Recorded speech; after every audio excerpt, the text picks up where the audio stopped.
trying to get to the MSC race, one man has all the clues to help you solve your blues. EJ is his name and rockets are his game. Bolder than any man, crazy creations are his plan. Cities, Kerbal, and workers, they are at his command. Oh God, that's all I can think of. Chat bothers him all day and night, but Eej always puts up a fight. Weird impressions, internet memes, EA is always so extreme. I'm not a good songwriter as you can.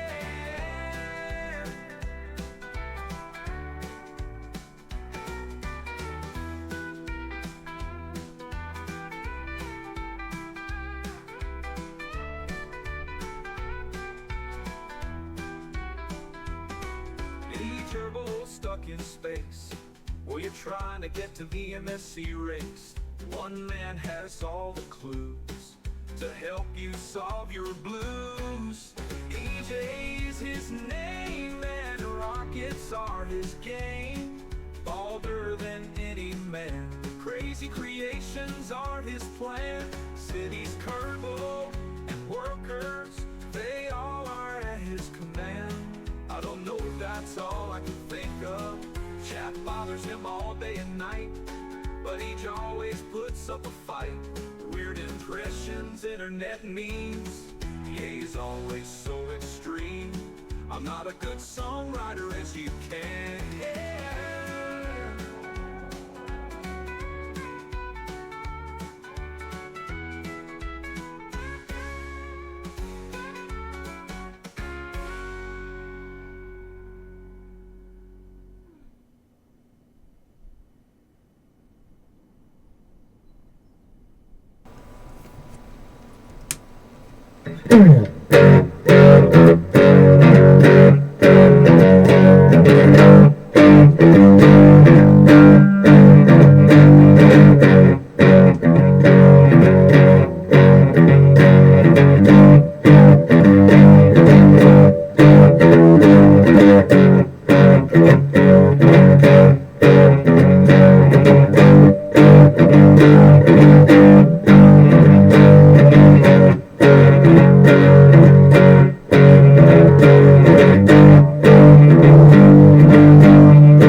Yeah, there you go. Sorry, I was reading.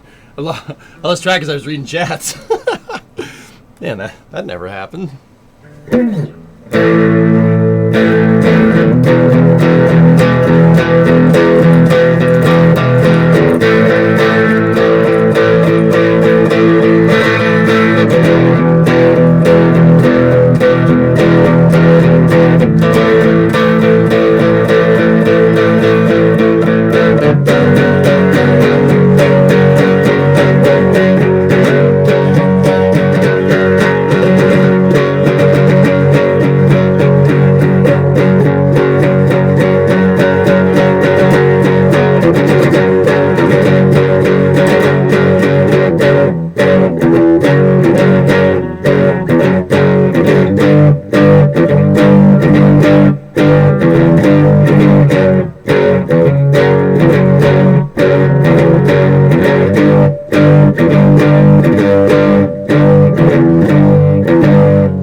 How's everybody doing?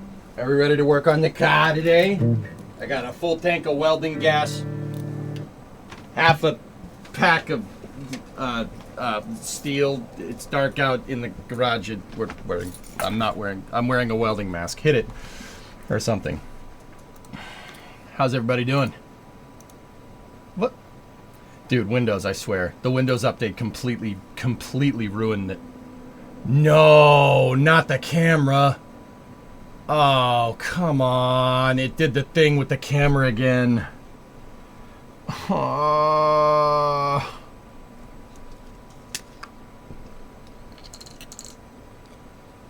Don't get another copy claim. Yeah, that's right. Yeah, I probably shouldn't. Yeah, go to the garage. We don't need that camera. We should still have pupper cam though. Hey, I'll just use this camera because that's not weird looking like all the way up like this. Hi. Everybody have a good weekend? Question? Fix it on break. We'll fix it in post. That's when we'll fix it. I might need to, and by might, I'm going to need to restart the stream. Windows forced an update on my streaming PC, and it ruined everything. Yeah, it changed it changed the graphics card outputs on my monitor. So, that was fun. Not on the monitors themselves. Windows decided, oh, I see you're using display ports, but here, how about I output on HDMI? I see that. That's good, but you should be using HDMI. I'm like, nah, I don't really want to. You should leave me alone. Did you hear about the sunstorm? I did. These car streams are proof that you need to start up a Twitch, YouTube, Junkyard War Scrap Heaps challenge if you're in the UK. I watched that show a long time ago, dude. I used to watch Junkyard Wars. We got to bodge it together, man. Did I see your previous message? Yeah. Yeah, I did. I saw it. You sent me a DM. What's on your mind, buddy?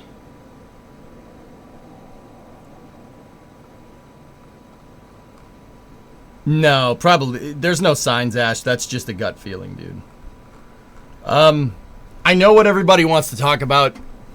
Let's work on the car first. Get our mind off things. Amongst everything, guys, I've been trying to let that news kind of simmer. Kind of noodle on it a little bit. And figure out where we go from here.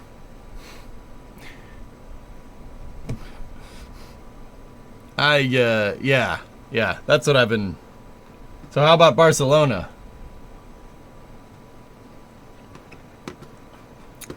I seem to recall in the past, Tessa, someone getting thrown out of a championship contention for running other people off the road. I seem to recall that, but, the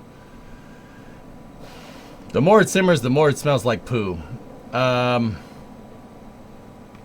Etna popped. All right, everything, dude. At least it's not boring.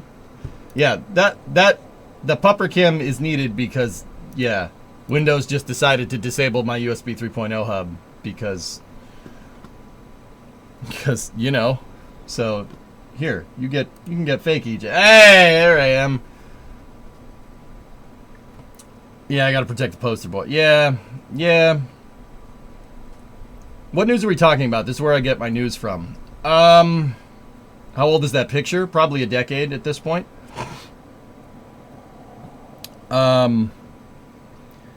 Yeah, we'll talk more about that during Space News, dude. Turn off those dreaded Windows updates. Yeah, I probably should, man. This is getting a little out of hand. It disables my camera every time, like... Yeah, but they know what's best for your computer. How about you know what's best for leaving me alone? Linux doesn't auto-update. Yeah, I know. I'm stuck between a rock and a hard place here. If we use Linux, I have to worry about compatibility with every single freaking program. And if I use Windows, they're just going to change settings on me. It's the lesser of two evils because finding stuff for Linux is a pain in the butt, and I don't feel like doing that. I have too much stuff to do anyway.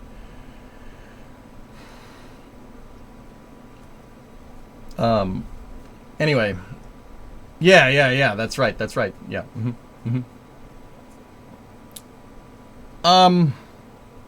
Yeah. Mayor, what happened is that the president withdrew his nomination for NASA administrator. He withdrew Isaacman, which, yeah, that's a bummer.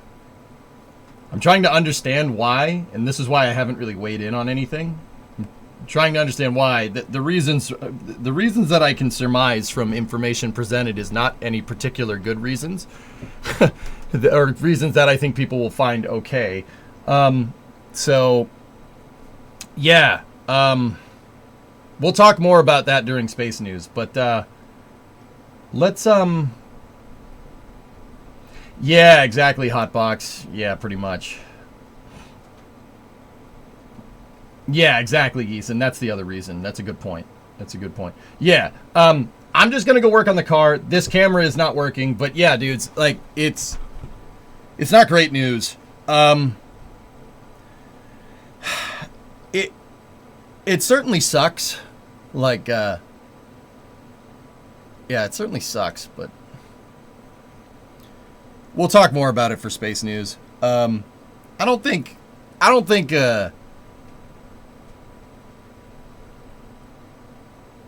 yeah, I'll leave my thoughts for later, dude. I'll leave my thoughts for later. We got work to do.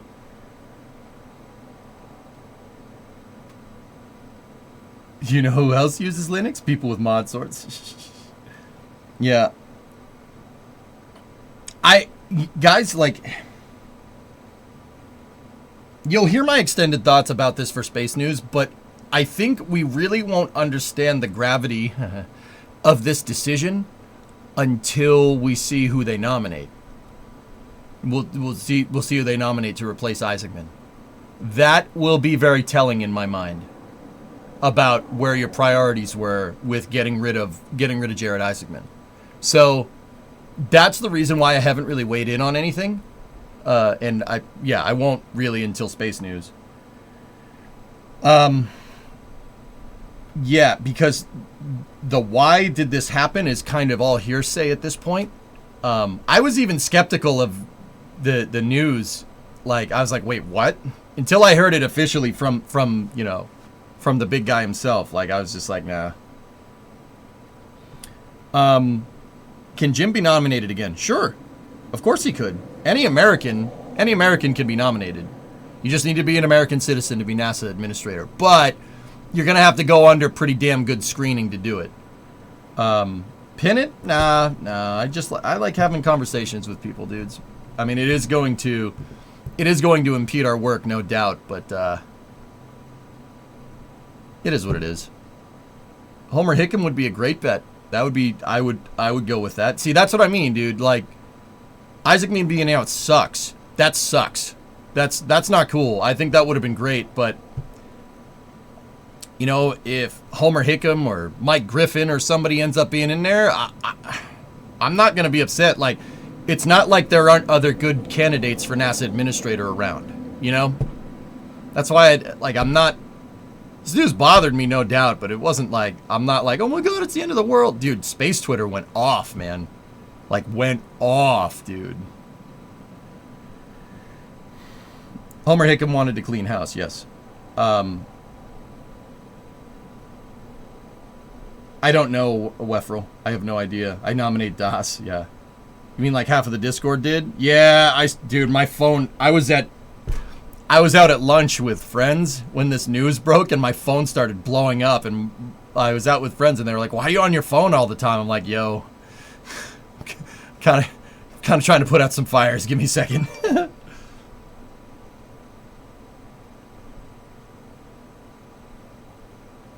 Yeah, a lot of people did, Halsey. I don't... Sorry. You guys don't need to out yourself, man. My phone exploded, dude. I had like 20 DMs in like the span of 15 minutes. I was like, okay, this has got to be bad. This one's gonna suck. See, I was at a family bar. I was at a barbecue. Space Twitter acted like it's the end of the world. Yeah. This is not good news, to be sure, dudes. It's not good news. Like, that sucks. But it's Skycam. Yeah. My main camera is not working right now because Windows restarted my PC, and every time I restart this computer, it just decides that the webcam doesn't want to work anymore. It's like, oh no, it's not plugged in. I'm like, yes, it is. And they're like, no, no, no, it's not. You got to restart again. It's like, okay. Here, we'll take off the pupper text. So,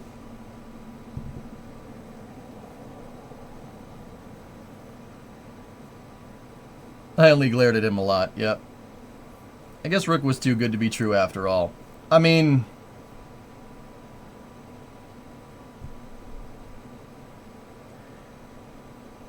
EJ for NASA admin. I'd do it if they wanted me to, but I have a feeling I would not get very far, to say the least. Remove ring before going into the garage there, guy. All right, yeah, good call, good call. It's in the SE to aux box. You all seen it. Because we're going to be doing some welding today. Yeah, guys, like, yeah. We'll give more thoughts during Space News, and we'll go from there. Let's get up into the garage and we'll go from there, okay? Wait for it to boot up. Wait.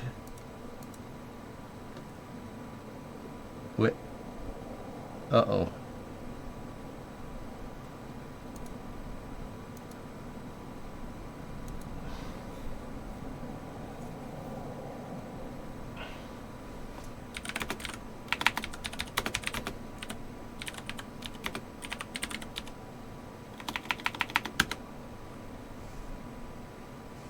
Yeah, of course it's not working. Why would anything work? Especially since I want to, I'm trying to lock in and I want to do a lot of streaming for June, guys, because I always take the first week of July off. So I want to do a lot of streaming this month. And, we're off to a great start. This is great. Nothing works. Oh, boy. I knew the SCE box would come in handy. Thank you, Geek. Yeah, it did.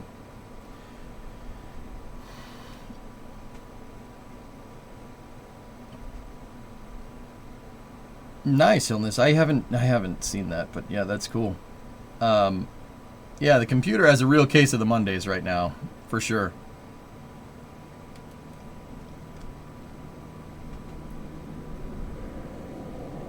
Somehow this seems on brand. Hey, stuff breaks. How you deal with it is a true measure of character. I'm dealing with it. It's fine. It's just weird looking up there. I'm so used to looking at that camera, No. Yeah, no. The Sunstorm did it. Yeah, maybe. No joke. I'm sick and tired of things not working. What year is it? Never can get right. It happens. All right, so give me 1 second. Enjoy fake EJ. I'm going to go out to the garage. I'm going to make sure everything's working out there. I did turn everything on, but I think maybe OBS didn't turn on. I'll be right back.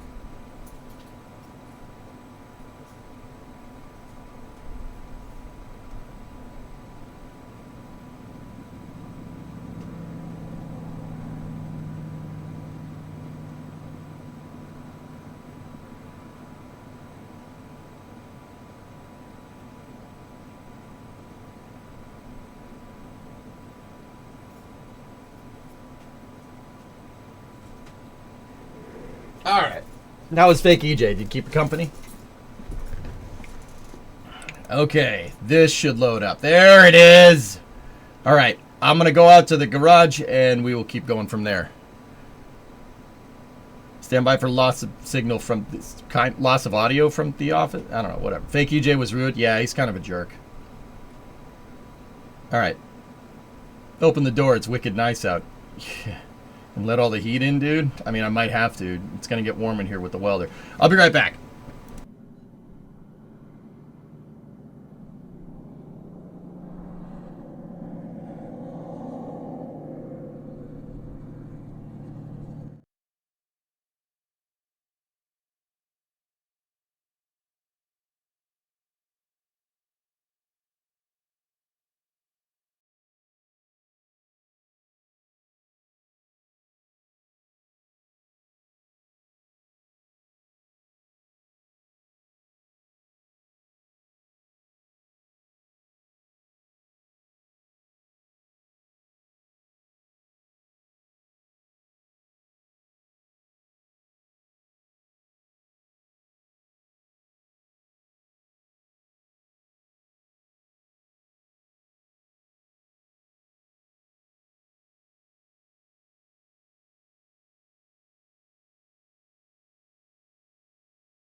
Okay, we should have audio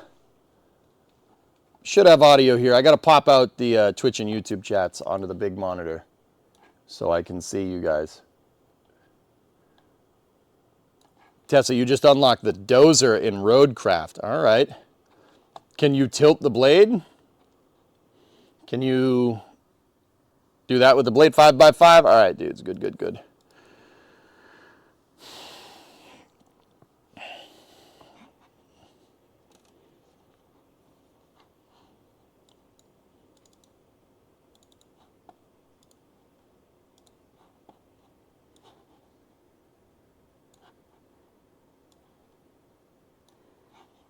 Hello from YouTube. May I see you?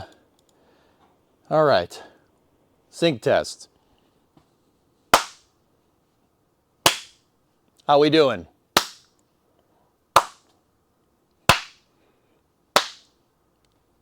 Bad delay. Horrible. All right. Cool.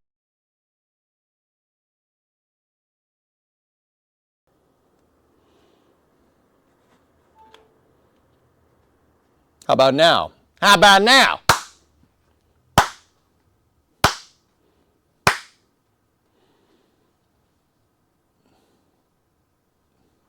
Better, right on. Discovery, go and throttle up.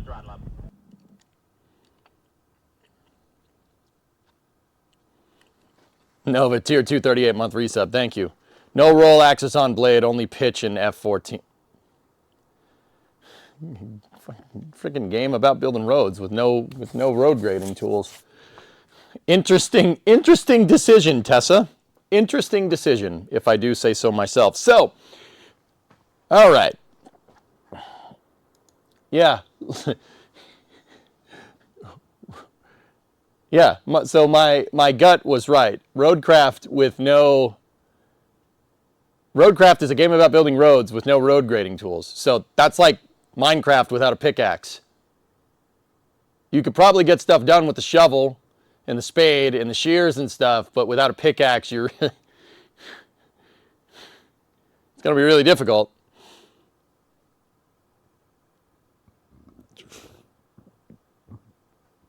I wish I could talk to Jared. I need some hope. Guest cards will have to do for now. Trey, I told you, this is not the end of the world. It is a shot across our nose, no doubt.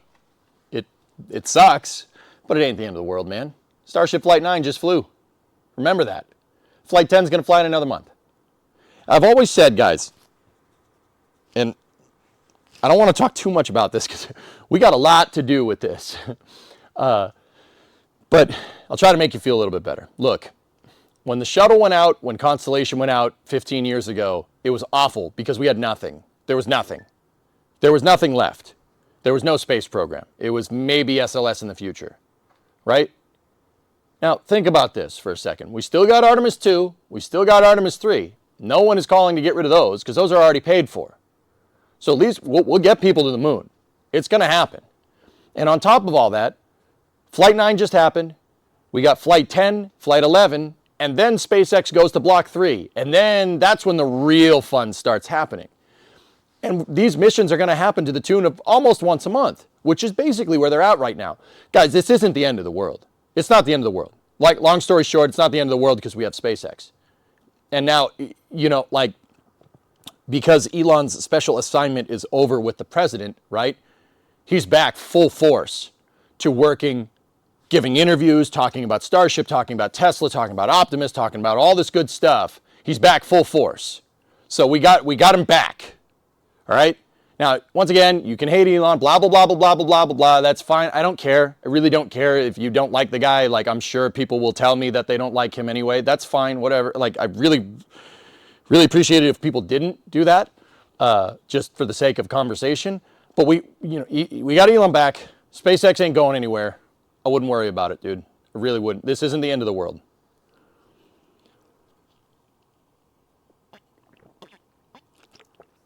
It's not the end of the world, man. It sucks, to be very sure. It sucks. It sucks. This sucks.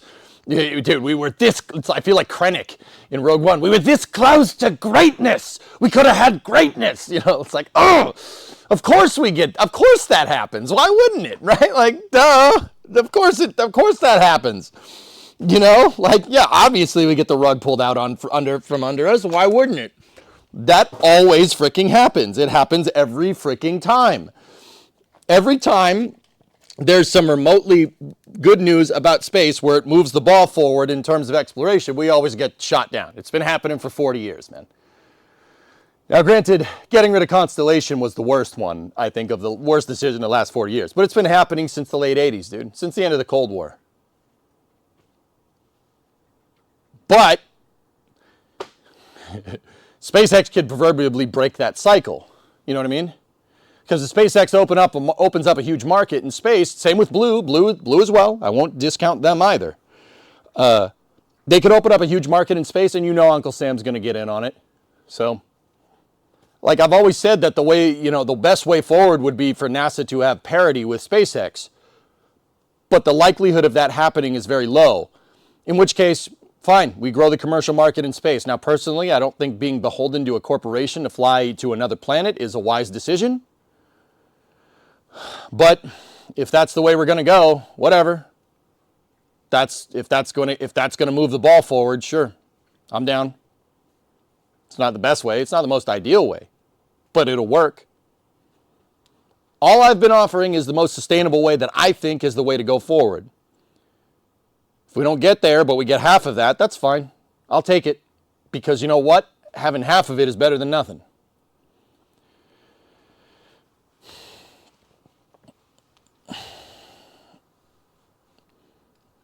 If SLS gets cut, then what happens to the VAB? Who will use it? I don't know.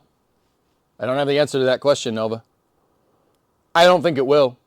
Remember, these budget proposals are just proposals. I really, really, really, really don't think they'd fly in Congress. The last time someone tried to do something like this, that big of a reduction in the budget, we got SLS. The last time somebody tried to pull the rug out from under NASA, it didn't end well. That's all I'm saying. There's historical precedent here. What's the goal with the car today? We got to repair more frame rails, dude. Oh, I was at my parents' house yesterday. I also got, check it out, dudes. All right, we're going to talk about car stuff now. I got the build sheet. Oh.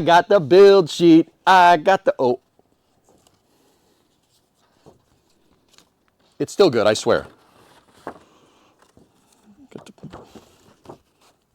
Anybody got some Scotch tape? It's a little torn up, but I got it. Yep, this is the invoice that would have gone down the assembly line with the car, telling all the different options for said car. You have American tape? Well, that'll work. It'll probably work well.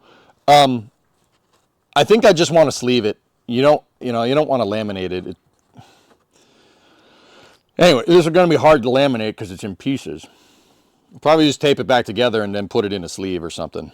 But yeah, this shows you all the sequencing build codes, which is cool because it shows all the different permutations for cars. Like if you're a stat person, I think this stuff is super cool because it shows you all the different codes for all the different build codes and how Chrysler would number their cars going down the line. So like they would use alphanumeric designations for the car. So like if it's a 4-door, right, it would have a P as the second digit in the VIN. This is WP41F. Actually, no, the fourth digit, or it's got to be Urbel. The third digit is the number of doors in the VIN. So this is WP41. So premium Coronet 4-door 500 trim, WP41. I always thought the stat was super cool. Yeah, that's just neat. I love how they got this stuff down and how they put it through the computers and stuff. Like, because this is like very basic logic integration here, which is really cool. I think that's super neat. But what do I know? Build sheet for the Saturn 1B. Yep. Hey, Muppet. Welcome to Mission Control. You go at throttle up. Probably want to get that into a scanner. Yep. Yeah. Scanning it in would probably be a good idea. Yeah, this was behind the rear seat back. I pulled it out when I first got the car, and that probably saved it because it was on its way out. Because the build sheet that we got from under the seat was struggling. I have that. It's in pieces, but maybe between the two, we could piece one good one together in the scanner, you know? Scan it and use AI to reconstruct it. That'd be kind of cool. All right. Anyway, I'm putting this in my office. I just had it out here to show you guys. I don't want it to get messed up.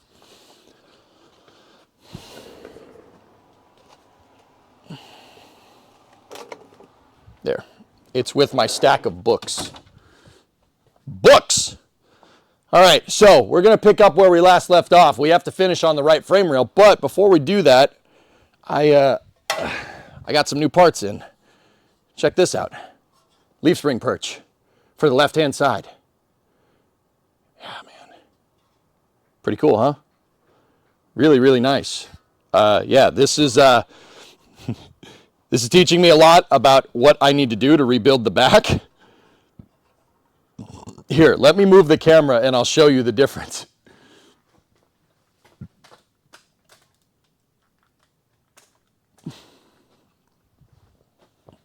Let me switch. So that's what that looks like right now. So Titanic, and this is what it's supposed to look like. I'll put it just right on top. Yeah, as you can see, we're kind of missing some pieces here.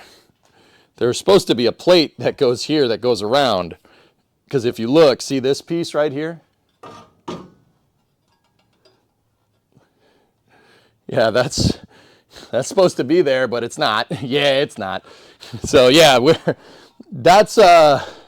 this is when I decided that, you know, we should probably just replace this one. This one is gacked, and in order to fix all this crap in here with the frame rail, I'm going to need to take it off anyway.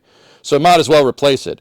I got a great deal for Memorial Day on these things. I got some good discounts. The other parts that we got are, I have the trunk center cross member here. That goes right there. If you guys, can you see it? Yeah, you can see that. Yeah, I got the center cross member. So eventually, when we get the frame rails all fixed up, we'll tee this thing back in.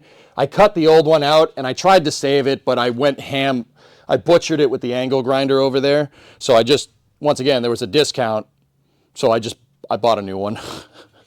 And then I also got new gas tank straps too. Forward gas tank straps. I definitely ruined one. I ruined one with the angle grinder. I saved the other one, so I have a spare. We have a spare one if we need it. But yeah, grafting this thing back together would have really not been fun. That's what they're supposed to look like. See that? That's what those suckers are supposed to be. Once again, I did save one. This is an original, and that's the recreation. It's pretty good. I'm in space. This one is pretty nice, and I can use this if I screw one of these up. The other one we could probably fix, but I did cut it. I didn't know that the bracket went all the way down there. That's on me. I still have the bottom piece, but yeah, it's missing some pieces. Hey, what was that gifting a sub? Geese gifted a sub to Just Some Rust. Dude, Just Some Rust. It's the Titanic back here, man. I'll say that once, I'll say it again. So I got new gas tank straps. I got a new trunk cross member. We have a rear leaf spring perch. And also, I have a huge welding tank now. I'll show you. I have a Gigantor.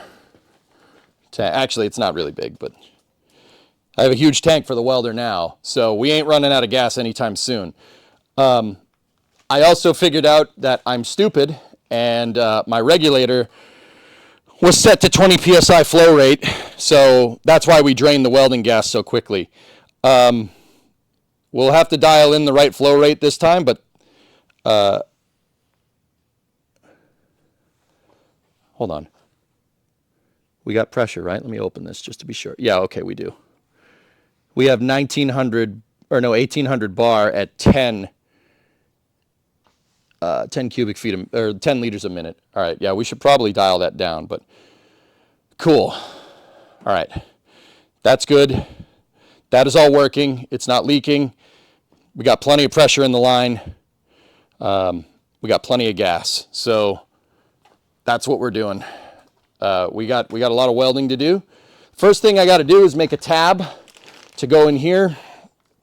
This is basically exactly where we left off.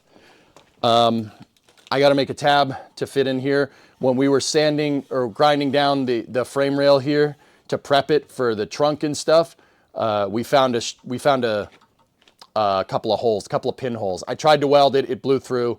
So I'm going to get a new bracket. We're going to cut a little piece of steel and we're going to tack it in, and then we'll weld it up. That's what we got to do today. And then if we get that far, you know, if I can actually show some skill with the welder and not be just completely inept with it, which basically I am, we will use the other leaf spring perch, the new leaf spring perch, to recreate this bracket and these brackets back here. So keep in mind, this is the left-hand leaf spring perch, right? The left-hand leaf spring perch has this piece here. Now, on this side, it should be the reverse. It should be a mirror, so it'd look like this, but obviously with the hole up top. That piece needs to go right here. And also, the rear leaf spring perch provided me with some good information about what I need to do up here. There's a tab that picks up right here that you could see was there, but it's been rusted off. And then I sectioned off what was left of it to make a new, we got to make a new tab here. We got to make a new tab right there. We got to make a new tab here. The tab that goes right here is actually the same exact thing as this. So it would look like that, like this tab that goes on the end of the frame rail. And I can figure out exactly where this tab needs to live because of the bumper bracket. The bumper bracket, if you look, has these spacers in it. That's to space and align the bumper. This lines up perfectly with that. And if we get this tab in place and we figure out exactly where this tab needs to be, right? That tab goes over the top of the bumper and the rear cross member right here, this tab that's supposed to be right there. We can clock this, and then I can figure out exactly where the tab on this frame rail needs to go. We also need to sand this down. We need to make sure that that's completely flat, so when we do go to put the bumper bracket on with the cross member, that it's nice and flush. So we got to start up there, repairing that tab up here, get that all figured out, and then we got to go start sectioning off stuff here to try and rebuild this bracket. And then we got to figure out some way to put the hole in it. I'm not sure how we're going to do that, but you know, there's ways to do it. There's ways. It adds, okay? If I can get this tab, these two tabs, the frame rail is here and here, and that done, then this is good. This frame rail is good to go, and then we go tackle that abomination over there. So we're making progress. We're on our way. Let's get going. That's the gist of what we need to do. I have a sheet metal brake, Mayor. Yeah. CNC plasma cutter and a CNC lathe. Well, plasma cutter, I don't know. Lathe, give me some time. We need to build up more funds.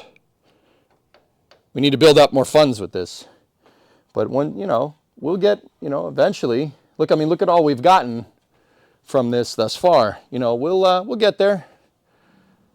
Could you just weld that bumper bracket instead of making tabs? I could. That's not how it really came from the factory. How this really does work, the bumper bracket is actually, here, let me show you. It's on a cross member. So we have our rear cross member, which ties the two frame rails back together. And you see this cross member has, yeah, just drop you a new part on the ground. Cool, good call. The bumper bracket actually sandwiches onto the rear cross member, and it's welded in. And those line up like that. See that? And then the tabs on top of the frame rails go to the back of the cross member. But you have to make sure you get your slots right for the tabs so you can have some bumper adjustment in here. This is sandwiched onto here and welded. And that goes all the way across like that. And then the bumper bracket gets attached to this. And if you notice, there's a little bit of a gap between there. That's where the rear fascia sandwiches in. See that? See this little gap right here? That's where the rear fascia sandwiches. And that's going to be a little bit of a chore to get that right. I have the original one. It's a little rusty, just like everything else. We're going to have to repair it. But the reason why I know that that all sandwiches together is because when we took the rear of the car off, you can actually see the remnants of the rear cross member right there and where it went in regards to the trunk floor, the rear bumper bracket, and everything else. The rear cross member is supposed to go all the way across, obviously. It's supposed to go all the way across here, but that's what was left. Yeah. We're going to need to do a lot of work to this thing to get it right, but this is supposed to, eventually, this is going to go back up on there like that. This one's going to need some work, but it's okay. We'll get it done. I'm not worried. The rear fascia does need some work. It is a little rusty in spots, but that we're not even at that point. Let's just focus on getting this tab fixed. Let's start small. We got a full tank of welding gas. I got plenty of plate stock to 16 gauge to make this, and then we'll go from there.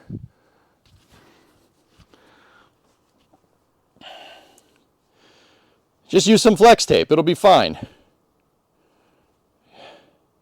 Suggest piecing it together on a scanner. Oh yeah, I can't see me. That's for the build sheet. Yeah. So yeah, that's what we got to do. Powder coating system would be neat. Yeah. Yeah, I know people that can powder coat if I need parts powder coated. Yeah. Okay, I think I've explained everything. We talked about Isaacman for a second. We'll talk more about it at Space News. Explain what we got to do. Let's get going. So the first thing we got to do is make a little tab to repair this part of the frame rail. So yeah, once again, we're busting. Let's get to work. I need my tape measure to measure this thing right here. We have to build a little section piece, and then I got to hold it in place. We'll tack it, make sure it's straight, and then we'll smooth it over. So yeah, that's a little bit of a job, but we got it. I was going to do it last stream, but we ran out of gas, figuratively and actually.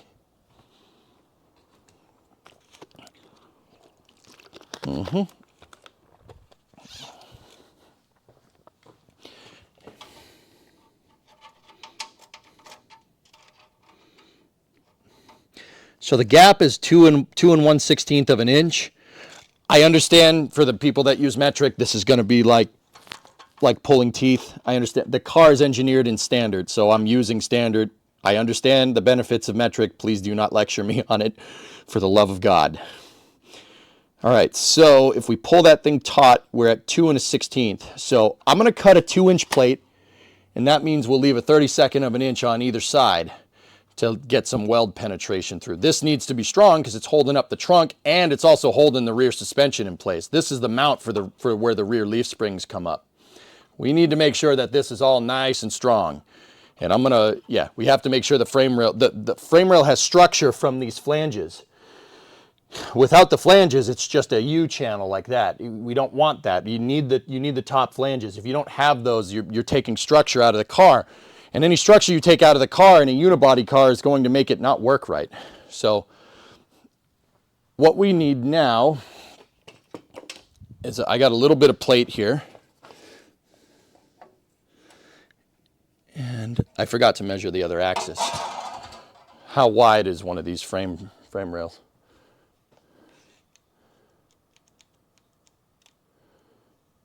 I worked on a powder coat line once upon a time. The sprayer dude would cough up what he called powder chowder all day long. Oh, that sounds terrible. Half inch.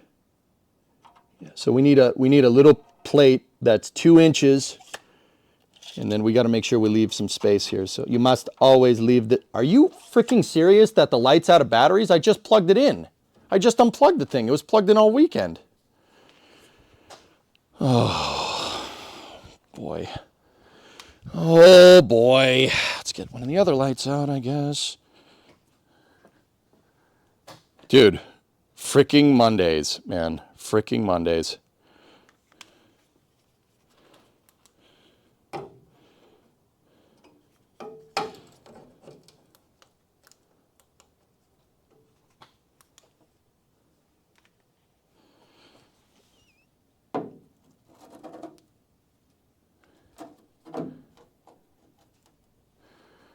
Okay.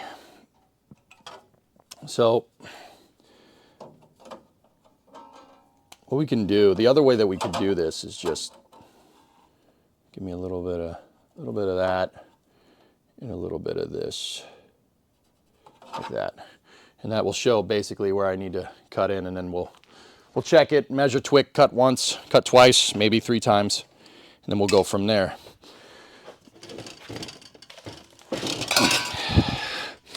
I'm not breaking things, I swear.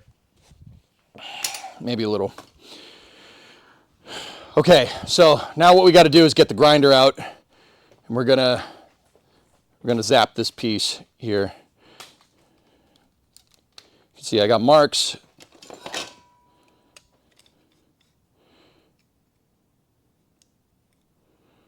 We need to go about 2 inches in. So my mark was pretty damn good. And then we need to go about a 1/2 inch in. Yeah, maybe a little bit inside of my mark that I made right here. Cool.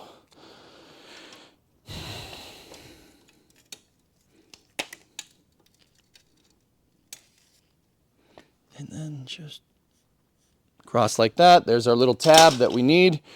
All right, so now what I'm going to do, I'm going to clamp this to the table, and we're going to zap this little tab out with the angle grinder.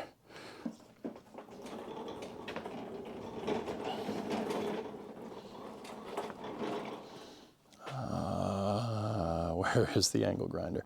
I haven't touched my tools in a week because we didn't have any welding gas, and last week got a little crazy. So I'm going to get safety glasses on and earplugs because I'm a wimp when it comes to this.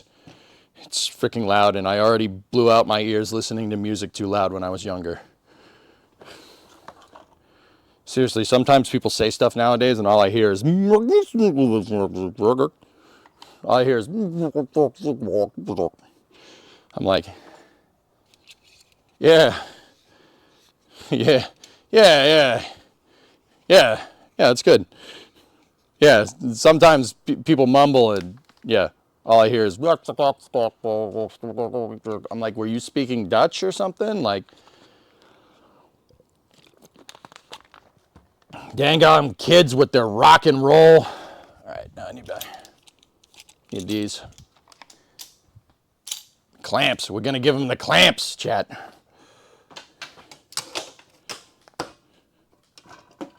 That's not going nowhere. All right, cool. Let's do this.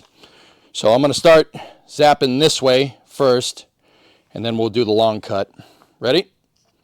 This tool is superbly loud. Turn your volumes down. If you're at work or something, the angle grinder is loud, very loud. So just, you know. What'd you say, something? Yeah, exactly. All right, I already got old man hearing, and I'm not old. That's not good. All right, here we go. Headphone users.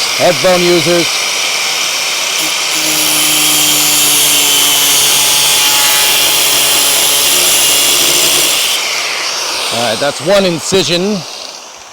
That's one incision, chat. Now we will get the other one.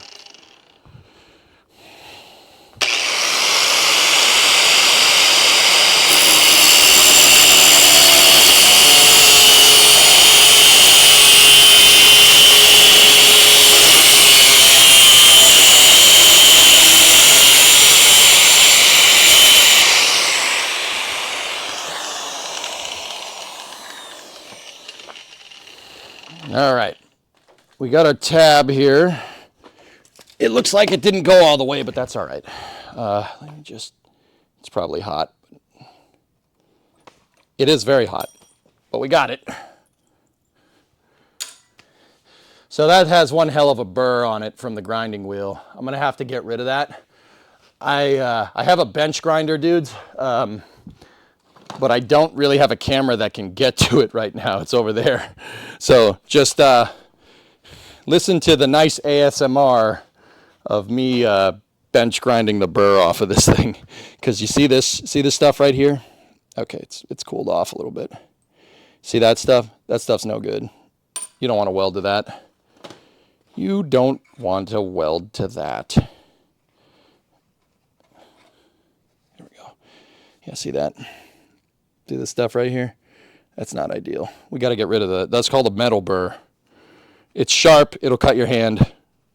It's extremely sharp. And I don't feel like getting tetanus today. So I'm just going to take this over to the bench grinder and we'll get rid of it real quick.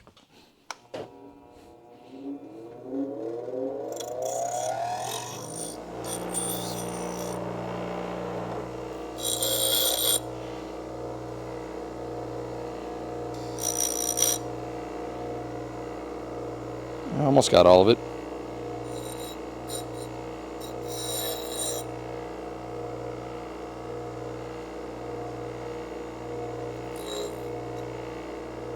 Not much. You just got to give it a little zap. Your dad had me working out on the loading dock and I was going crazy. So now I come in here. So your dad put me in here. I just give these things a quick zap. Bing, bing, bing. Nice distance. Hey, Lewis. Hey, Tommy.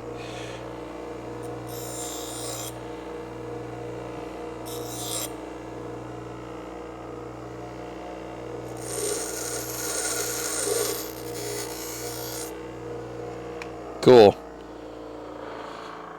Now the piece is going to be even hotter, and I'm also holding it in my hand. But, you know, whatever. But see, we got rid of it. It's nice and clean. Let's give it a quick zap. Now you can run your hand on it. It's not a big deal. If I tried to do that with the burr on it, I'd cut my hand open. You don't want to do that. So see, we got a nice little tab. All right, so let's go back over here, check for fitment, and roll. That's as much as that damn camera's going to zoom in. All right.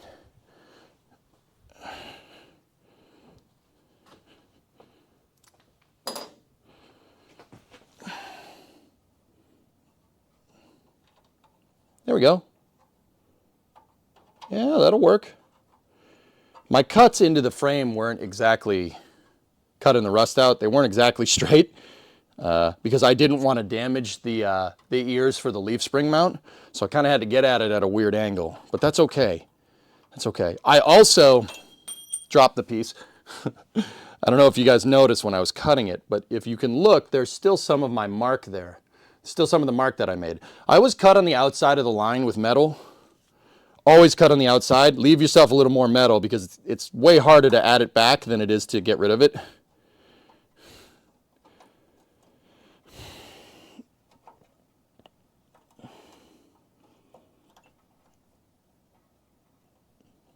All right. So now the piece is in place and I purposely, it's a little wide, but actually that piece came in okay. You don't want to have the pieces butted up against each other. I know this with welding. I've learned this, not the hard way, but I've learned this over time. You want a little bit of gap so the weld can go through when you butt two pieces up against each other. You don't want to have them like super close. Leave a little bit of a gap and then zap them on the sides and tack it in. And then, you know, you have some spot for the weld to occupy in between your two plates.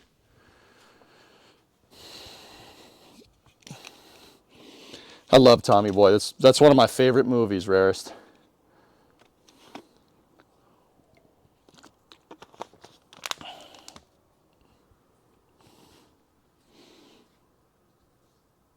Oh, Mayor, that's terrible. That's awful. That sounds terrible. Stepping on a nail, especially a rusty one. That's no good. I will tell everybody that I do have I'm up to date on my tetanus shots with this car. I don't think I need to explain why. I wanted to make sure that I had that. Like, I don't think I need to tell you. I mean, I don't think I need to tell you why I made sure we had the right shots and stuff. But yeah, this car is I call it, the back end of this car looks like the Titanic, dude. All right, so we're getting the welder out. Now, I know that we were flowing too much gas last time. I ran out of gas really, really quickly with the welder. I know we were flowing too much. Is there anybody out there that's welded that would recommend a good flow rate? Because I'll admit, I'm out of my wheelhouse here. I'm not exactly sure what flow rate I want for this kind of weld, for 16 gauge steel. Yeah, I don't know for sure. Oh, there we go. Sorry, I need to space the welder. There we go. Sweet. 8 to 10. 10 is fine, Paul. 12 to 10. Okay, cool. Yeah, that's what I was thinking. I had, with my old flow rate, what we were using with the small tanks was cruise control. I had the thing all the way in. It was like 100 liters a minute.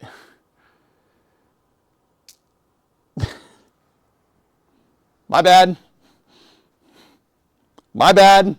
Total. I mean, the welds came out great. Like they weren't rusty. Like that's yeah, that's my bad. Paul, what's good, brother? How you doing? All right, so I'll set a flow rate with the gas. I got to put the welding jacket on and my welding gloves.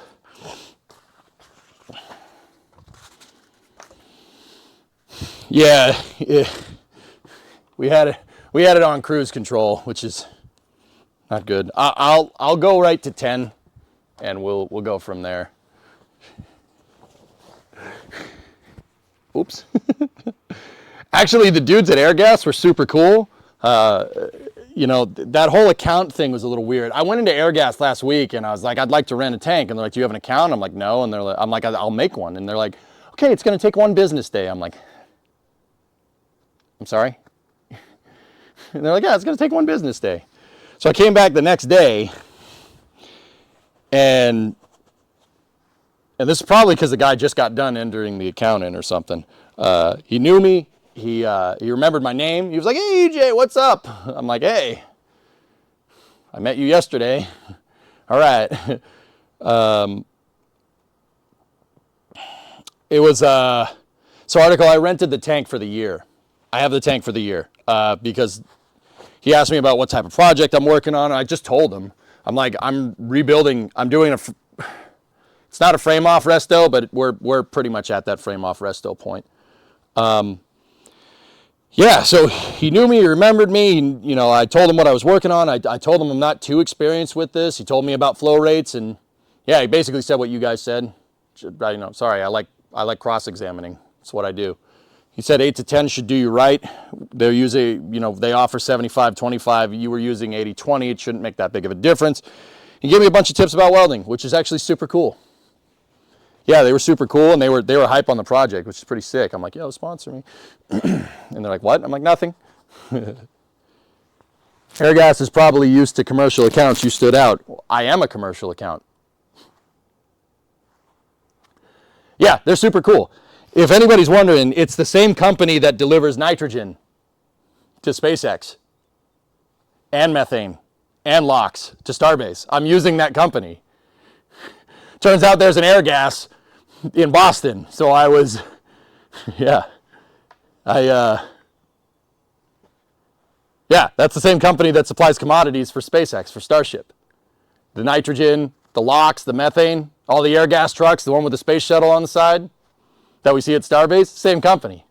So, is his name Hank? No, it wasn't a propane dealership, dude. So yeah, that's kind of cool. That made me happy. I'm like, oh man, I'm somebody. I got an Airgas account, boy. You know? I know I'm a tool. You don't need to tell me. All right, let's get this. I'm going to take the hat off. Let's get this welding mask on. Did you go to the Cambridge one? Real, I went to the one that's in Weymouth. It's in Weymouth on the South Shore. It's on Derby Street, right off of Route 3. Yeah, no, I didn't go to the one in Cambridge.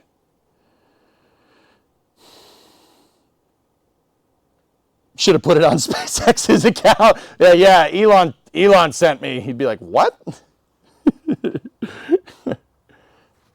They're very good over there. I used to get my beer gas filled there. Dude, yeah, no, the guy was super cool. He was hype on the project and stuff. He's like, oh, that car's sick. Oh, that's sick. Oh, that's cool. I'm like, I want to get into it. I want to learn how to weld. It's a great skill. He's like, it is a great skill. That's why we do what we do here, EJ. I'm like, even though you just gave me crap, I like you. You know, you have balls. I like balls. Wait, what?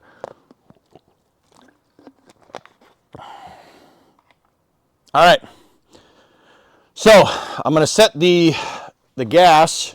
We'll turn the welder on. I will open up our gas. Tank pressure is reading 1800 PSI, or about 130 bar. I'm going to dial in liters a minute. I will dial 10 liters a minute in for our gas flow rate on the welder. Hey, idiot, you got to plug it in first.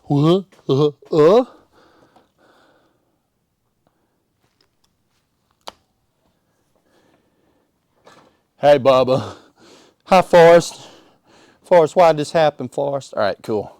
Turn it on. Squeeze. Oh, sick. Sick. Let's do this, mates. All right. So I'm going to get the grounding strap up. We'll put it on our new frame rail right here because we know it's good.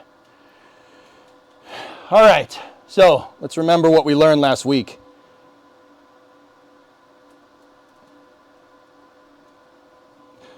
I need my welding gloves. So we go slow. Make sure my gas flow rate is working. Oh yeah, she's got gas. She got plenty of gas. Wait, what? So what did we learn last time? What we learned last time is to slow the frick down. That's what we learned. Go slow. At least with me. You can't rush this. Welding is like drawing, basically. It takes time.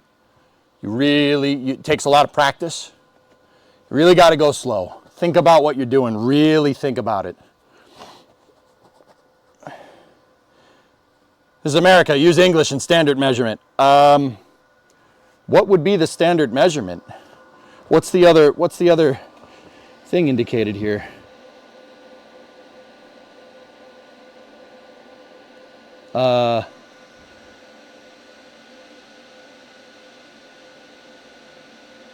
Square cubic feet an hour. Oh dear. Cubic feet squared an hour. Oh boy. Littering. I hate it when my Schwartz gets twisted. What's up, Mark? All right, so that's what we're gonna do. I'm gonna go slow. I'm gonna take our time. I'm gonna plan this out. And I mean, I'll probably still screw it up, but it's okay. It's okay. It's okay. I have my welder set to the lowest welding settings. Basically, it's still set to the same thing that it was when we tried to patch this last time. On the 180i, my wire speed is measured on a 1 to 10 scale, and my voltage is measured on an A to J scale. So I have my voltage basically at the A, and wire speed is on 2. So that's, I mean, yeah, it's not a digital display, but, you know, it's fine. So I basically have this set to the slowest settings possible. So what we're going to do, I'm going to go in here, and I really, really got to make sure we tack this and we don't blow through it. See that little gap right there? I'm trying to get the weld to pool in that little gap. I'm going to put one tack in, right? And we'll just stitch weld this thing all the way around because we're going to grind it down anyway. So we'll stitch weld it and we'll call it. Let me, I'm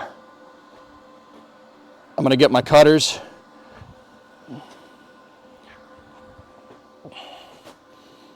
Cut this because I don't like feeding off a long wire. See, cut it down. Cut it nice and short. All right, dudes. Let's do this. Good. Our first weld of the day.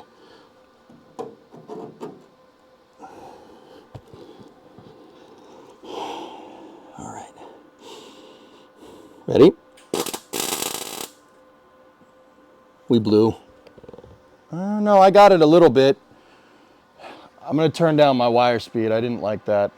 Turn the voltage down just a smidge. I got it. It's tacked, but not very well. We blew through. So, just got to take our time. Just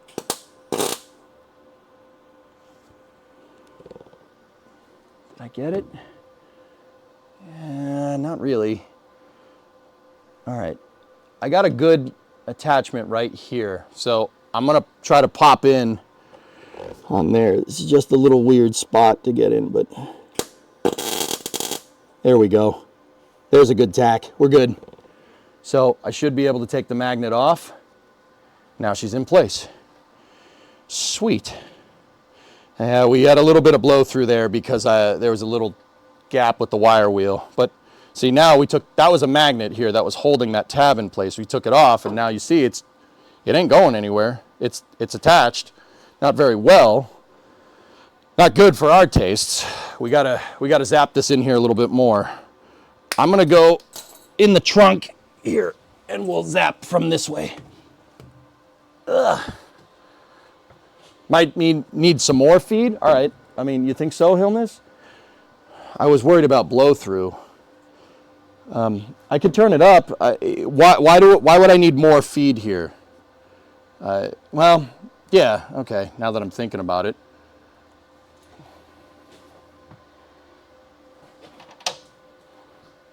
Yeah.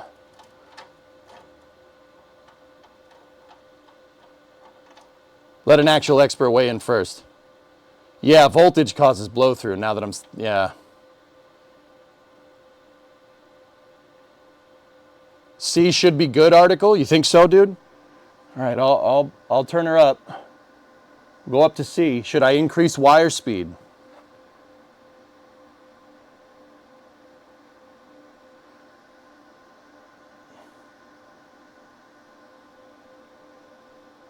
We need TIG. We do need TIG.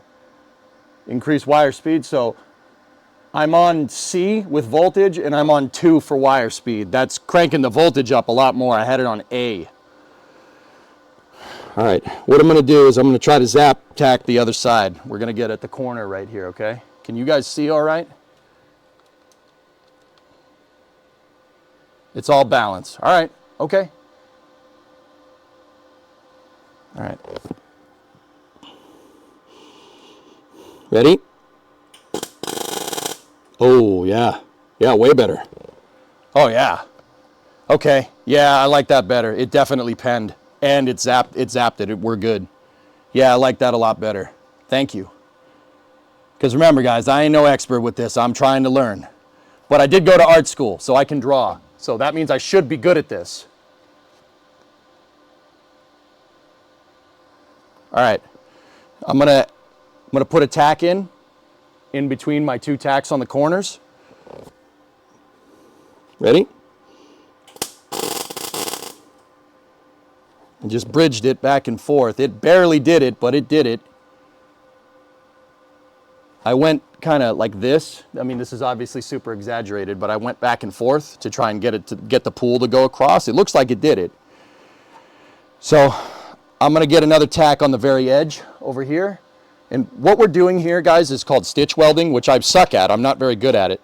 I'm stitch welding it. We're just going around the horn. We don't want to introduce too much heat into this. You put too much heat into this, it's going to warp.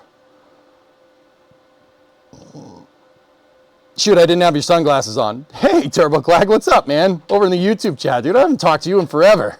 What's up, dude? I'm just doing Kerbal stuff in real life now, man. All right, we're going to try to get right in here. Ready?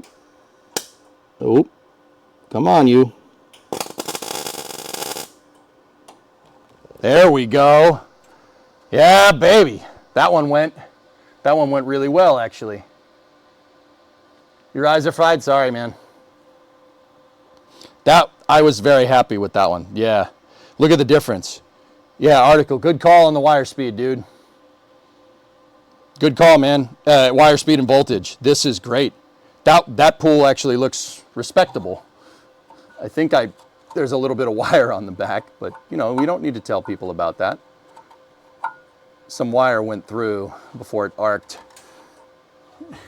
You know, you don't need to tell people that. You don't need to worry about that. All right. Okay, so what I'm going to do is we're going to go around the horn again. I'm going to start here, go here, here, here, here, here, here. And just try to bridge more and more. You don't want to, I mean, unless you guys think I could, I don't really want to try to seam this.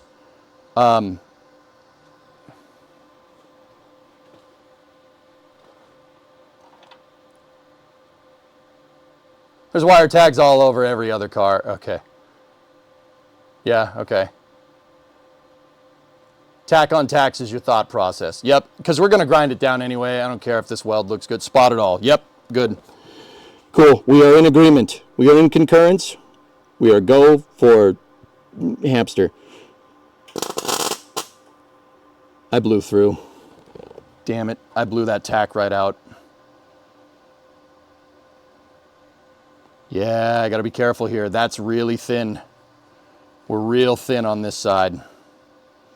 We can bridge it because we got good steel right here. We'll be able to bridge it over. So, fellas, you tell me if this is a viable strategy. Camping is a legitimate strategy. Sorry, no. What I'm going to do, I'm going to start at the corner and kind of work my way this way with the welder, doing spots, kind of bridge it all the way across to get all the way out to here, and then work it all the way across the end. Because here we have good steel, because that's where the leaf spring perch comes in. See, you could just see the leaf spring perch right here. Is that a viable strategy? Start from a tack and work towards another tack. Okay, cool. All right, I'm starting in the corner. See if we can get this working. There we go. Got it. Yeah, I tried to go kind of around like this. Try and swirl that thing to get the pool to go into the gap that I left with the angle grinder. Start with the wire hitting the thicker piece and then fall onto the thinner piece. Okay, yeah, geek, that's what I wanted to do. I wanted to start over here and then work my way this way towards that bad metal and try to replace it slowly with bead. So in the meantime, while that cools off, I'm going to go down here and we'll, okay, that one came out okay. Next, that one came out okay. It's a little boogery, but that's all right. Next.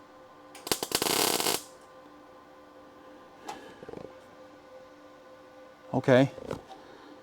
Next.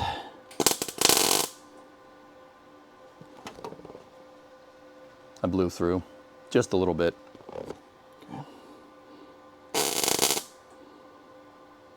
Okay, outside. All right. Yeah, this is not, they're a little boogery because my inexperience is showing. I'm kind of running out of talent, dudes, but that's okay. It's okay, we're learning. It's fine. All right. TurboClack, real life is kicking your butt, but I try to check in from time to time. Always cool to see the progress on your various projects. Right on, man. It's good to see you. It's good to see you, dude. Yeah, I'm just doing I took all the jigs and all the SPH time that I have in Kerbal and I'm pairing it into doing it in real life with cars. And then rockets. I'm working my way up. Remember, the first thing I built in Kerbal was cars. And then we worked our way up to planes and then rockets, right? Like, except for the 7x7, but we don't talk about that. I don't think I could make that in real life. But never say never, right? Okay, ready? Okay, geek, I dragged it across. It looks like I kind of missed. All right, well, let's go down the pipe again. Ready?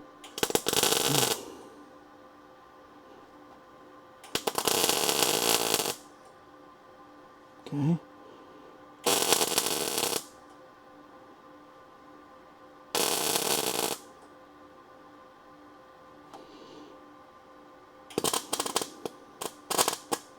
Blowing through metal. The metal's no good. It looks like I didn't cut out enough.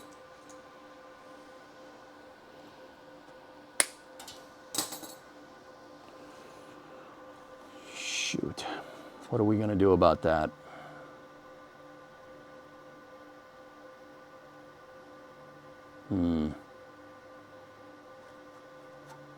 All right, well, I'll just keep going with the tacks here. We'll go with what we know.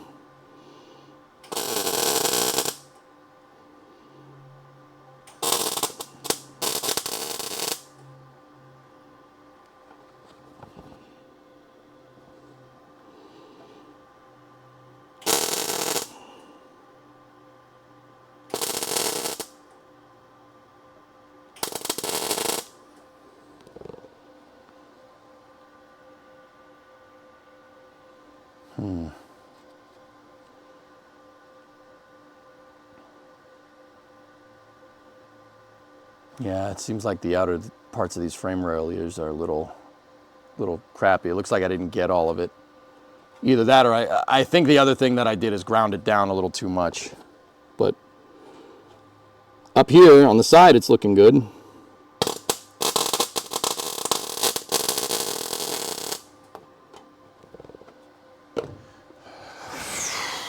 I missed. Add a plate to strengthen the metal. A backing plate, yeah. ARJ, or just, yeah. The top needs to be smooth, dude, for the trunk. The nozzle distance to your work should be about 3/8 of an inch max for proper gas shielding. Oh, okay. 3/8, oh geez. I'm way out, dude. Because I noticed that some of these are a little rusty. But, oh, almost did it without the helmet. That would have been fun. Oh, there we go. I pulled it. Geek, I just did what you said. I tried to drag it across, and that worked really well. Thank you. 3/8. All right, I got that. I can do that. All right, I'm going to try to tack the very end here. Ready? I dragged it across. Looks like we got it. Good. Good, good, good, good, good. That's good for that side. We got it. Yeah, yeah, DX. I see what you're saying. I see what you're saying.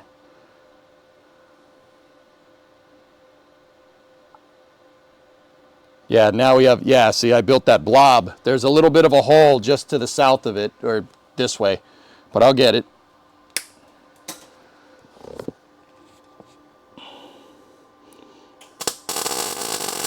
I got it. We filled it. It's not pretty, but we did. It's okay. No one's going to see it anyway, as long as it's smooth.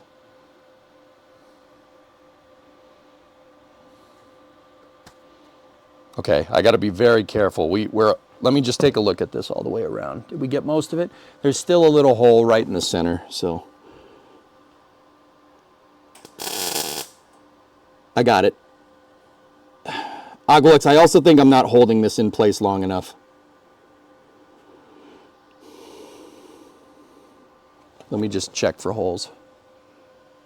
Did we blow through it all over there? Nope. No, we didn't. It's just over here that we got to worry about now. All right, so I'm going to try to build up the weld on this side. Or should I build up on the good plate and go this way? Should we build up this way and go that way? Or try to find where the good metal is and then go this way? Good plate is your vote? You go that way. I'll go home. Thick to thin. Good plate to thin. All right, that's going to be a weird movement. Let me just practice it real quick. So we got to...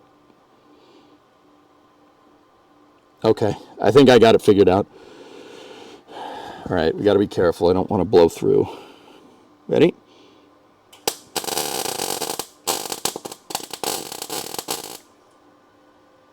I pulled it. We got it. A little bit. I built up a pull, and then I think I pulled too much.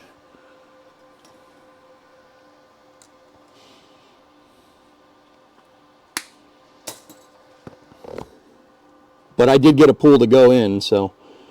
All right, I'm going to try to pull again. Ready?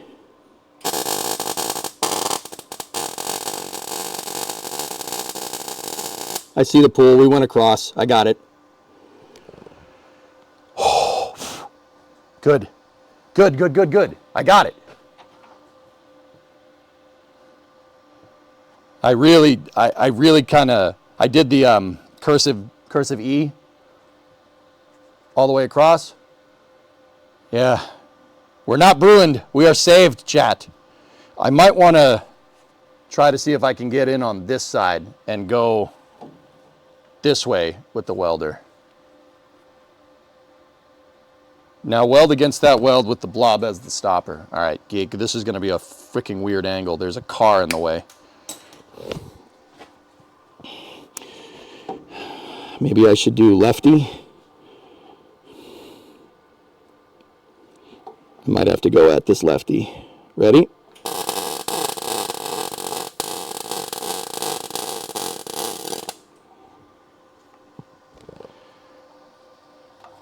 I blew through over here. That's not good.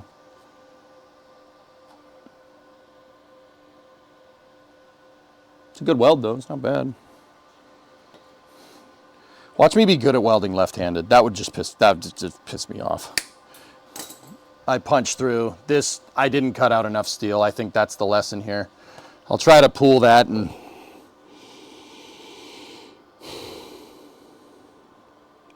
ready?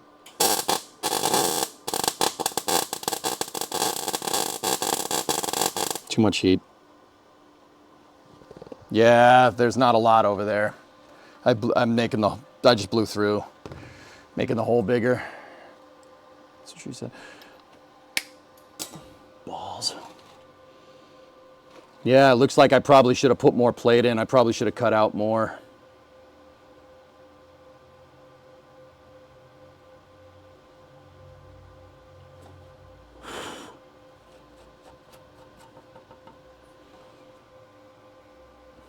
All right. Well, I'm worried about putting too much heat in here. So let me just kind of go over up here and see if we can get it right.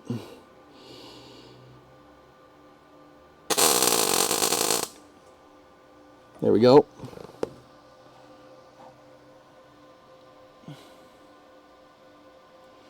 So we still got a little bit of a hole in the gap right there. It's just a weird angle. I'm gonna try to get in from the other side of the car. The problem is that there's a quarter panel in the way. See if I can weasel my way in there and go.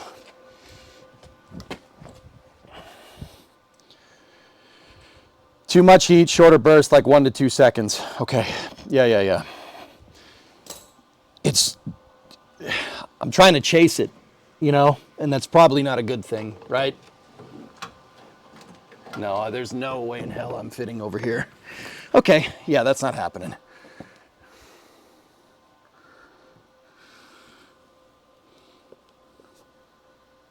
It's not the trunk lid, guys, it's just the spot. Like, I tried to fit in between that and the leaf spring perch. There's no way. There's no way. So I'm gonna go at it from the top, from this way, instead of coming at it from like this direction. I'm gonna go at it from the top and see if we can get at it that way.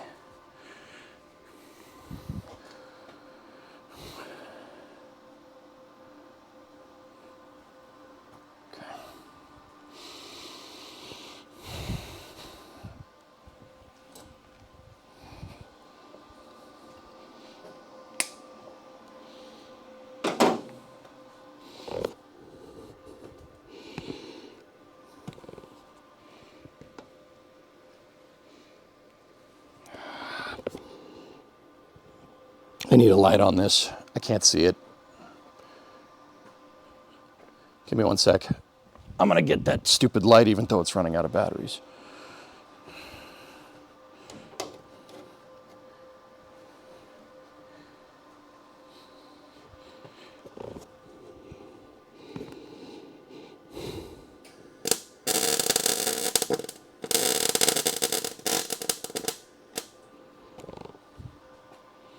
Yeah, I keep blowing through. That's all thin, dude. It's all super thin. We might need a longer metal strip here, guys. And I honestly, I think that's me, because I hit it with a flap disc. I think I took too much material off. I think this is me. I think this frame rail is okay, or it was okay, and I took too much off.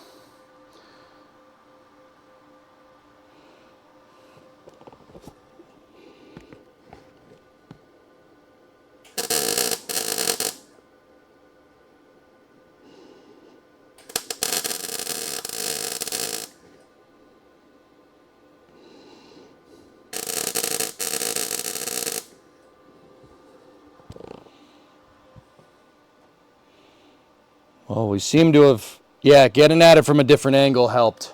I got it. Heat is your enemy. Yeah, I know.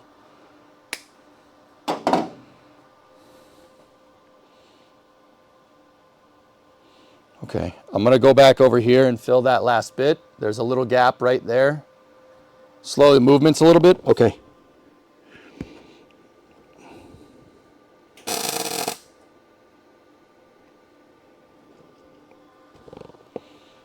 Okay, we got that filled. Let me just see if I can get that last bit on this side.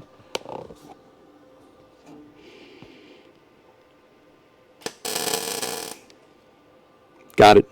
I left a little bit of wire over there though.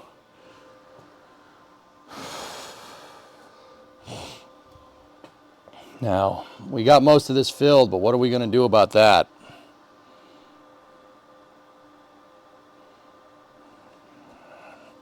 I think I'm going to go back in the car to do this.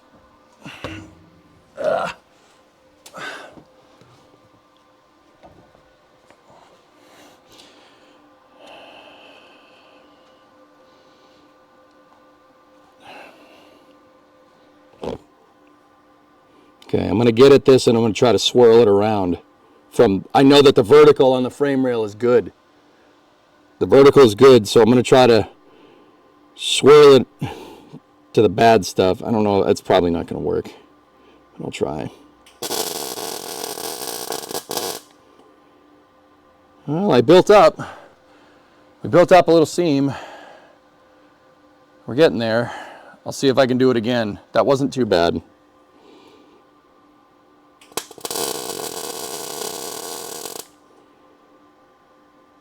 I built it up. We're just replacing the blown out metal.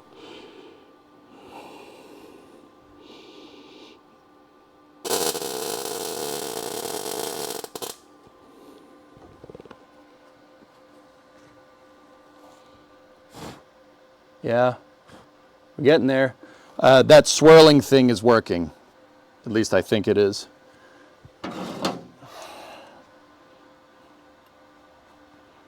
Hang on, I keep getting too much wire on the end. I think I gotta slow down because I think I'm pulling away too quickly.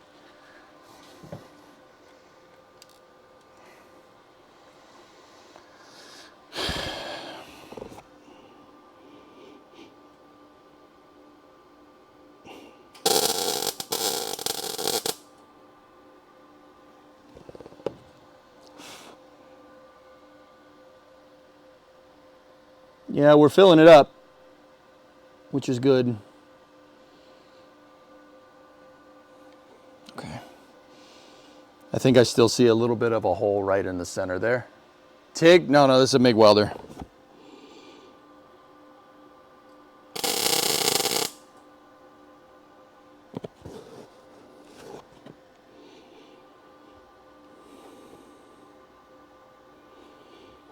Okay, I'm just moving around.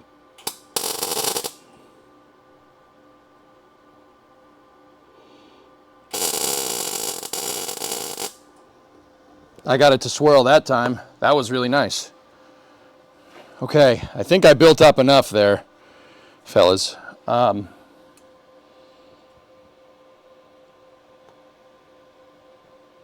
just worried that when I go to grind it down, it's just going to go away again.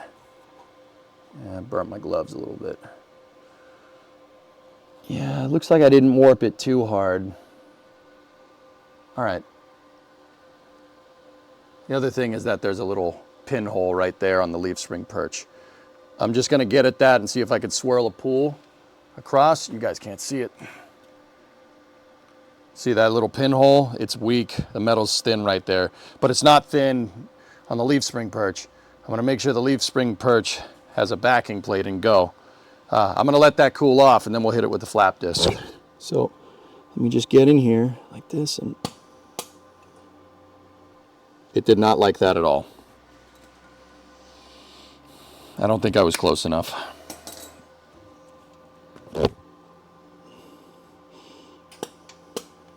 I am not getting a good connection there. There's rust. Balls. There's rust underneath it.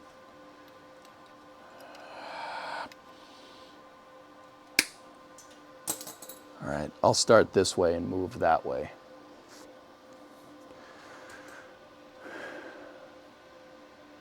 Tap and brush this. Yeah, I'm just trying to get this a little figured out up here. Just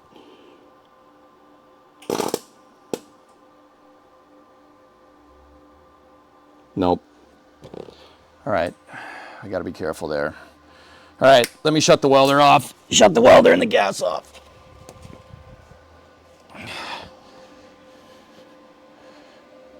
Welder's off. Gas is closed. EJ is sweating. Sweat, sweat, sweat, sweat, sweat, sweat. All right, take the grounding strap off.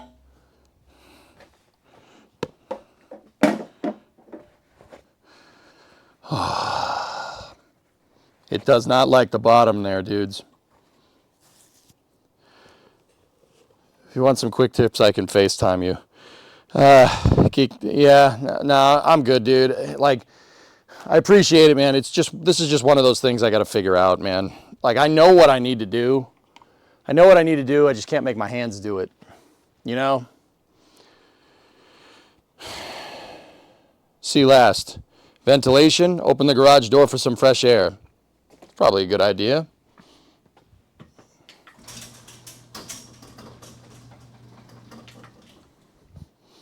Turn the fan on.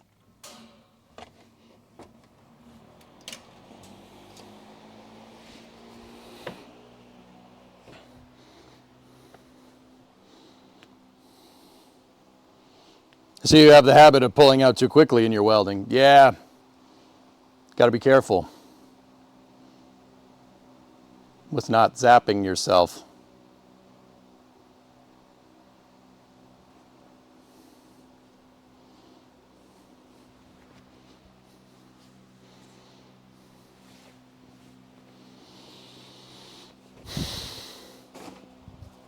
That welding jacket is like wearing a winter coat, man.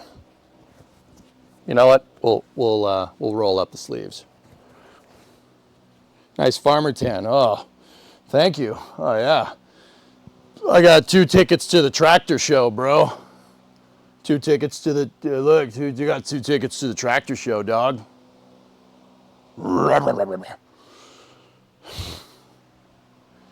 Sun's out, guns out. That's right.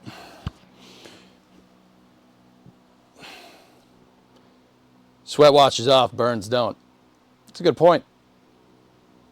So yeah, I'm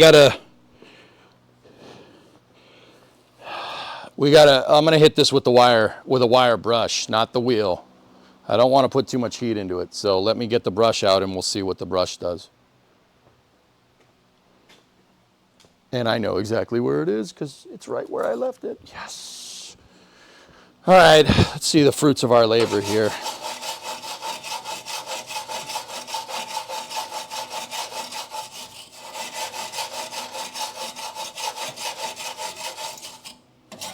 I'm a little worried about that, but you know, we got good steel here and good steel here, so that's not going to make that much of a difference. It's plated behind it anyway.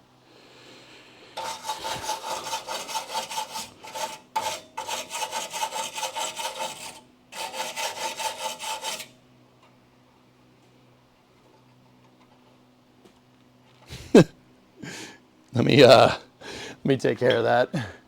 You didn't see that, okay? You didn't. It's still there. I mean, I'm still popcorn welding the hell out of this stuff, but you know, the pools look nice. All right.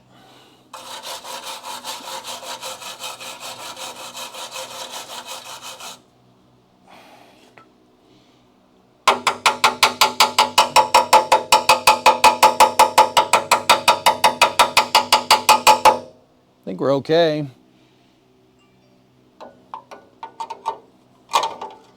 Yeah. Globulus formation. It's not my best work, but you know, it's work.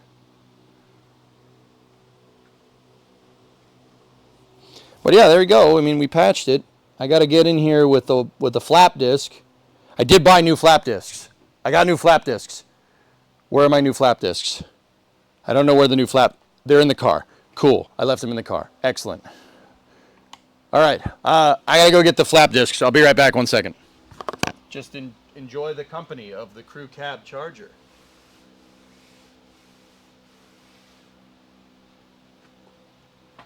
I'll be right back. 1 second.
The car keep you company, chat?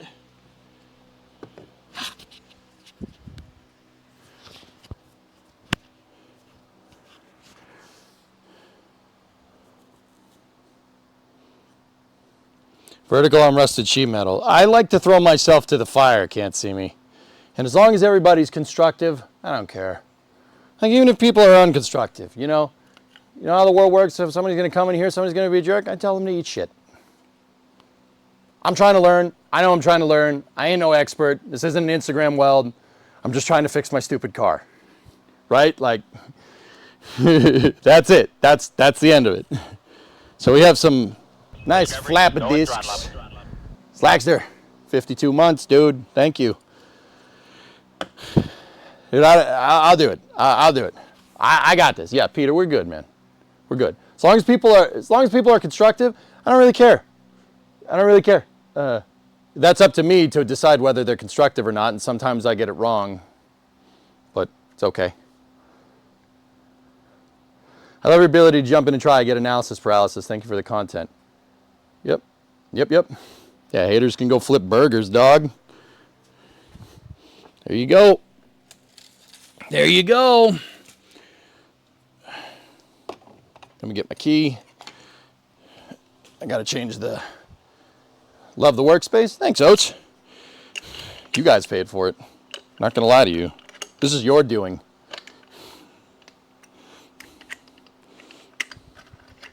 I lived in an apartment for a long time, and all my cars sat out and rotted away.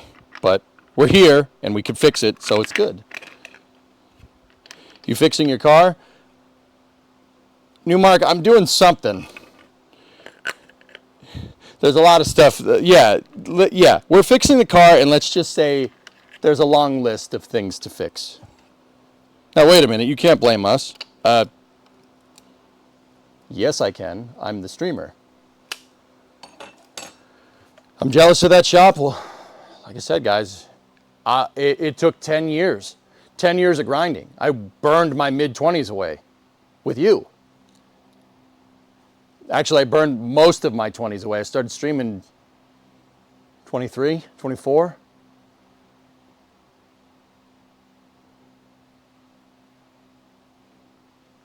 Worth it. That's all I'm saying. Worth it. Worth. Got a shop. A lot of people wish they had. I worked hard. That was a lot of streaming, dude. It was a lot of streaming to get this, man. It took a long time. By the by, how are your cars? Not in the way, I hope. Oh, they're rusting out into the ground. I'm just kidding, man. They're fine. I haven't started either one of them in a little while, or not. That's because they're covered, or the Camaro's covered up. I haven't started the Camaro in a good while. But, yeah. In Florida, everybody has garages, but they aren't used to store cars. They're used to pile up the extra junk you can't bring yourself to throw away. So yeah, this garage is the result of 10 years of grinding streams out from like 2013 to 2023 when we moved. Yeah, it's a lot of work. What worth? Worth it, man. That's the thing. I'm persistent. You guys know that. I might not get it right. I'm not perfect, but I'm persistent. And that's really what matters, dude. Seriously, in this day and age, as long as you want to do it and you just keep doing it, As long as it's something that you see worthwhile in doing, like don't keep doing it if you work at a fast food job and hate it, you know? Like this, it's worth it, man. I worked hard. And I'm not trying to be like, oh, work hard, pull yourself up by your bootstraps, boy. Like, I'm not trying to go full crazy like that. Like this is pretty good, man. I made a good living off of streaming, and now I have a shop because that's what I wanted. I want to build cars and rockets and stuff in here, man. That was always the plan. Well, wasn't always the plan. That became the plan. You got some soft hands, boy. Pick yourself up by your bootstraps. Yeah, no, I don't. Not everybody needs to hear that, you know. Just I can only anecdotally tell you my success. Like I wouldn't even call it success at this point. I still suck ass at welding. But Kung Pao Jeff, there you go. But yeah, I think in a sea of, you know, negativity, right? Everybody's like, oh, I'll never do this. I'll never be able to own a house. I'll never be able to own my own shop. See, negativity, it still can be done. It's hard. I sacked a lot. You don't see EJ posting like selfies from, you know, like, oh, look at this national park. I decided to take a week or a month off from work and take a sabbatical. I wanted to find myself. Yeah, I never did any of that. I never really had a choice. But whatever. Technically, the bank still has a shop. Yeah, I know. You guys like me, but I don't think you like me that much. The bank has a shop. I'm just using it right now. You're not wrong, bro. Rockets, not missiles, before people get it twisted. Yeah, Peter, exactly. As long as you're happy. Yep. Road trips are work. Love the car streams. Yep. No, Willie, I bought this shop. This shop was pre-existing, believe it or not. I did not build this building. It was here. And the guy that I bought it from gave us a pretty good deal on this house, because buying real estate in Massachusetts is expensive. Guy gave me a good deal because I told him I'm going to work in the shop. I'm going to work in the shop every day. And I keep my word. At least I try to. I'm not perfect, but anyway, let's get the grinding wheel to it, man. I got a hearing protection, got safety glasses. Let me put my hat on. Don't want to mess up my hair, you know. That's why they call it Taxachusetts. 22%, dude. But family's here, and people that I know are here, and that kind of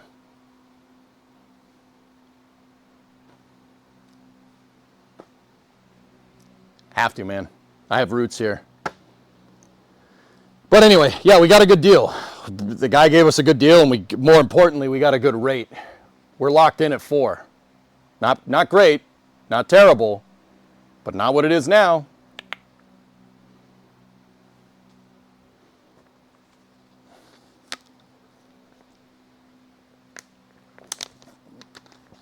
Four is insane. Bro, look at the rates now. What do you mean 4 is insane? What are you talking about? What do you mean? Yeah, I mean 4 is crazy if this was normal. If real life right now was normal, 4 would be nuts. That's the end of that sentence. That is the end of that sentence, bro. There's a grinding wheel. Look at it. It's beautiful. All right, let's fix it. All right. I don't like using the wheel with gloves, guys, to be honest with you. So before safety people get up on me, I don't like using the wheel with gloves. I am deathly afraid of a glove getting caught and then my fingers going this way with the wheel. So I don't use gloves with it. I do have safety glasses on. I have hearing protection. This thing is loud. Headphone users, this thing is absurdly loud. So just, yeah, headphone users, turn your volumes down. With spinning equipment, dude, I don't like using gloves because, yeah, if it gets caught, your finger's going with it. And I do not want that. All right, here we go. Let's see if old EJ's weld stood up here.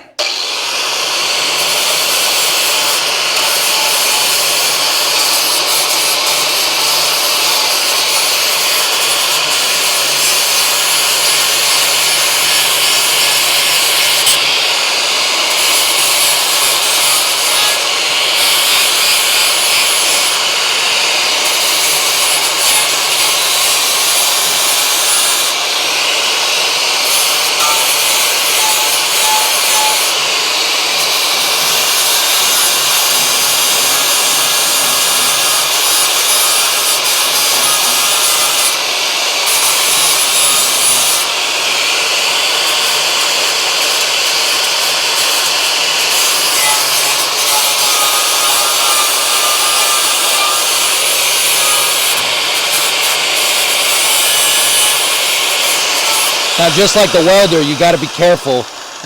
Just like the welder, you got to be careful. You don't want to put too much heat. You don't want to put too much heat in this thing.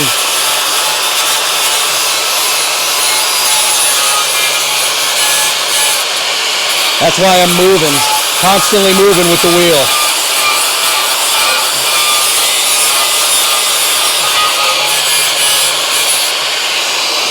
Put too much heat in, you can warp that metal.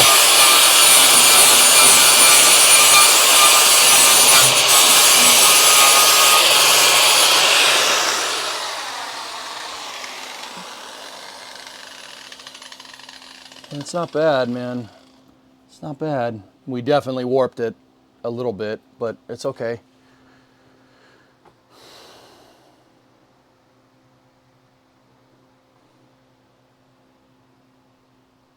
A couple of holes right there. Just a little, just little pinholes. We can definitely zap that off. Ain't no problem.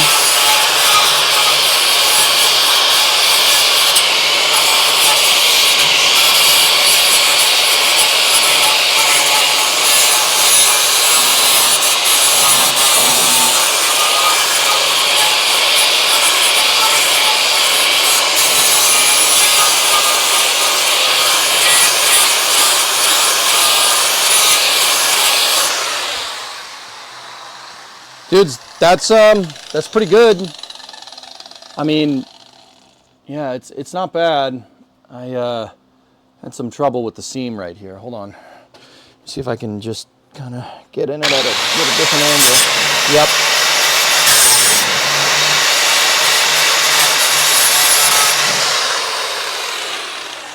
Yeah, it looks like I just got to get at it a little bit more right there. It's that like 20 atoms thick? Yeah, maybe. Yeah, maybe, Jim.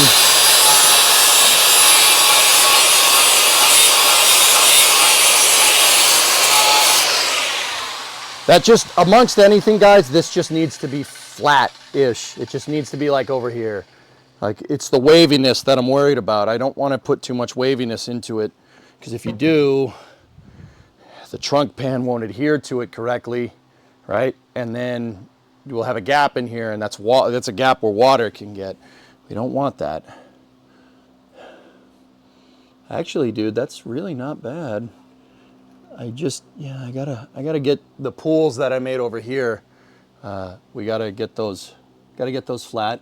I did warp it just a little bit, and I intentionally left a lot of material here. So when I go back, I'll go back with the grinding wheel here, and I'll zip the edge off right there.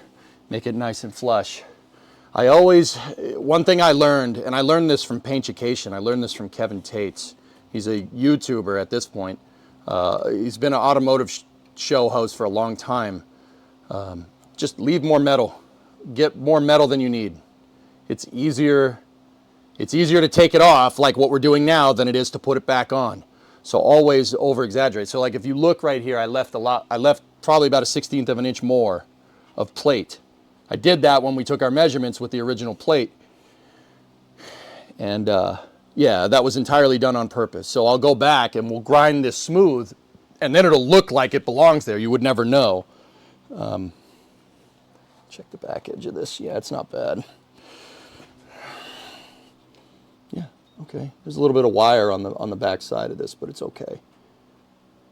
This, I'm not really too worried about the bottom surface down here. I'm not too worried about it because that's not what I'm welding to. The trunk pan's going to go on top of this. This is what I'm worried about. That's what I'm welding to. This needs to be right.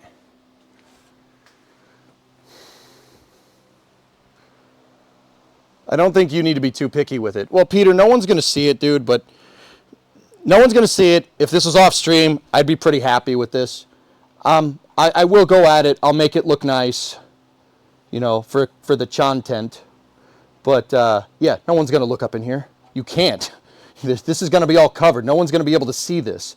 I'm deathly afraid of water. I don't want water intrusion on this car. Water intrusion is what got it. That's what ruined this car. That and salt, but yeah. That's what got it. We got a high spot right here. See this piece right here? See how it's dark? We didn't get, there's a low spot right there.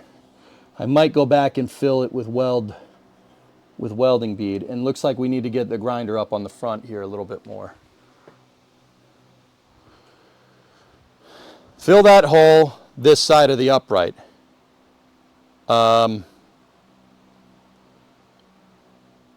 Yeah, Wounded. I can't really get at it, dude. The problem is that there's a damn quarter panel in the way. I would like to go at this and just go back. You're talking about this, right?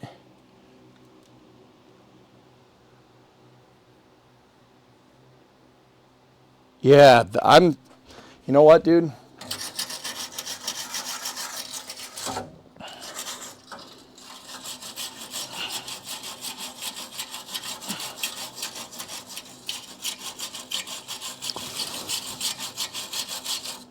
Oh boy. Oh boy. Oh boy.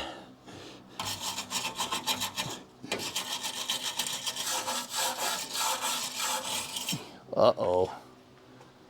Uh-oh.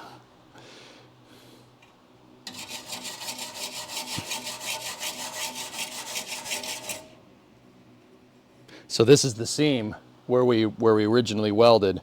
Probably should have cut more weld out, but that's okay. This, I know that this part is back here is nice and strong. Discovery, So go and throttle up. yeah, she's paper thin. We definitely have to get back in there. I'm gonna hit that with the wheel, and I'm gonna go back at this with the wheel again now that it's cooled off. All right, I'm getting the wheel back out, dudes. I got my glasses and everything on. Let's check this.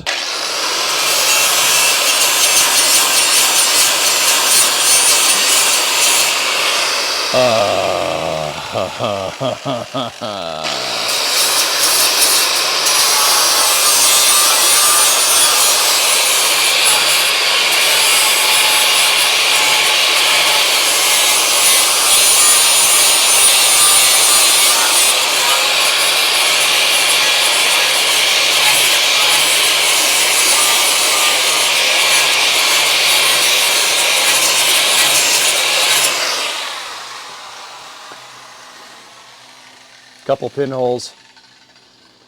pinholes there. There's a little bit of rust under between the frame rail flange and the leaf spring perch. There's just a little bit of rust, and it looks like it got at it. It's all right. It's not the worst. This though, the rest of that came out real good. Look, it almost looks like it's one piece again. See, that's what's cool about metal. You can just make it one piece again. It's really not a big deal. Like you can zap that piece right back in, and now it looks like it's been there for 50 years. There's a couple of pinholes that we're gonna have to button up, but yeah, not bad, dude. We got to do something about this over here, though. See, this metal is paper thin. That's our seam, the original seam weld. We're gonna have to build up more material here, dudes.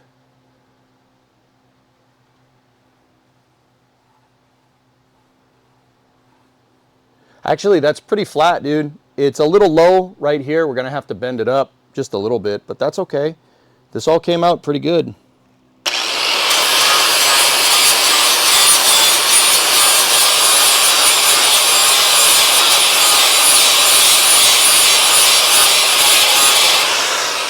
Yeah, not bad, dude. Not bad. Couple of pinholes. Easy. Easy to fix. Nice. Pretty happy. That came out pretty good. I mean, my welds still suck. Complete ass, but it's okay. It's all right. It's all right. That's super smooth, dudes. Yeah, we got to bend a little bit right here. And, yeah, that's not bad at all. No, she good. I'm happy with that. There's a couple pinholes here and there. I want to get one more spot with the grinding wheel.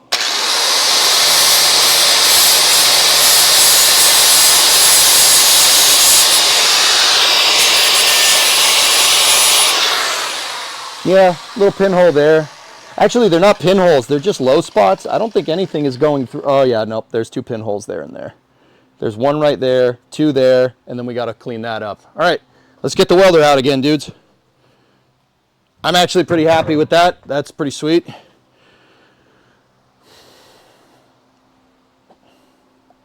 Can you get some scrap and weld a sculpture for the garden for practice? Well, of course. What do you think this is? I'm going to store it outside, Pete. I'd prefer to just learn, dude. Like, trust me, if there's a red flag that somebody says, like, no, don't do that, don't drive that, believe me, somebody's going to let me know, right? Like, and that's fine. Like, I want you to please backseat the hell out of this. If you don't think I'm doing something right, if you don't think I'm building it back in a way that's not gonna reinforce the car and it'll compromise the structure, let me know. Let me know, dude. I'm serious. What other streamer is gonna say that? Backseat the hell out of me. I don't know. I'm not good at welding. I am good at structure. I played way too much Kerbal to not be good at structure.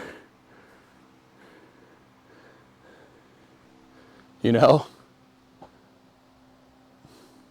Okay, then please stop grinding thin metal thinner. Done. Do you think I should leave it? Can't see me? Think we should leave it the way it is? There's a couple of pinholes here and there, but if we coat it in paint, I don't think it's going to be that big of a deal. Leave it and paint it. Really good. There's a lot of structure there for support. Cool. All right. Hit it with the paint. I'm going to back the camera out so I don't screw up the camera lens a little bit. I will coat that sucker and steel it. Here, this camera's got metal shavings all over it. Crap. I screwed it. I don't want to screw up this camera. It was expensive.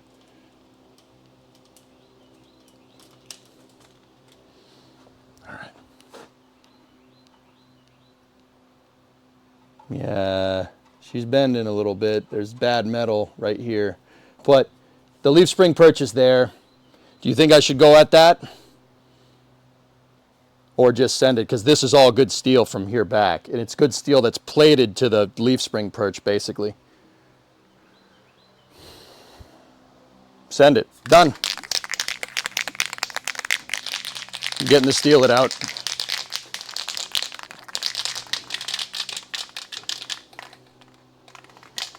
This is weld through primer. It's called Steel It. In case I need to get back in there, that's what this is all painted. Everything's painted gray.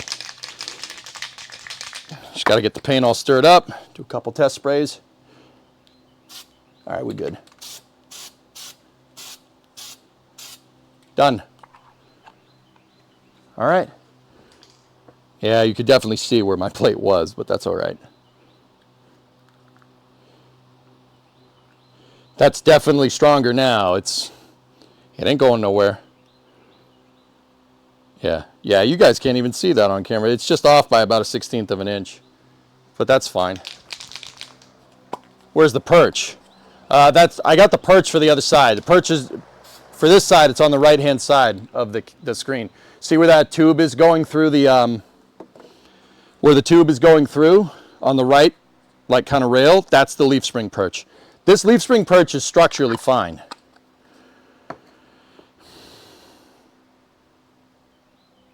I would repair it. Yeah, wounded. Well, I hit it with some paint, so I'll go back at this part, a little bit later. Let's move to back here. That's the next objective.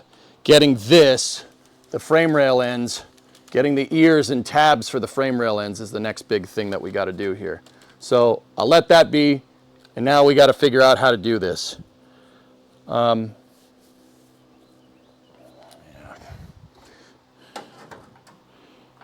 We did talk about plating it. I don't know if that's what I should do. I kind of was intent on it, but no, I don't know. I shouldn't second guess myself. There we go. It's well lit. Set up for a modern day crumple zone. Well, it definitely will crumple. That's for sure. I don't think this will crumple. That might. Okay. So when I put this on, I did what I did before. There's too much metal here. I know we're off by probably about 1/8. This goes too far back. I know it does. So we're going to have to figure that out. And we also need to rebuild this flange here. I got to rebuild the tabs here, here, and here, because there's tabs that go off this way. I never noticed them before when we made this originally. Yeah, no problem. No problem.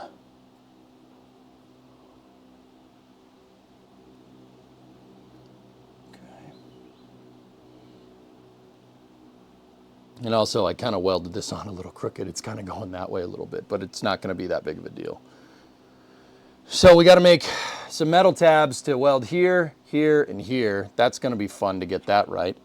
So I should probably clear off the ends, and then I got to put a plate. I don't know. Should we still? My heart's kind of telling me, you know, plate it like the factory, but the factory would have bent this. You know, they wouldn't have welded it on. It would have been on the frame rail, and they would have bent them out. Plate all the way across? Oh, well, of course. The rear cross member, dude, is doing that job.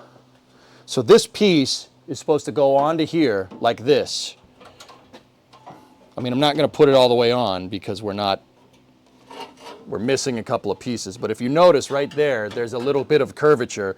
That little bit of curvature is the only stored logic I have about where this thing needs to exist in 3D space. That's the only thing I got.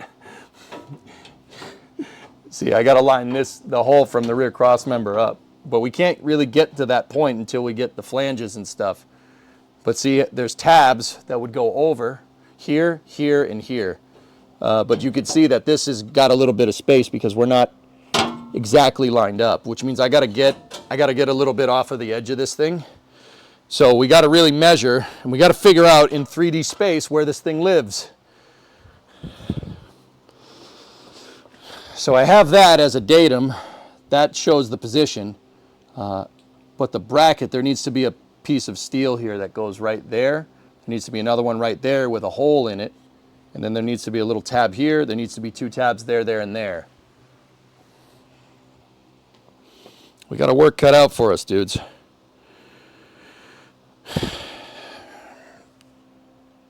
Now, when I first got the rear bumper out and everything out, it just ripped the cross member out like paper.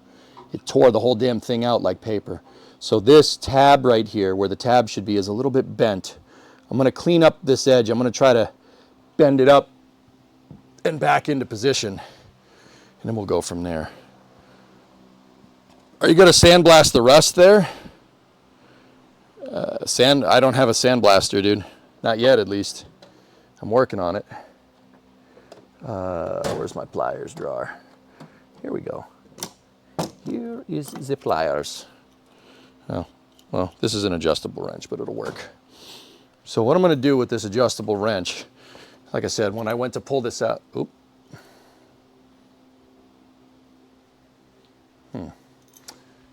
You know the paint's still wet, asshole, right? Oh, really? Oh, this is space. Fluffy gifted 2 subs. Nice. So this is the part where I'm using very specialized hand sanitizer to get that wet paint off of my hand, you know.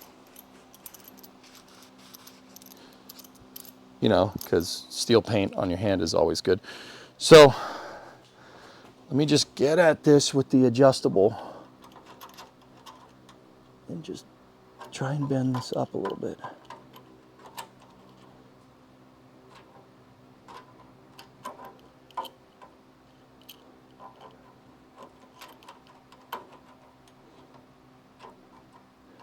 Trying to bend the perch flat.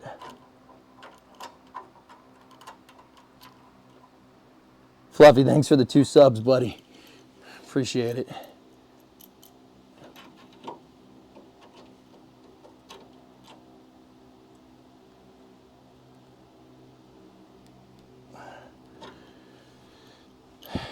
There we go.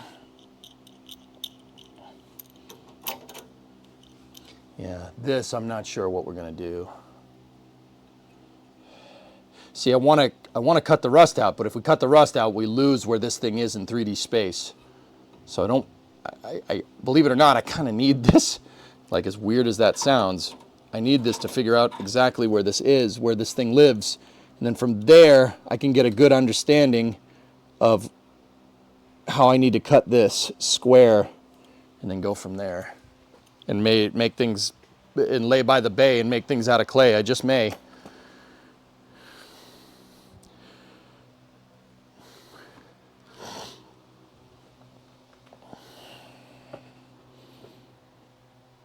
Now I'm looking at this, welding this in crooked I might not have enough meat right here. That would be a problem.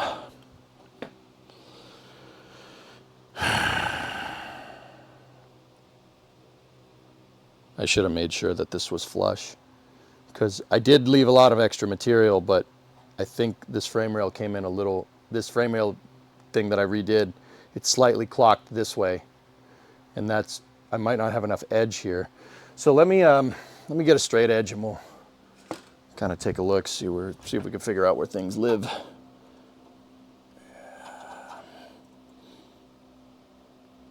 Actually, this edge is pretty dang right, because we have to put a plate. We're going to put a plate across this, right, to replicate the frame rail ears. So if I'm looking at this right, there's about a 1/16 of an inch there. That's actually pretty good. This is the side that's actually might be too much.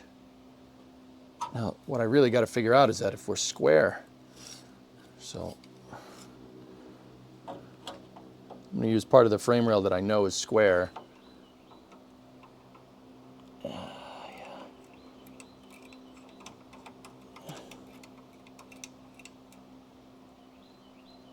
Let's see if we're nice and square to this. No, this side's a little bit too much. We gotta take some metal off here with the grinding wheel.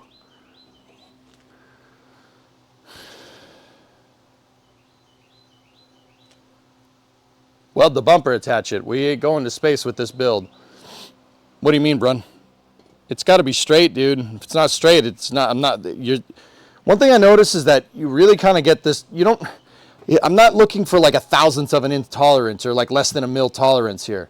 I'm looking for a 1/4 inch, right? We're a little bit far out here. I just got to zap off a little bit of this over here. We just got to take off a little bit of the metal. I need to make sure that that's flat. Trust me, if you see here, I'll just show you, dude. Look, I know it's not rockets. I understand it doesn't need to be super precise, but here, back it out and I'll show you what I'm seeing. See what I mean? This is too far out. Remember, we're welding a 1/16 of an inch plate to it. So this, visually right now, should look like it's a little bit behind that flange. See what I mean? See the gap? That's good, because I'm going to weld a plate to it. Then we weld the cross member to that. The plate will replicate where the frame rail ears are. It'll be easier to weld that together, right? We'll replicate where the frame rail ears are, and then we put the rear cross member on. We got to get it nice and square. If we get this square, then we can measure to that bracket square, cut that out, and redo that bracket. So I got to get in here with the flap disc, right? And we need to back off a little bit. Now, how much I need to back off, we got to figure that out. Once again, I know it's not rocket science, dude. All right, Sun Temple, see ya. I know it's not rocket science, but this has to be right so we could get the rest, so it lines up with the other side. This is very important to get this correct. We are not square at all. See what I'm talking about?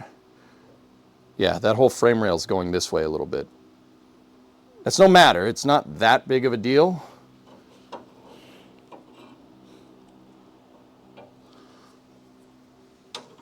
But it's enough to really want to get this correct. All right, I really just got to start by taking off metal here.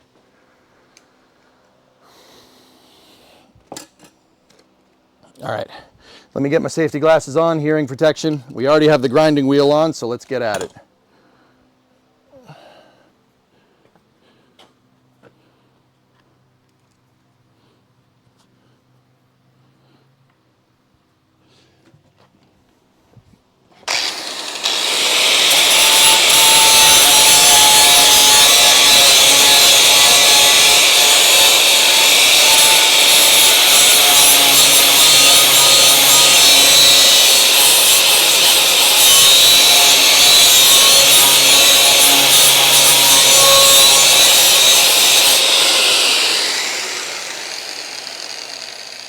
A little bit more.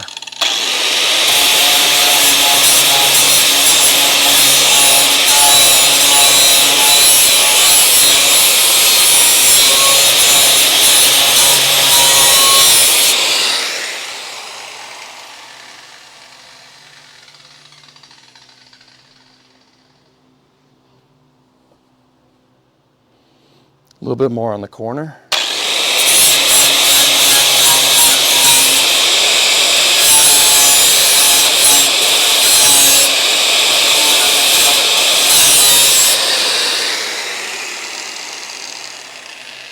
Let me measure again.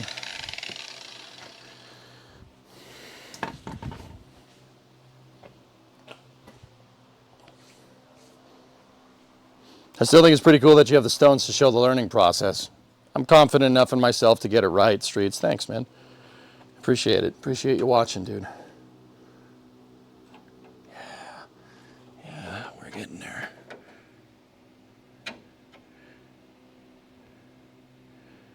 Definitely getting there. I went a little too heavy over here, so I got to get a little bit at the corner. Once again, you don't want to take off too much. I just got to get at this corner piece a little bit.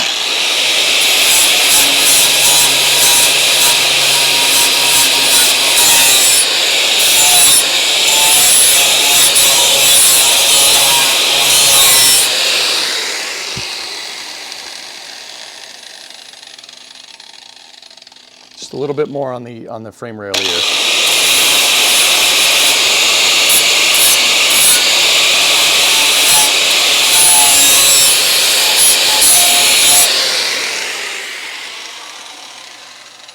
How's that looking, dudes? It still curves off a little bit right there, but are we looking pretty flush?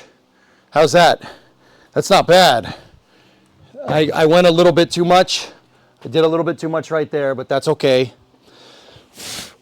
Just blowing off the camera. The camera's got metal all over it. And that's what I mean, dude. It's just got to be close. It's got to be close enough that I can plate it and it's not an issue.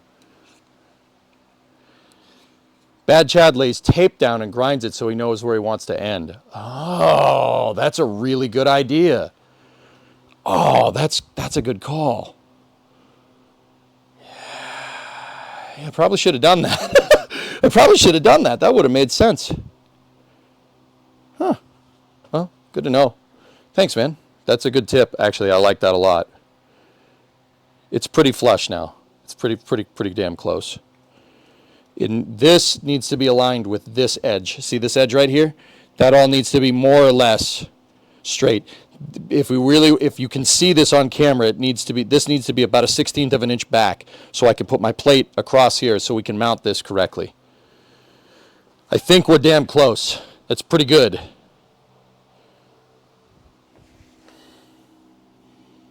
Yeah, it's pretty good, man.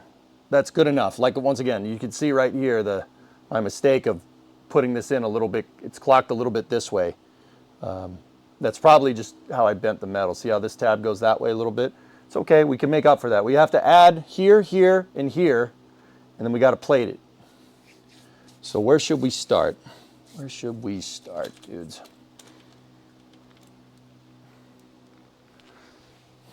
Yeah, I like that tape method. That's a good idea.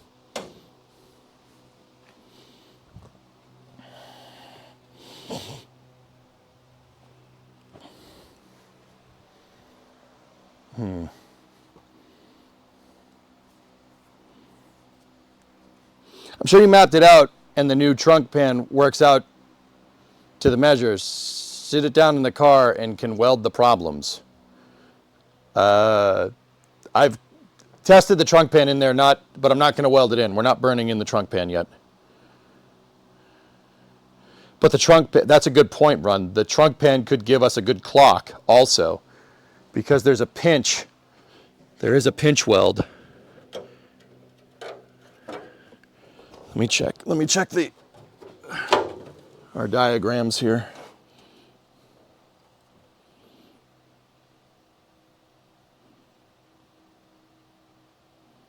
Yeah, that's actually a good call. Yeah, I'm going to do that. Let's get the trunk and we'll put the trunk pan in. Not to weld. that'll help us. It will help us find this. I'll show you how I know. So the old fascia, this is the reason why I haven't cleaned this up yet. The old fascia still has a little bit of the trunk. See it right here? That's trunk. That's the trunk pan. It butts up against the back of the rear fascia here. And then the cross member, the trunk overlaps the cross member. The top of the trunk cross member flange is right here. See it? Well, what's left of it? So the cross member's here. The cross member is an L shape like this, and then the trunk is an L shape like this. So this L goes there, and that L goes there. So the trunk overlaps the cross member. If we can mock up the trunk, we can figure out exactly where that cross member lives, and we can go from there. That's a good idea. I like that. So let's have some fun. This is also a huge morale victory, putting this thing in. So I'm going to move the camera back so I don't knock it over. I lost a really, really nice camera last time I did that.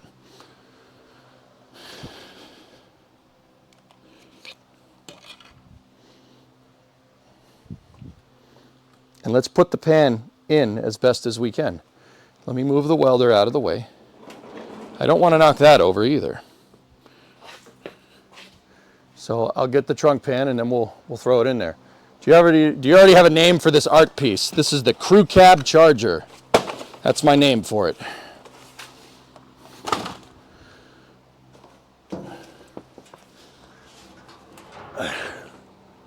So the bottom of the trunk pan should have a lip.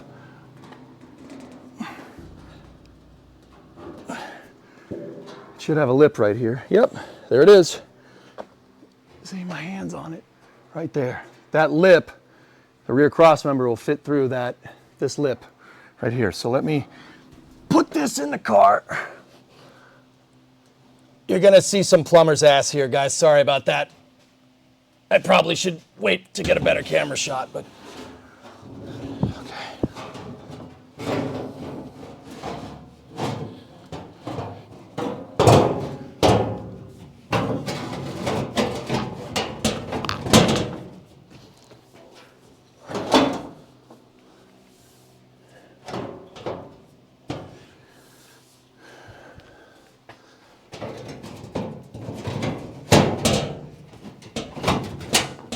there's some rust in the wheelhouse that's still getting at it.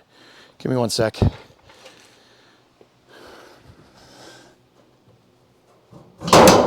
Yep, there we go.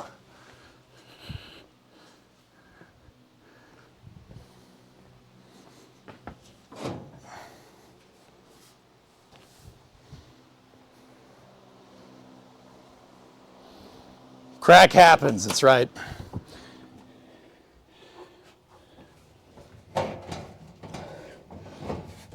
Let me just make sure I'm in the car now. I'm just pulling this pan forward to more or less where it needs to live.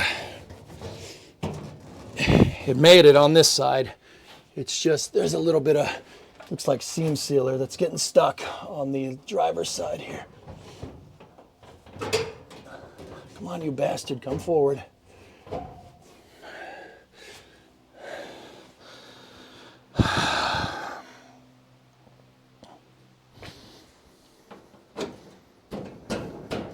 Some of the old trunk is still on the driver's side wheelhouse, but that's supposed to go in there like that. It's not straight, but it's close. And then, where's that rear cross member? Here we go. And then this sucker goes right here. See this lip right here? I don't know how well you guys can see it. The cross member goes right there. That's where this all needs to live, like that.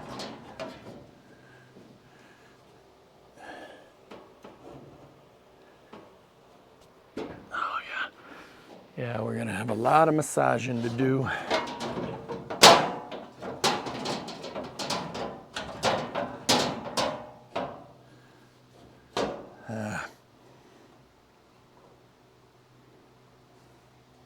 That's how that needs to go.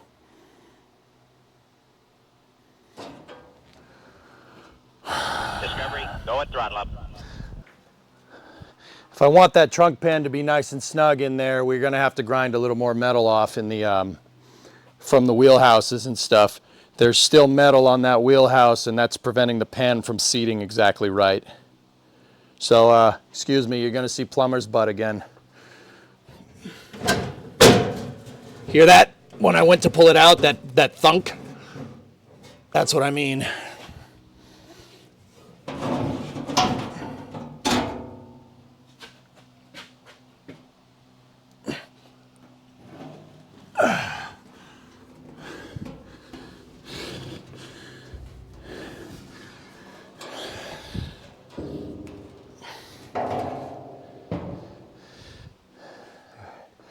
There's a bunch of crap over there and over there. We're gonna have to grind all that off. But I'm worried about it because that's a lot of stuff that we're gonna need to remake the bottom of some of the wheelhouses, dudes. So it's gonna be a pain in the butt.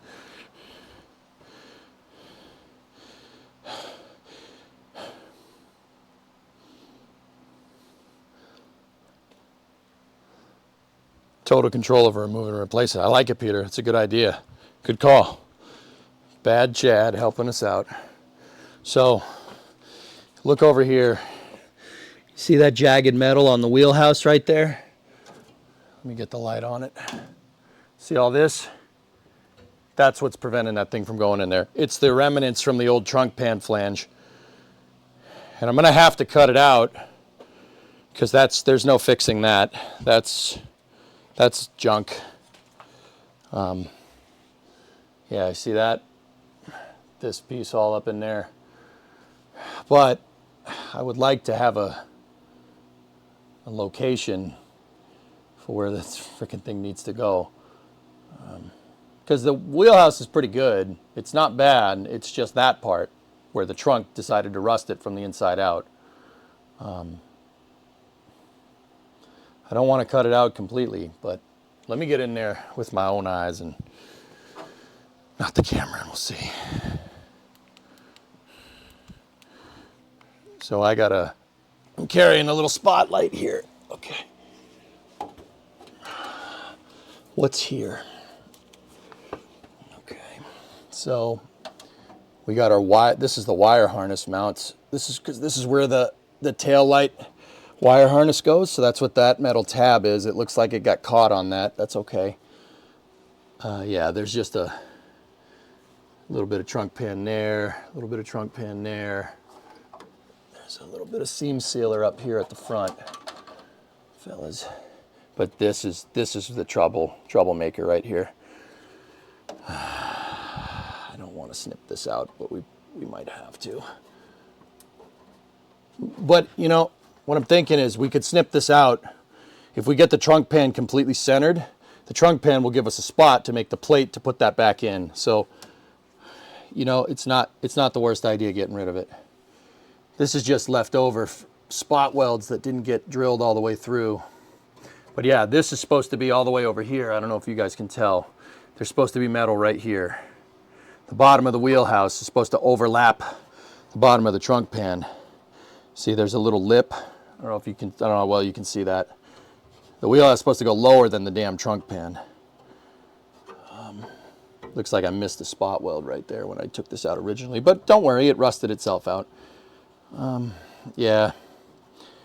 Okay. Wheelhouse, like I said though, nice and solid. Very good. Very, very, very good. Just put that up there, like that.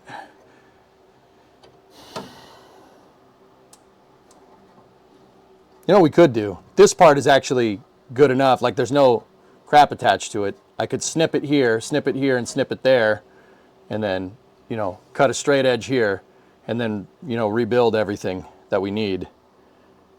That might be a good idea, but then again, there's still some trunk pan there too. Okay. I'm also just checking the frame rail while I'm in here. Yep, it's still rusty. We're gonna need to plate that. There's still a hole in it. We'll fix it though. We just fixed another hole in the frame rail, so yeah. What do you think I should do, dudes? Should we snip this? Snip this, call it a day, check for trunk pan fitment and go? Or should I keep measuring, doing it the way I was doing? I'll leave it up to you guys. I'm not entirely sure how to proceed. Brun, I like that idea though.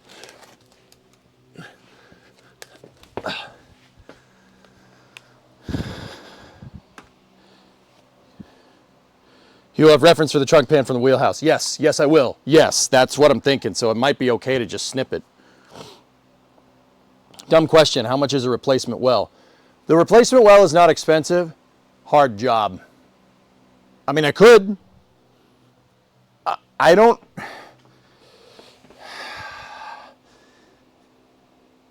It might be out of my skill level, man. It might be, that might be, like I'm willing to put myself out there, dude, but like this, but I'm not entirely sure that I have the technical skill to do something like that. I really, like, not technical skill, that's not the right way to say it. I don't have a frame jig. Well, you don't necessarily need a frame jig for that, but the wheelhouses are good enough that it's just the bottoms that need to be repaired, you know? So, I don't know. I mean,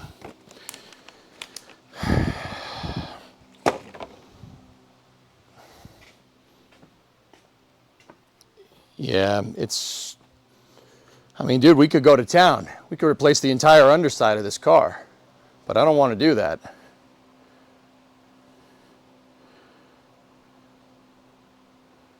I'm going to snip it, I think, just so we can get the trunk pan in there. I'll keep the piece, and we could always just tape it back on there if we want reference. But I know what the wheelhouses need to do, so.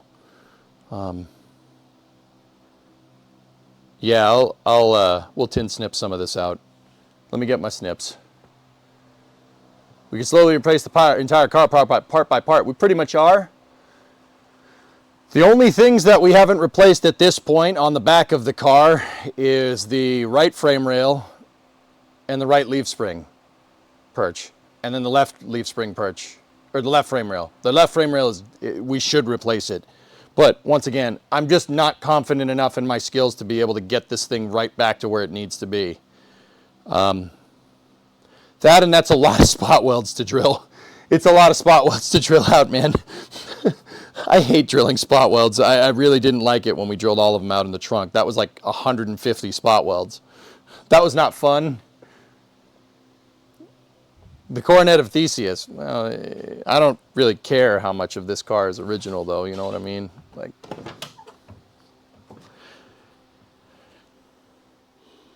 the Coronet of Theseus.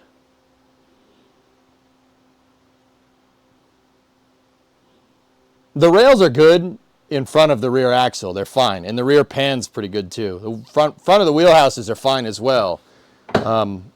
At least as much as from what I could tell. Like, it's nothing that we can't just replace with welding stuff back together, you know?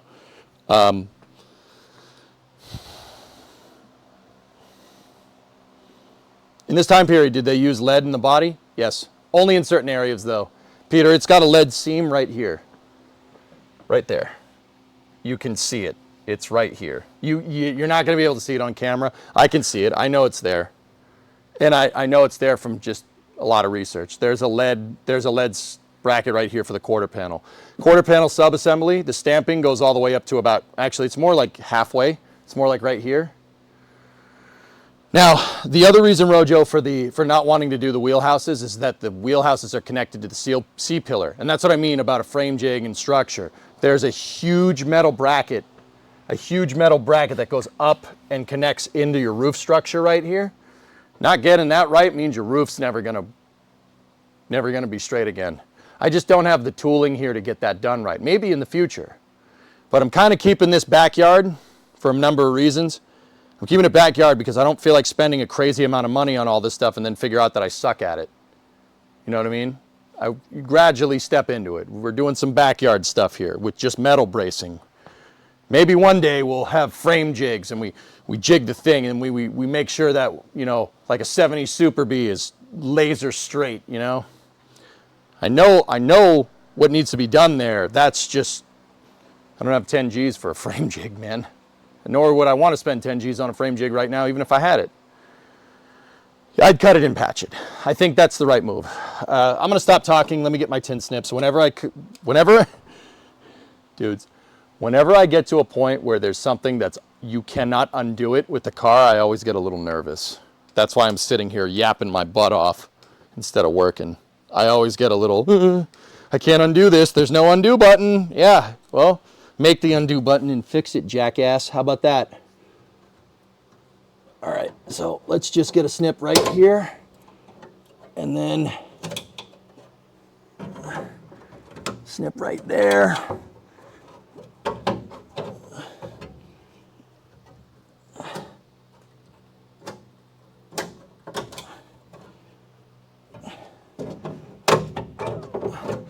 You see, I come from the computer world, man, where there's an undo button if you screw up. There ain't no undo button here. And that makes it a little hardcore. But hey, we like playing on high difficulty with every game that we play anyway, so whatever.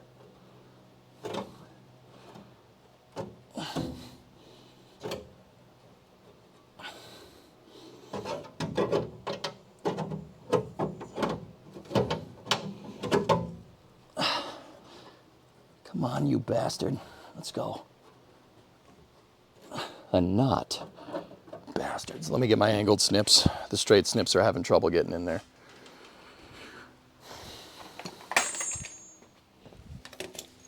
I knocked over my carbide burrs, because of course I did. And as soon as I did that, the case opened. I'm not sure if you guys heard that nice pinging noise that you never want to hear.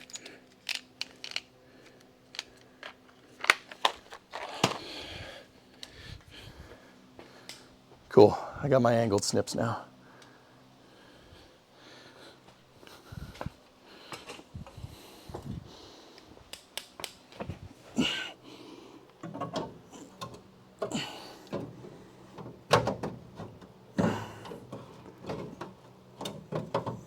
There we go.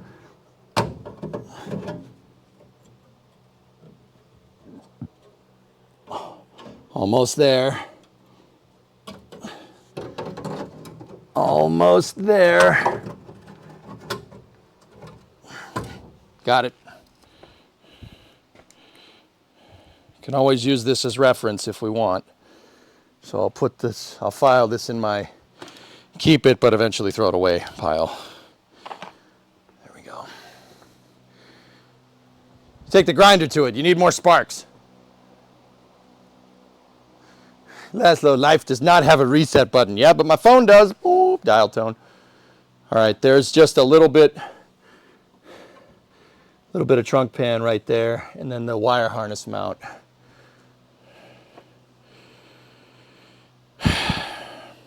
How am I going to get at that? We could just cut it.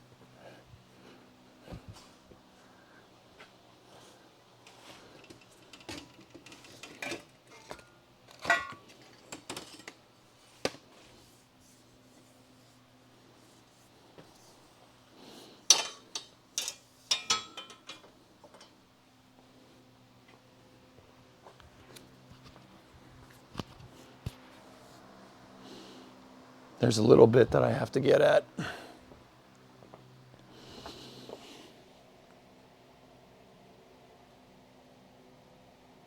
I don't know. I'm going to cut that out. So it's kind of in the dark. You guys kind of can't see it. It's over here. There's a little piece. Here, you guys are going in. You're going in. See that little piece right there? That's sticking out. This guy. See this piece? Right there.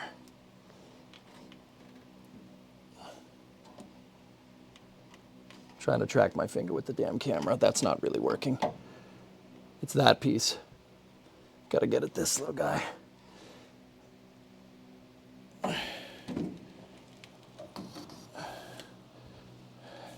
Yeah, if that seemed cramped in there, yeah, you're not wrong. Yeah, it sucks. It's really tough getting in there. All right, let me get my snips. I'll just snip that piece out too. We can replace it. I mean, it's already rusty anyway. It's pitted to all hell. So let me just...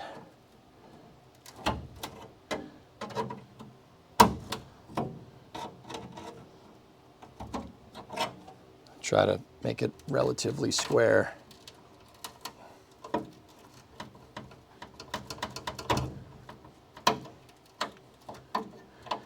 The interesting thing about these wheelhouses, guys, is that from what I can tell here, this is not 16 gauge.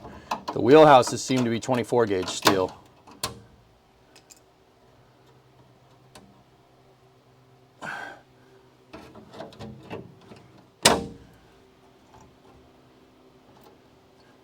All right, we can get the rest with the grinding wheel.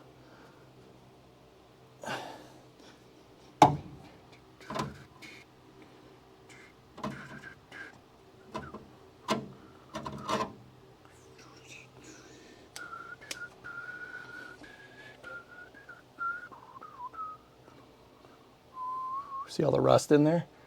Look at water got in there. That was originally 2 sleeves that were this thick, and look at how thick it is now. It's because 2 pieces of it, the water got in through the top here and rusted the snot out of it. You can see this thing had a pool of water in it at some point. I'm wondering if this car was submerged at all, dude. The more I look into this, but then again, it's probably just the trunk. Here, I'll switch to the other camera. Look, this was 2 24 gauge pieces of steel, and now it's more than 1/8 of an inch thick. So for everybody else, it's 2 like millimeter thick pieces of steel, maybe 2 mil, and it's like 5 or 6 mil thick because it rusted out and all the rust expanded in there. No good. Whole car is like that, man. Well, the whole back of the car is like that, I should say. Front of the car seems to be okay. All right, now that that's out of the way, we should be able to get the trunk in there.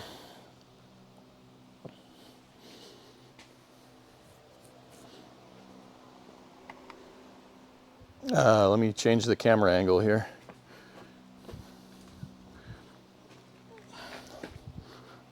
You know what? Let's see if the Vivitar wants to work today. Oh, yeah. Oh, yeah, the Vivitar. Look at that. Yeah, even though I told it to not show any of that, it's still doing it. Camera sucks. But don't worry, this shot is so overexposed you can actually see in the car, which is pretty good. All right, trunk pan in again. Once again, hey, Chief. What's going on, buddy? You're going to see some plumber's ass here. My bad.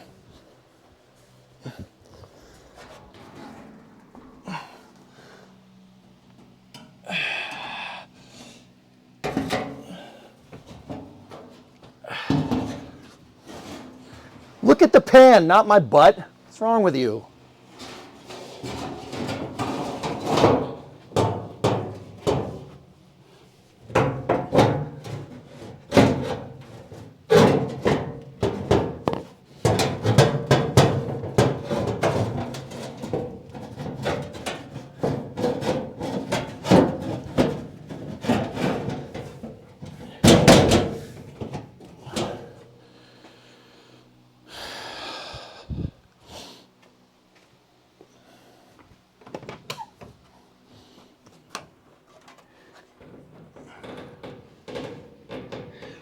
It got stuck on the wire harness mount.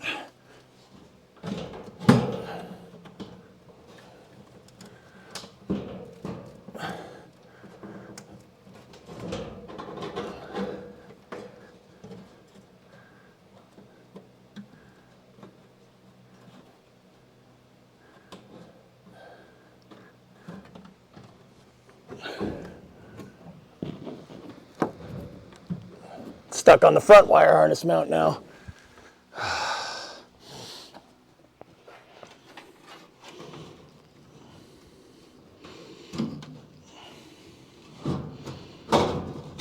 There we go. All right. Didn't just cross my fingers, I swear. There we go.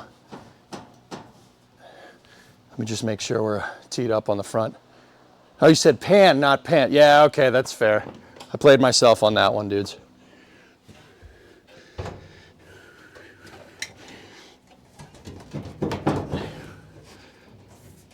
Okay. This trunk pan is more or less where it needs to be. That's pretty damn close.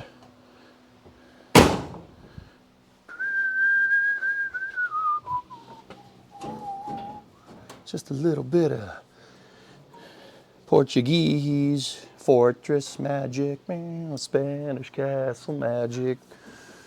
Sorry, I gotta change the lyrics so we don't get sued. We're not getting sued! It says universal monster, not universal piece of crap like you say.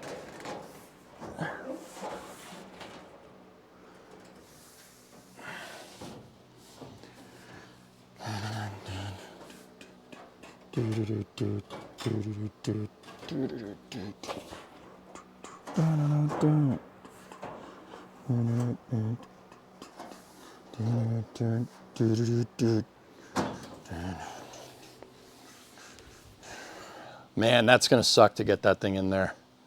And when we eventually go to weld it, that's gonna really suck. So much rust, what happened? It's old, man. Car's old. What do you want? It's old, dude. It's a 56-year-old car. This thing was never designed to last this long. Grandma, it's not designed to last this long, buddy.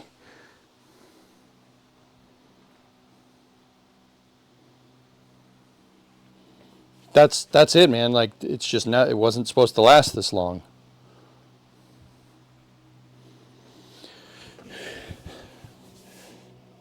I think we might be a little bit off. There we go. Okay, we're pretty plumb. That's pretty close, dude.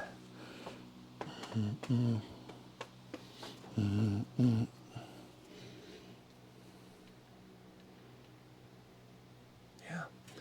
It's about as close as it's going to get for with what we got.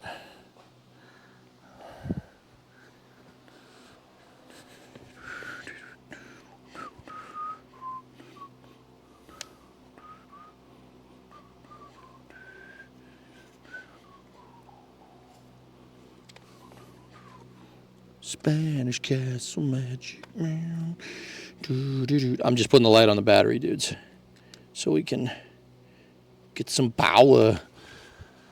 All right.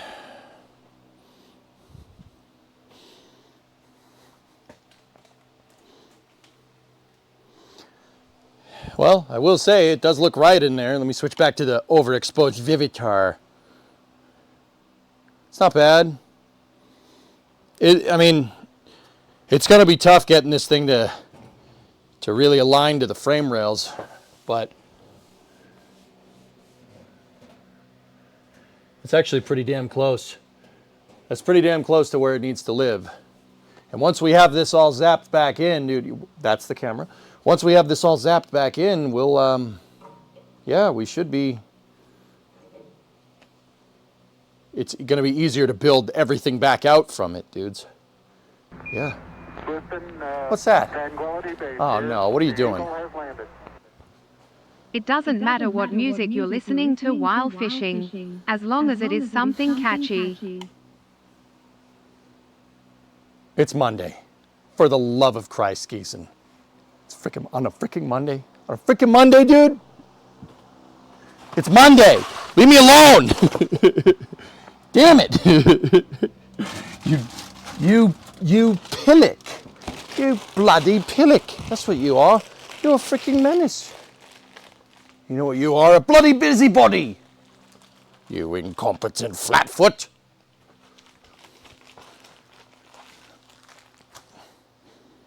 Nope. Missed that.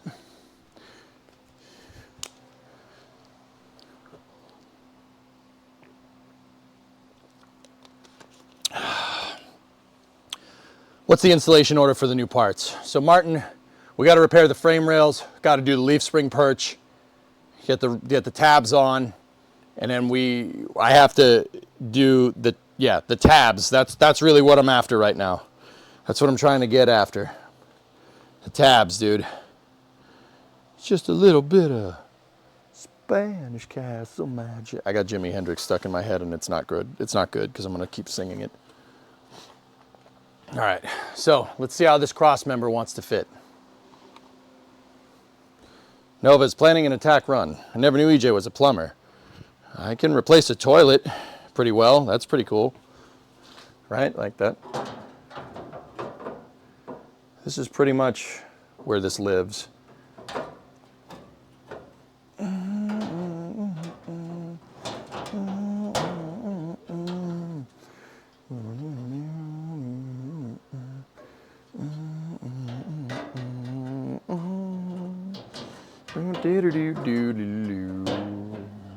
It's just a little bit of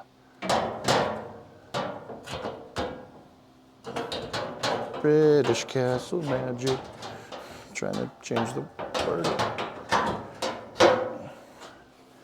There.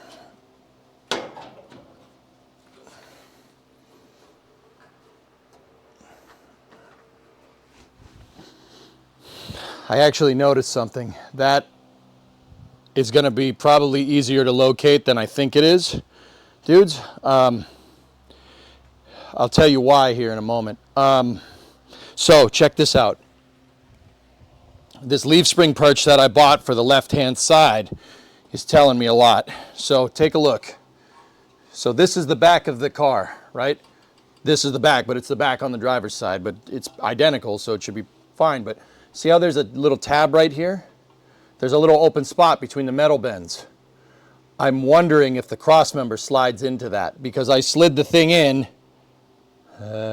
I did that with what's left of the original ones on both sides, and the cross member kind of snugged itself into place. Tranquility Base here. The Eagle has landed. I figured out the best way to get beef to restaurants. You have to get it moving.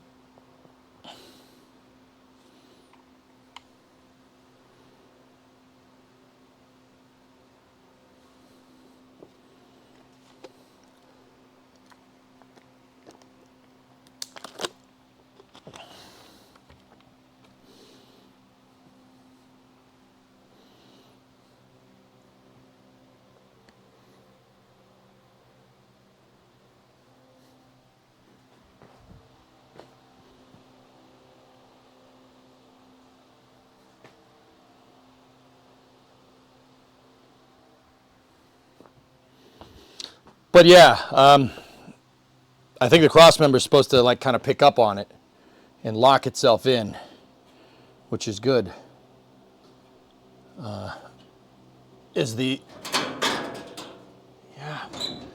Yeah.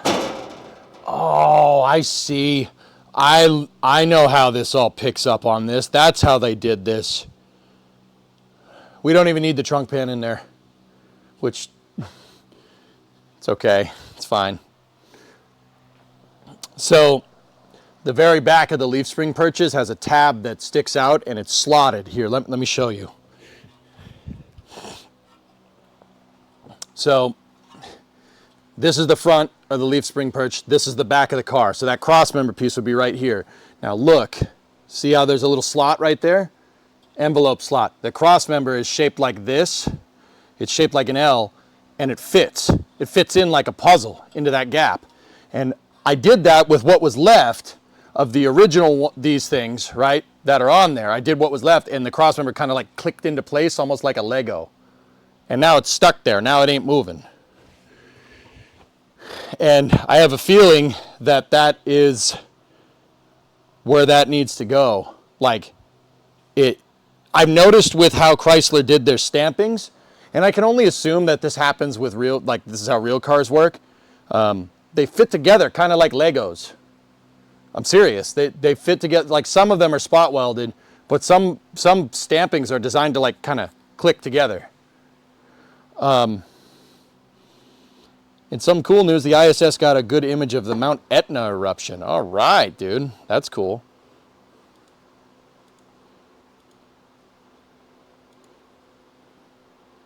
My crew cab charger is afraid of wet. Thanks, Space Pope. Yeah, I would want to get some reference.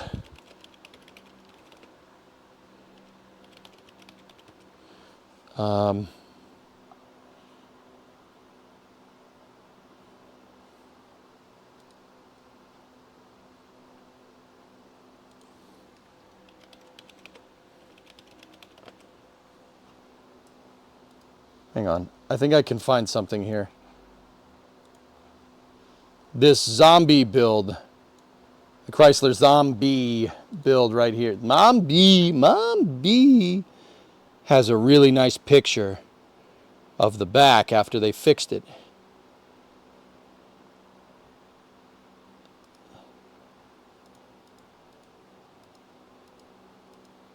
That car's a lot cooler than mine, but that's all right.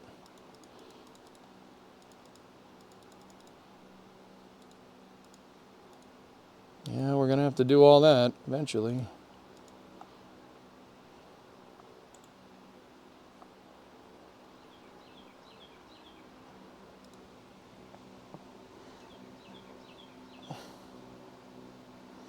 I ran some days, and if Elon is right, Flight 10 is June 17th. June 17th? Oh, dear. I'm looking for some reference, guys. Fortunately, this kind of car is super popular, so there is a lot.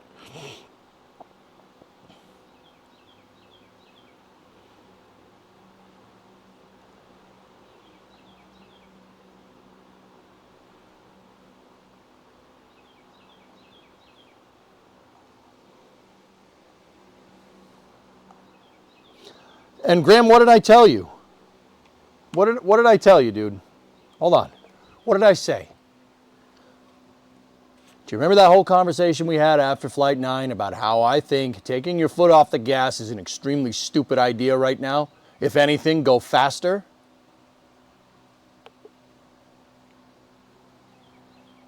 Did I not say that?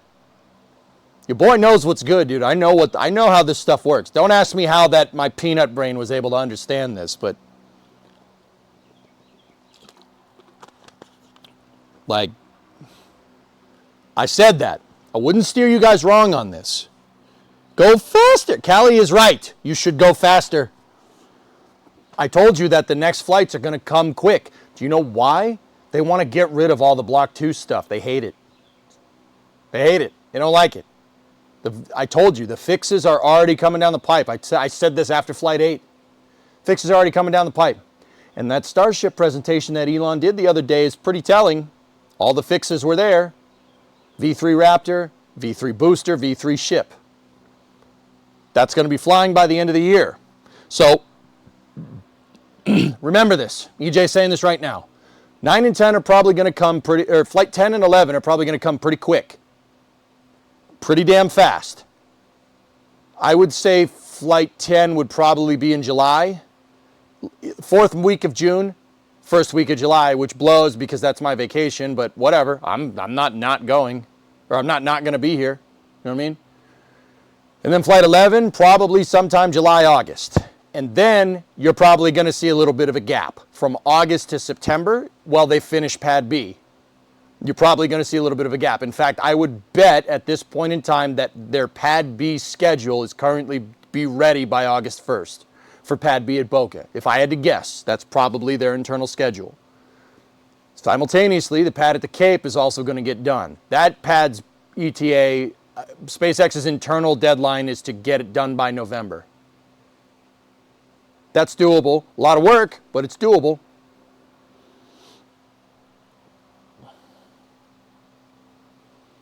Block 2, the mitigations, man. SpaceX doesn't do mitigation. They don't do mitigations. They don't do that. They've been making mitigations to the last couple of Starships because they're just trying to get it into orbit. Because they already have the fix for these problems. You think SpaceX doesn't have the chops to figure out some vibration problems? They launched Falcon Heavy. Of course they can figure that out. Duh. Duh. Like, do you see what's being launched here? I'm pretty sure if they can get 33 engines to work correctly, they can get 6 or 9. They got 27 Merlins, you know, singing in chorus, right? I'm sure they'll figure it out.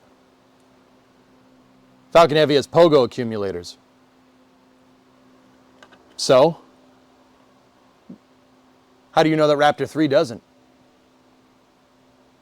Now I know what you're going to say. You're going to say, oh, well, we don't see them on there. Yeah, there's a lot of things you don't see on Raptor 3 that it has that it doesn't look like it has. In fact, we learned that the wire harness is integrated into the structure of that vehicle. It's an internal wire harness, so if the engine catches on fire from a leak, it doesn't burn the wire harness out. Gee, I wonder where they learned that.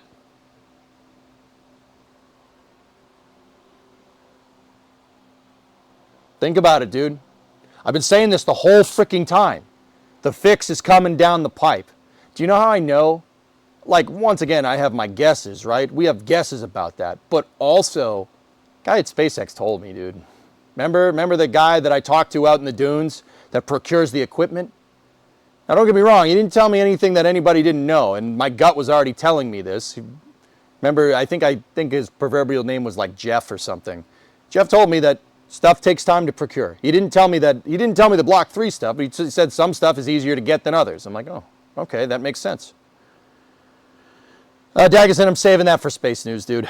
Saving it for space news. Anyway, I got to take the trunk pan out, and I'm kind of procrastinating again because I don't want to take the damn trunk pan out because that hurts my back, but let's go. Let's do it.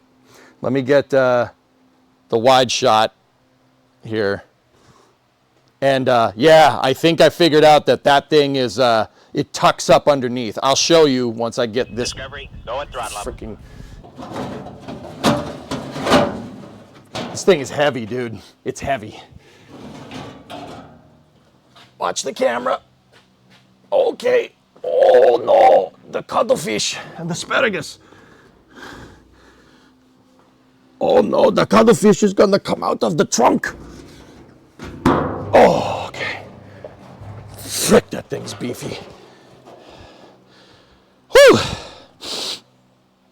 All right. See how the cross member is sitting there? See what I mean? See how it's sitting in place? Bandit, go at throttle up. What's up, dude?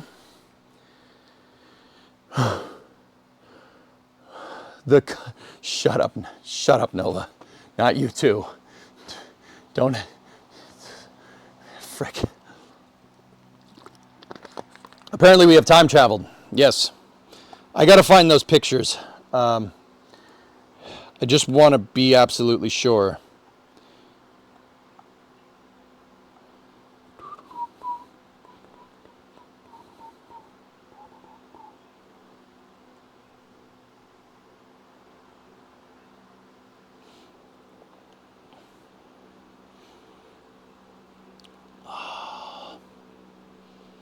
I'm trying to figure out exactly where...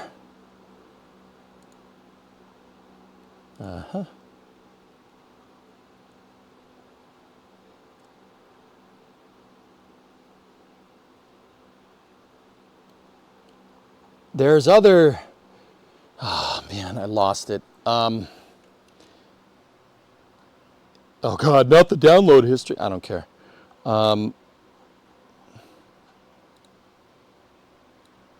Let's go Mopar Connection magazine, copy that, paste that. Yeah, zombie trunk pan, bingo. All right, this looks like a massive project.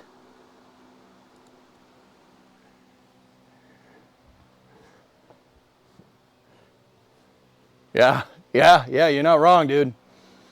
Bandit, dude, this is big, this is a big deal. This is by far and away the craziest thing I've done with a car.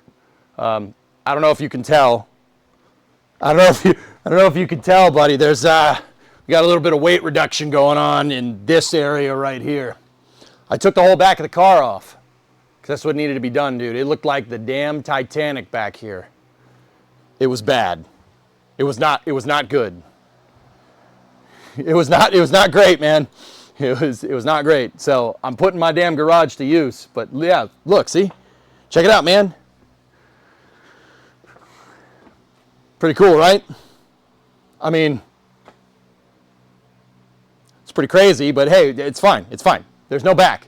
Don't panic. We're good. It's also 2023, apparently. I need the other camera. Hold on. Yeah, Bandit. I kind of started doing some car resto. I'm taking all the CAD skills and all the Kerbal jig skills and putting it to work. This is the crew cab Charger, man. I'm amazed you haven't seen this before. I don't want it to be a drag and drive car. I want this, well, I mean, we could make it a drag and drive car.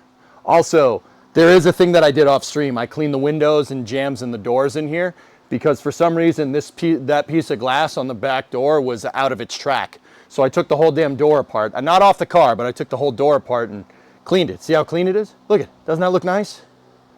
I cleaned up all the chrome around here. Pretty good. So Bandit, I don't want a drag and drive car necessarily. This is a hot rod power tour car. That's what I want this to be. Dude, I have a 5.7 Hemi lined up for it. I have an 04 Dodge Ram outside. It's rotted out. I bought it from my neighbor. I'm taking the 5.7 out. We're putting it in this.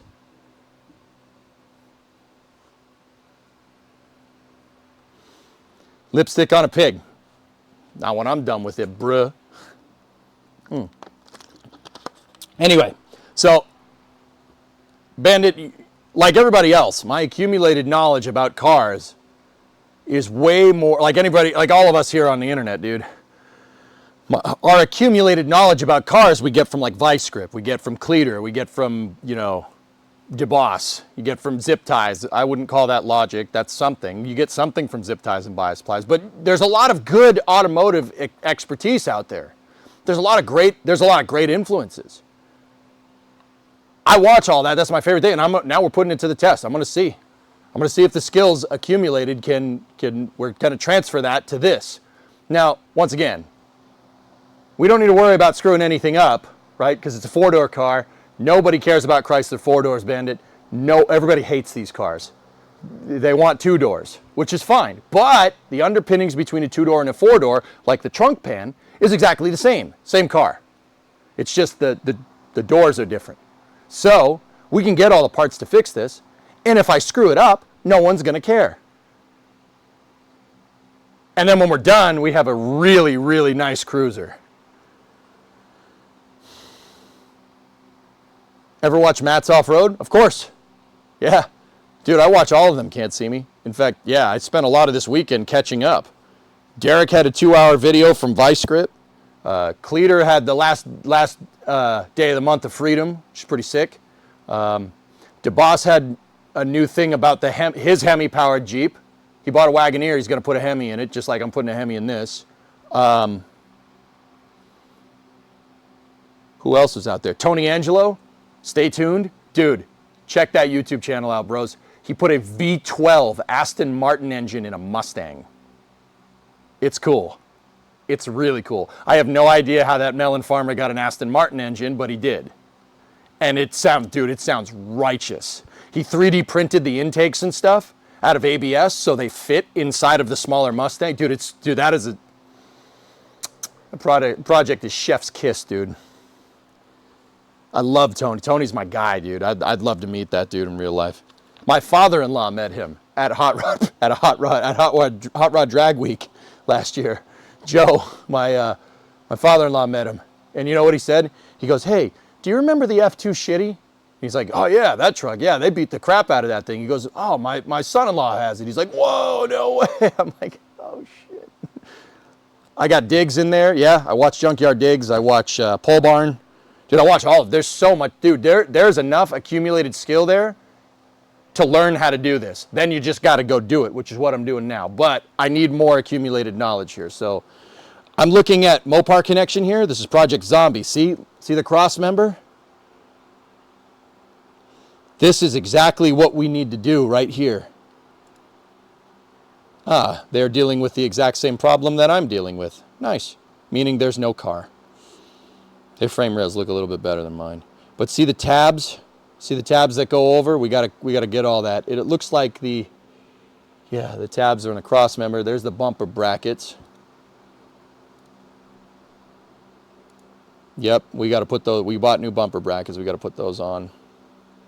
They're drilling out the bumper brackets. Those are the tabs we need to remake, dudes. Those are the guys. We gotta do that. That's what we're gonna do now. How do you plan on getting rid of all that rust? Are you going to dip it in acid bath? No. Just So Naval, oh, that's the wrong camera. Naval, what I'm gonna do is cut it out.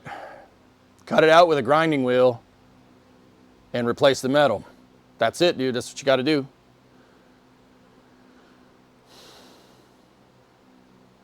Yeah, I do have a nice shop, right? But I don't really have all the tools to restore this exactly how we want. Like I would have loved to media blast this whole chassis, media blast the whole thing, put it on a jig and restore the whole thing, but I don't have any of that. Not yet, at least. Anyway, so yeah, we don't got none of that just yet. Someday. I'm thinking that rear cross member does not do that, dude, because it doesn't line up with any of the tabs. All right, cool. And it doesn't look like it does on there either. The lift would make things easier, Bandit. Yeah, that's for sure. Anyway, so those are the tabs we got to remake. I need to go to the next picture. Yeah. Okay, so see the tabs right there? We got to remake those that go over the top of the cross member, and it doesn't look like it clicks in like a Lego piece. I don't think it does. That would have been really nice, but yeah, well, hey, look, at least they had some tabs left. On mine, it's gone. That's all gone.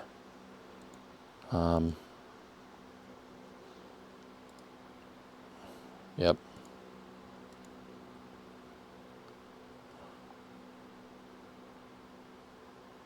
This is the stuff, the cross member. This is what we got to figure out. This is what I'm looking for.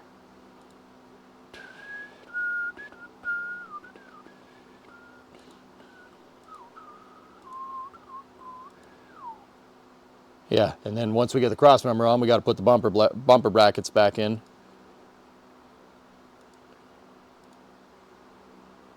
We got to do that, and we have a lot of holes to drill in that damn trunk pan. Yep, we're going to have to do that in the future. Got to drill 1,000 freaking holes in that thing.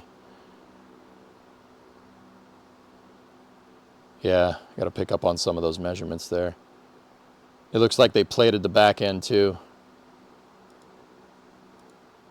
Redid, strengthened the leaf spring perch. Redid some of the frame rail flanges. Oh no, they're putting tubs in. Okay. Yep, we got to do that too.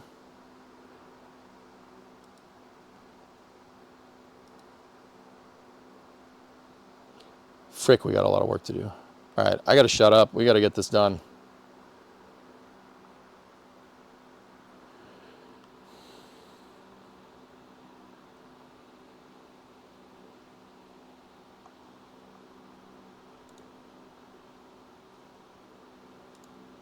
That's what we got to do. Yeah, see, there's that little slot right there. See that? See how it tapers in? I thought that the thing would fit under it. It doesn't. It doesn't fit under it. It fits on the tabs. See the tab right there? So let's go back over here. No, not the crappy Vivitar. So I don't have tabs just yet on this, right? But we're locked into the bottom piece here, and see, we're way too high for the tabs. See where my finger is? We're way too high. So that doesn't actually do that. But I thought, you know, maybe it might, but it doesn't look like it. It looks like this goes right here, like that, and then it picks up on those tabs that way. So, yeah.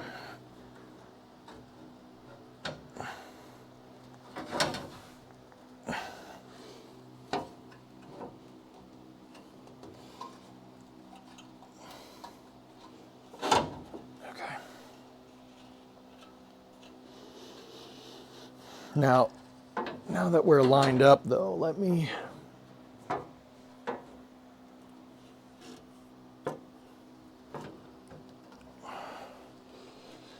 check for clearance here. Oh yeah, dude, we ground that pretty damn flush. So what I just was doing before I was talking too much is that I ground this to make it nice and flush. It's enough to weld. It's good enough. Yeah, we'll definitely make that.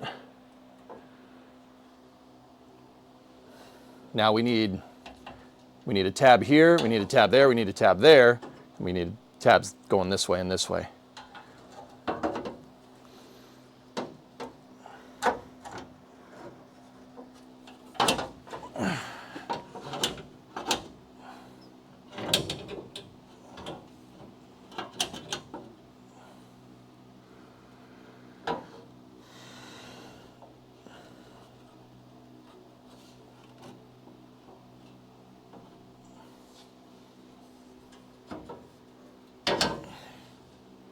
Yep.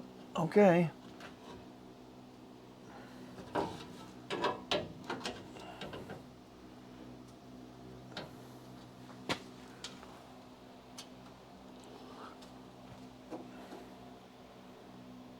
Cool. All right, so let's rebuild all this and go from there. Let me just check it one more time.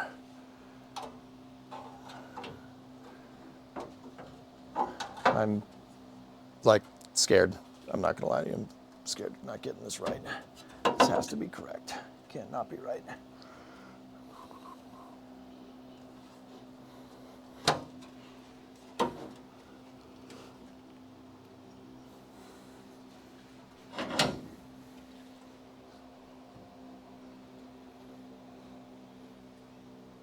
Okay. Cool. So, fellas, I have another idea. So we could go ahead and rebuild all this, right? And that's a good datum right there. But I would really like to have a spot on the other side where we know this fits. Now, here's the thing. I could weld some tabs on here. We could do it all up.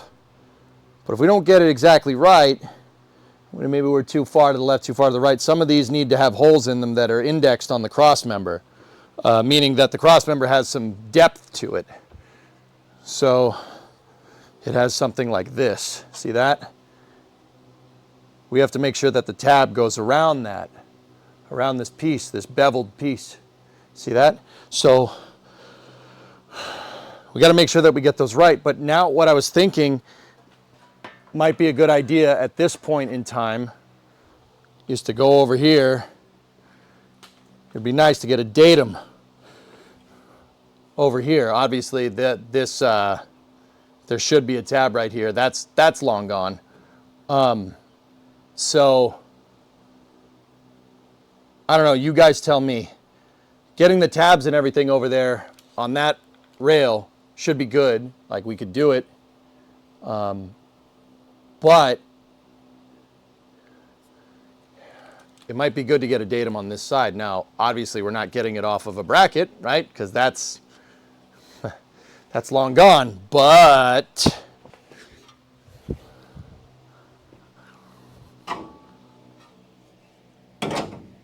I got a new one. Maybe we should switch over to this side for now.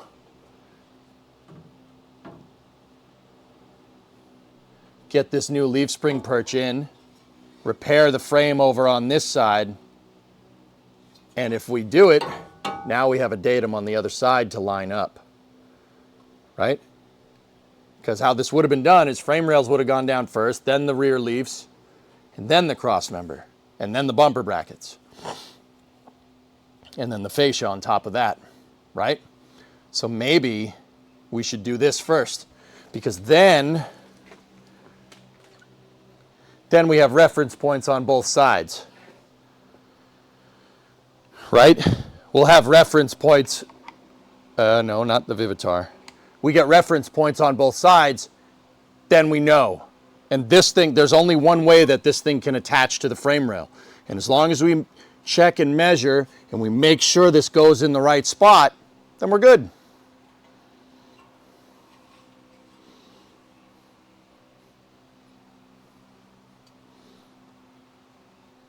Can't give a tab unless you order something. Give me JSP, give me some Pepsi free, right? Am I thinking about this correctly? Don't go and make any of the things that line up with the cross member over here because they might not. If we can get a measurement on both sides, I can figure out exactly where it needs to go, and we can cut all the tabs correctly so they index right. Even if the passenger side frame rail replacement that I did is a little kinked out, we could still make the right brackets as long as it's more or less flush, right? Does that make sense? Good plan? Yeah? So that means we got to cut the old one of these out. That's another moment, you know what I mean?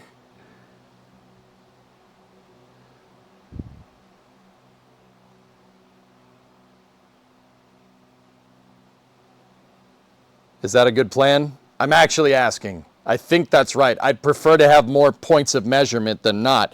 And once again, there's only one way that this thing can attach. It only attaches in one way. You can't, there's no screwing that up. Now, knowing me, I probably will. You're right? Okay, cool. Does that mean it's time to man up again and cut the left driver's leaf spring perch out?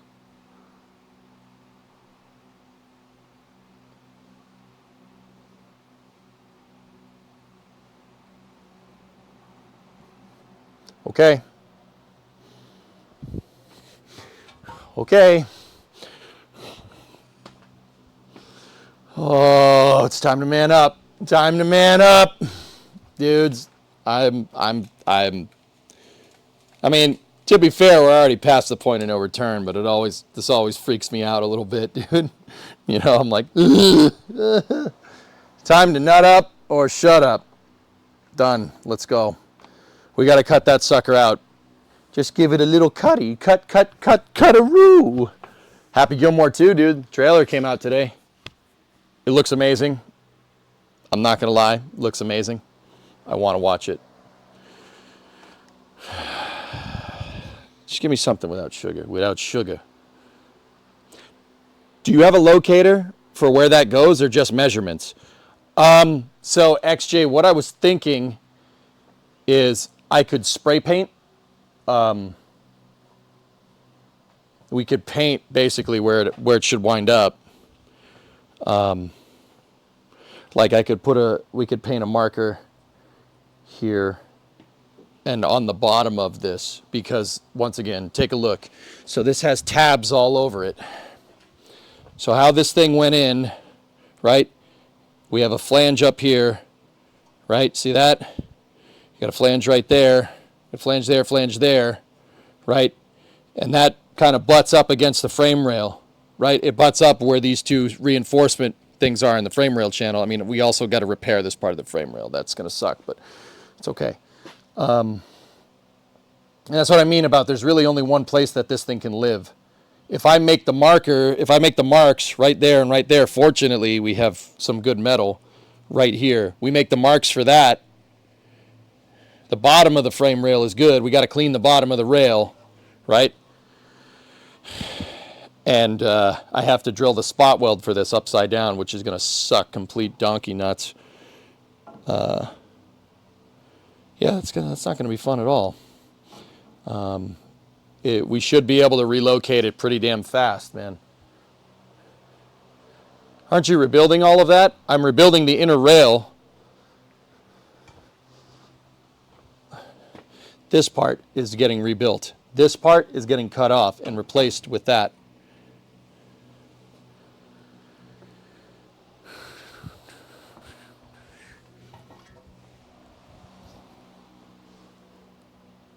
Are you going to cut out the temporary cross member? Fortunately, the temporary cross member is on good metal. I will not cut this out until I replace the gas tank cross member. Or this is not called the gas tank cross member. This is just the trunk cross member. I will not remove this until that gets welded in position, because that's the brace. See what I mean? Once we get rid of this, weld that in, and then we fudge around with our cross member stuff. The reason why I haven't done this yet is because I need to get in here at stuff. We need to get in, and having that in the way is just a pain in the butt. I don't need another cross member to scrape my back on. You know what I mean? That's the only reason why I haven't put it in yet. All right. Let's do this, dudes. You could temp sheet metal screw that member in place. That's not a bad idea, Article. I'd have to grind the old tabs off, but yeah, that's not a bad idea. But I'm pretty sure that where this is, right here, this is good metal. I'm pretty sure that's okay.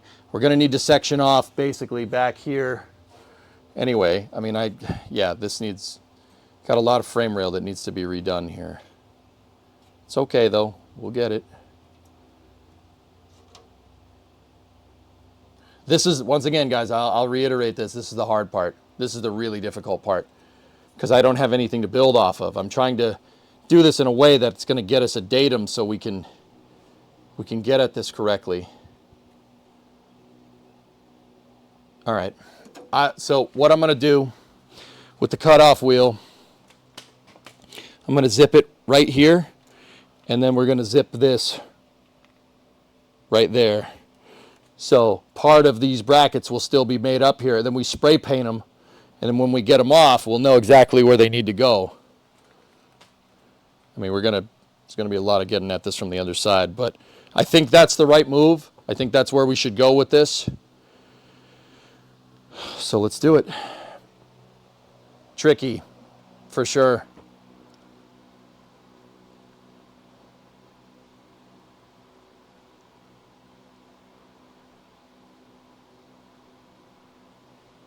I mean, I have great respect. Closest get to use my hands for projects is soldering. I'm not good at that. It's all over but the crying. It's all over but the crying. That's the ink spots, right? I'm putting the cutting wheel on.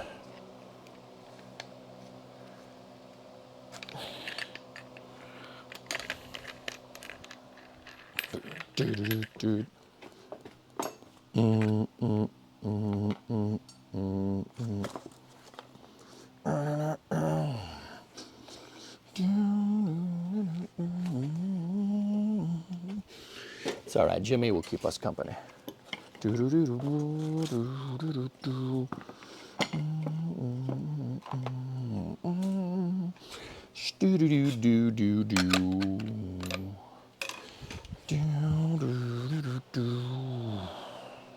All right, got my cutting wheel.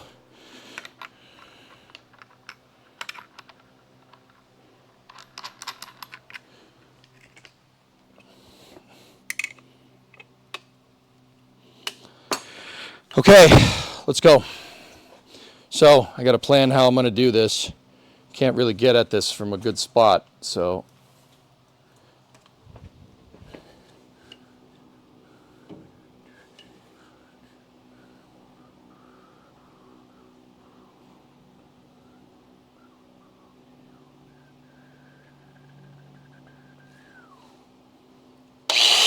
All right, ready?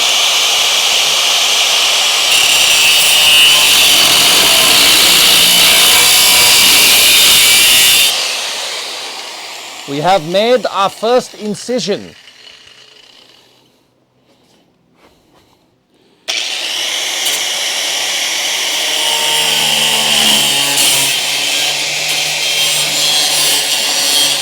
And just as suspected, there's no metal there, there's just rust. There's entirely nothing there. Holy crap, that thing didn't even cut anything. It just sank through it. Like the weight of the grinding wheel just went right through that damn thing.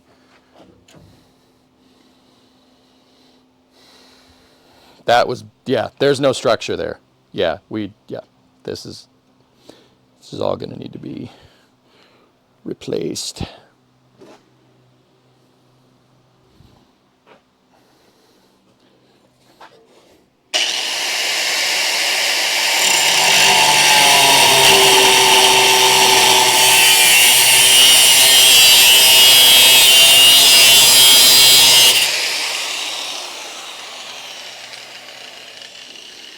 All right, I gotta get down under this thing.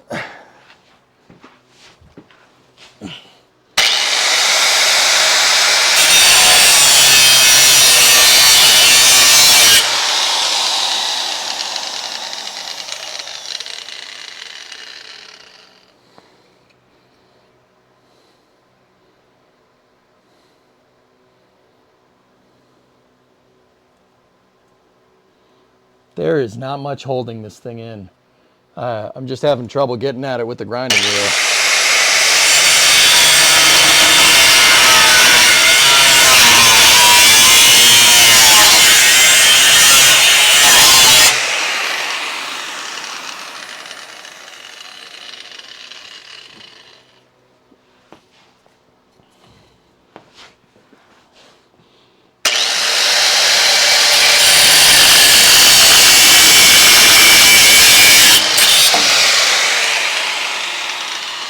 Got it.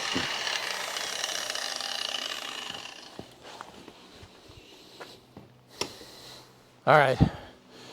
Watch. You want to see how much is holding this together? Hear that? You hear that?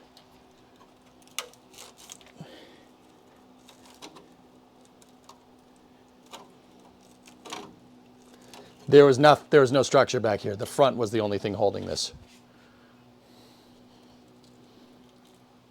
There's nothing here. Wow, that's bad. Yeah, good thing we replaced that. That's not repairable. There's nothing to repair here. Guys, yeah, there ain't nothing to repair. See how the snips are just going right through it? There's nothing here.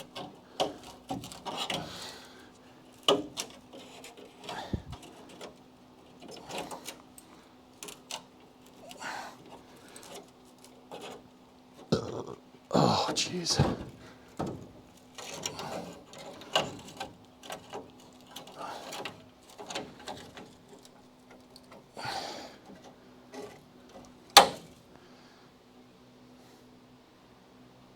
There was nothing holding this together.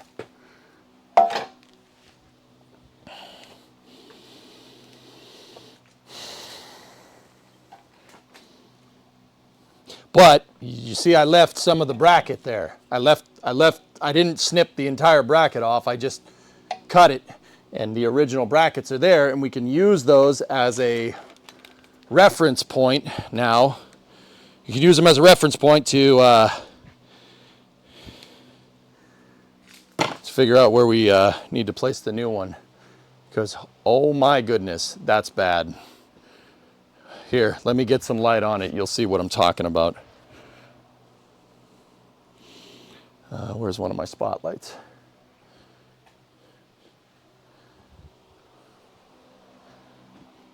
Here we go.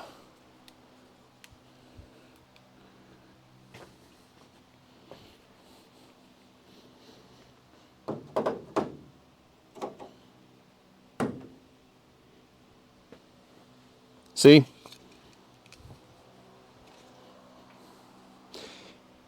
Wow. Oh man, we got our work cut out for us, don't we? Oh dear. Oh boy. Oh boy. We got our work cut out for us.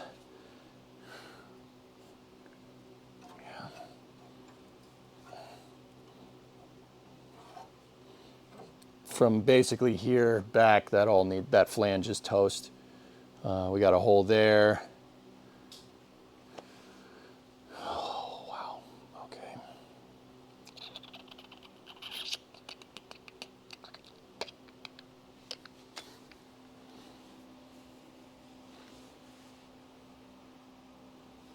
Guys, I'm thinking.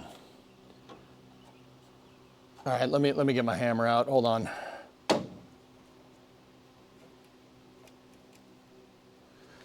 Let me get the dolly out. The dolly hammer.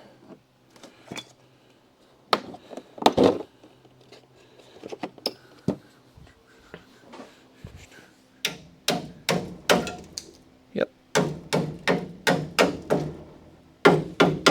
Now hear that? That's good metal. Hear the noise change? That's good metal. That's not good metal. Front leaf spring mount was good. This is all good. Oh, thank God.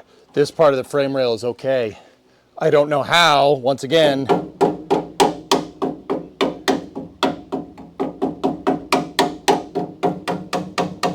That's not. Hear the difference? Hear the difference in tone?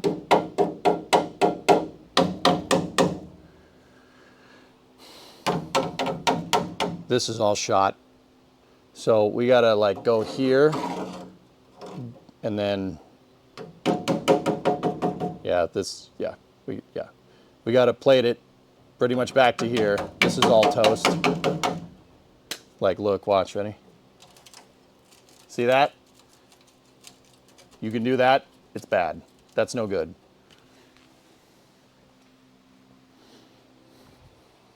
How much are new frame rails? $200. New frame rails aren't the problem. That's not the issue. I can get new frame rails. So, one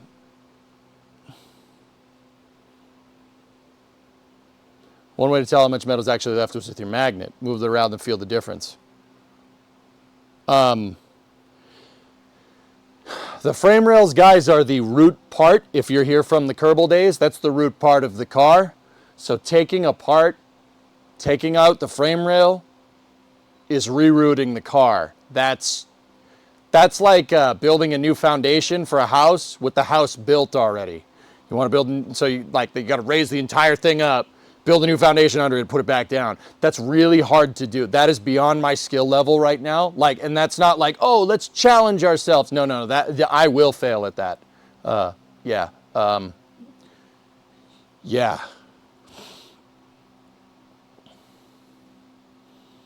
Yeah, Skash, exactly. The frame rail puts off the balance of the entire vehicle. It ends up being more twisted with every weld. Skash, what do you mean? Are you saying replace it instead of welding the sucker back together? I mean, I could buy a frame rail. We could section it if we wanted to. Yeah, I'll need a jig if I want. Yeah, that's what I mean. I'd need a frame rail jig, and I don't have the resources to obtain one right now, nor the budget. I put all the budget into the stupid car. So repairing is what we're going to do. I can replate that. That's not a problem. We can plate it. It's not an issue. I have enough steel. It's just, yeah, we got to replate it, dude.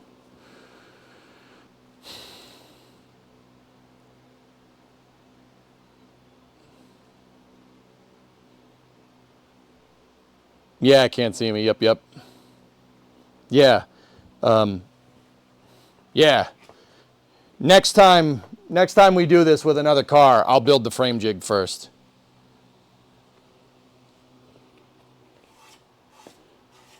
Plus side though, the other patch that we did on this side of the frame is mint. Really nice. Sucks I came in at the absolute most sucky time, man. I feel for you. Yeah, Skash, you know, dude, I'm not like, yeah, that sucks. Like, don't get me wrong, that sucks. But it's okay. I got a new leaf spring perch, man, and I'm smart enough with the welder. We can replate this. I can make a new flange. The frame rail from here, from the front mount, is actually super strong, with the exception of a little hole that's up there. You can see it. You can see that hole right there.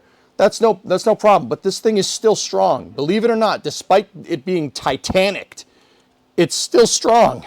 That, and I have it braced. My bracer bar is definitely helping. There would be nothing here if I didn't have that bracer bar. So, believe it or not, despite all this, it's still true.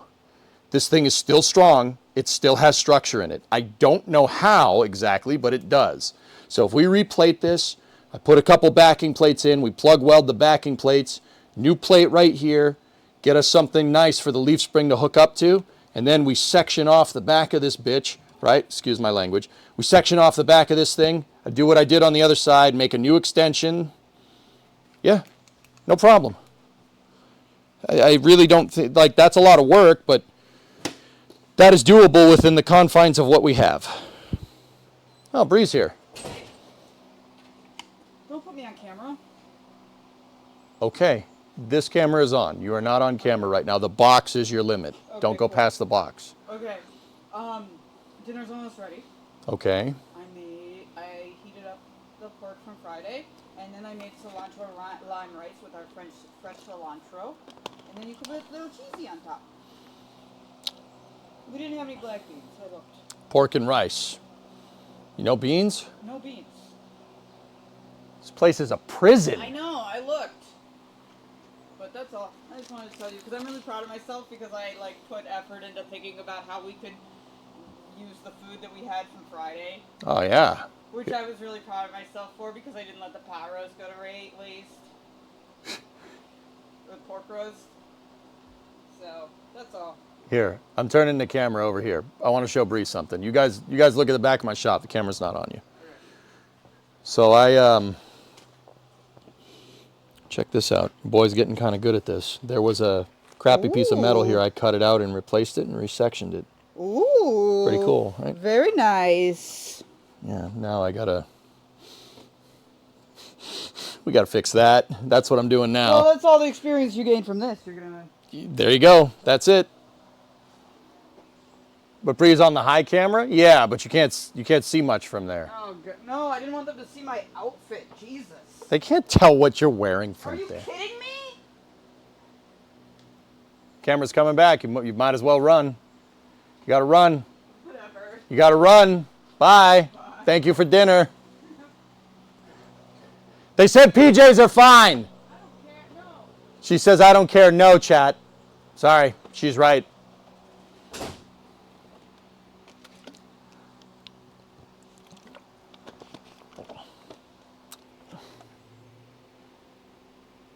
I know the other camera was on, guys. I think it's funny. 45 cans of kidney beans for some reason, you can have half. Oh, dude, let's go. Even if there's good metal, cut the rail out in such a way that makes forming the plate as easy as possible. Yeah. Okay. We don't have much more time here. We got about 30 minutes, so yeah, how are we going to do this?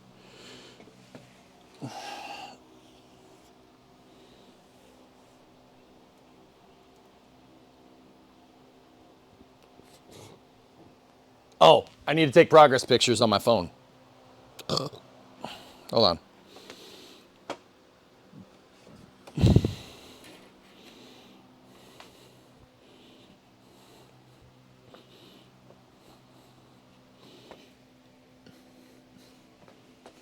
I'm taking pictures.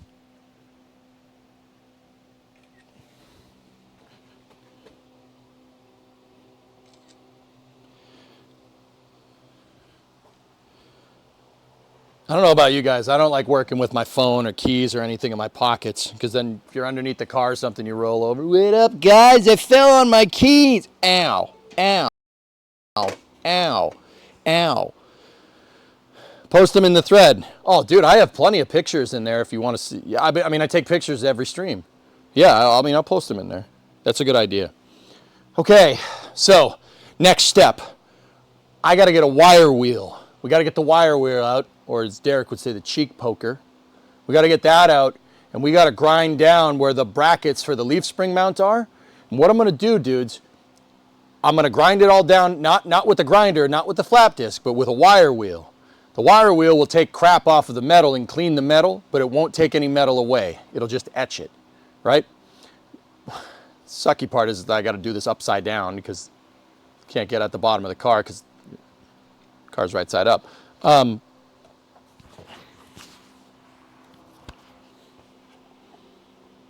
Please hold.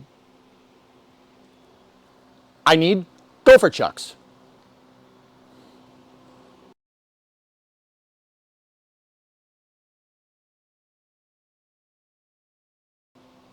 We're back, and we have the combination. Schlotkin, go back to the golf course and work on your putts. Are we better?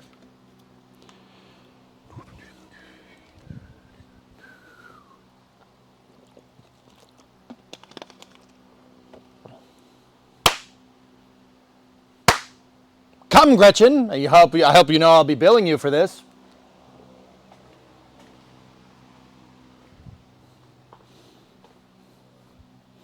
One, 2, 3, 4, 5. It's amazing. I got the same combination on my phone.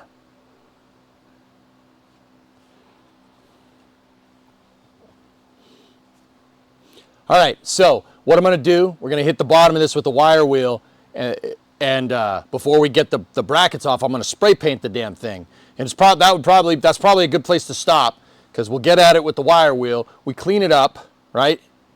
we spray paint it, we let the paint dry overnight, we get at this thing again tomorrow, right? And by the time the paint's all dry, when we go to drill the spot welds off of the original brackets, right? When we go to drill those, the paint will dry and it'll have the exact position of where the leaf spring perch needs to be. And then from there, we'll know exactly where we need to place the new one. Have you considered a face shield or at least glasses if you're going to be working overhead? No? Why? Oh yeah, of course, dude. Yeah, I got hearing protection, I got glasses, I got my hat. You know, people are like, oh, you know, actually, you know what, dude? You know what I was about to say? I was about to say that, and I'm going to get the wire wheel on the grinding wheel here. Well, we'll talk and work. You know what I was about to say? Like, people are going to give you crap about personal PPE and stuff, like wearing, you know, like, oh, you wear hearing protection, what a bitch, right? Like, no one has. Seriously. If anything, I've gotten praise. People are like, thank you for doing that. You should be wearing safety glasses. I'm like, oh, believe me, I am. The only thing that I don't really do PPE with, and this is kind of not like, oh, it has to be this way. It's like, whenever I'm using stuff that spins, or when my hands are near something that spins, I don't put gloves on. Yes, stuff is bouncing off my hands. Yes, it burns your hands a little bit. I don't trust gloves with something that spins. That is my one big, like, no, I'm good. I don't like that. Everything else though, like paint with a respirator on, etc., I do all that because, yeah, you'd be kind of stupid to not do that.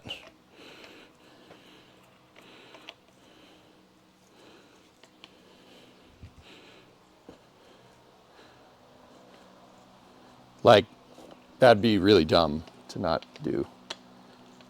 Yeah. I also got a wedgie. So like, yeah, with this, hearing protection, safety glasses. Oh yeah. I do not do gloves with stuff that spins. Hell no. But yeah, for the most part, you guys have, like, nobody's going to be like, oh, you're wearing safety glasses, what a bitch. No one's done that. If anything, people are like, you should be wearing safety. And I agree. This thing shoots out those little things of metal. Like the wires from the wire wheel, they shoot out at high speed. And if they hit you in the eye, that's the end of that.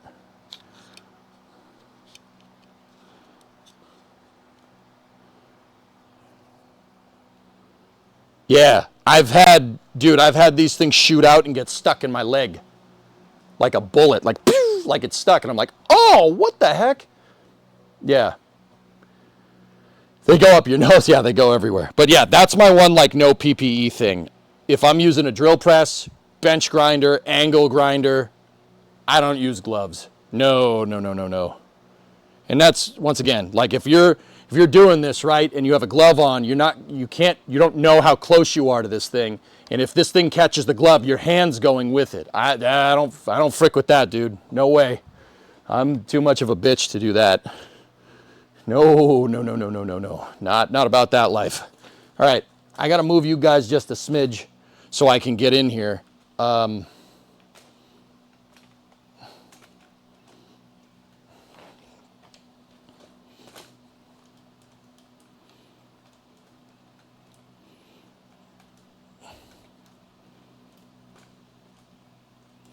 going to put this a little bit far away. See if I can get... So, what do I need to grind? I need to grind the whole bottom of this frame rail to make sure that it's good, and we got to find our datum points. And then we got to grind up here. I'm not sure how much we need to grind here, but yeah.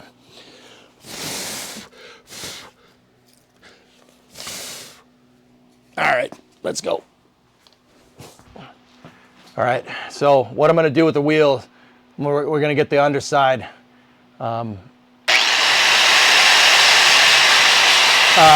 There's all kinds of undercoating out here. I'm getting the respirator.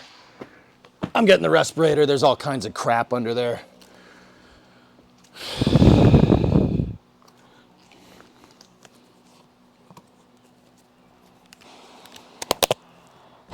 Yeah, there's all kinds of undercoating underneath this, and fortunately, that's probably what saved the damn frame rail, but, yeah, who knows what that is?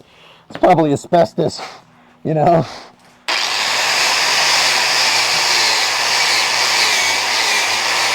Fortunately, the tab under here is actually pretty good, because the asbestos undercoating probably saved it.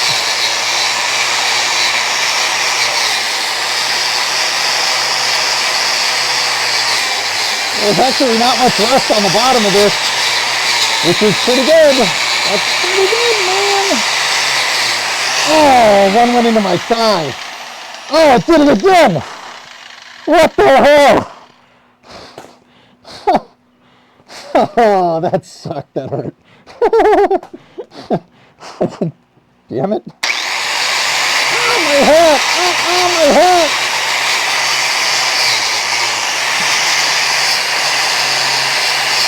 It did the thing that I just said it would do. It looks like one singular spot weld. Cool. I just barfed on an anthill. Cool. Whoa, I think they're pissed.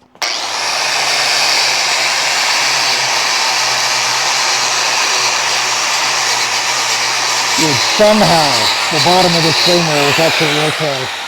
I don't know how. Somehow it is. I can't figure that one out. All right, now the front bracket should be up here.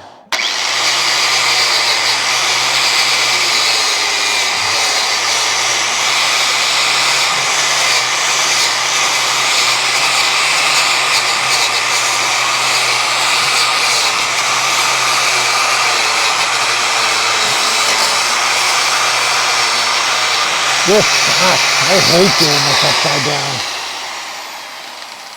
This sucks a lot, dude. Hey, whatever. I ain't complaining too much. Too much. Man, I am complaining. Let's be real.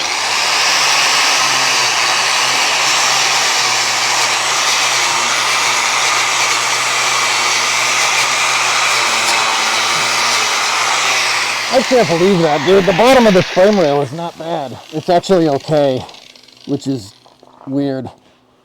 I'll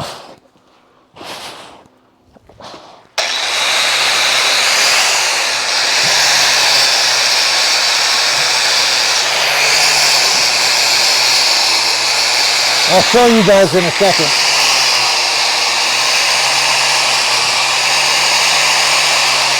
Ow! Stop it! Stop hitting my leg. Stupid wire.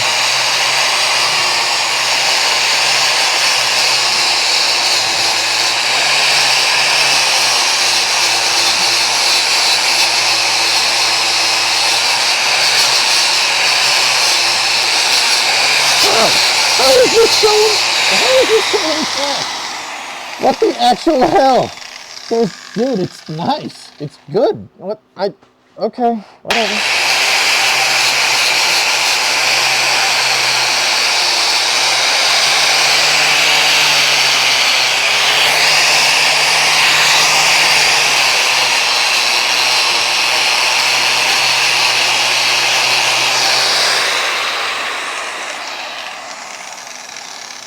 You know what, man? I needed some good frigging news.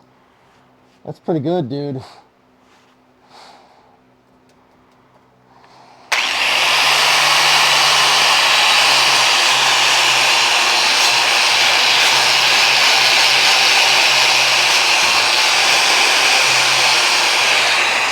Oh, it's such a load off, dude. If this is bad, I would be really pissed.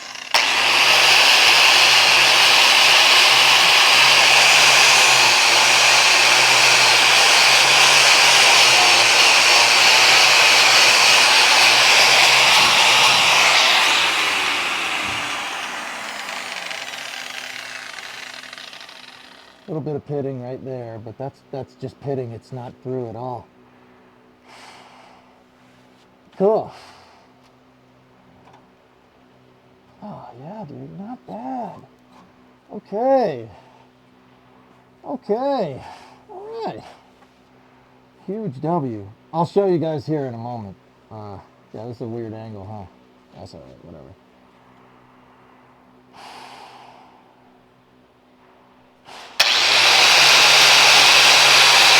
Just cleaning the rest of it off.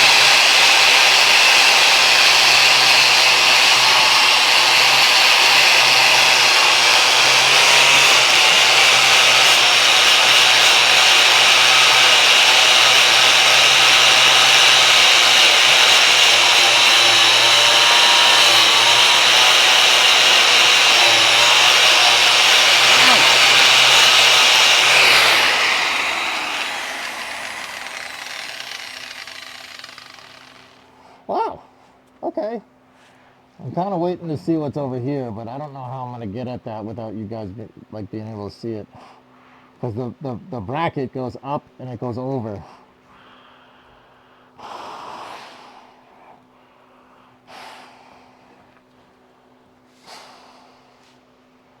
Oh, not bad, dudes.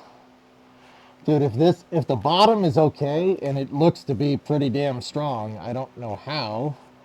If the bottom is okay, it's going to be really easy to figure out a new spot for this, and then it's going to be also real easy to rebuild all this. We got something to work off of, dudes. Good. Very good. You guys want to see? Come here. I'll show you.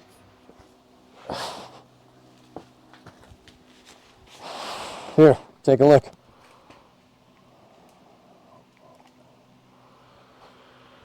Let me get you the light.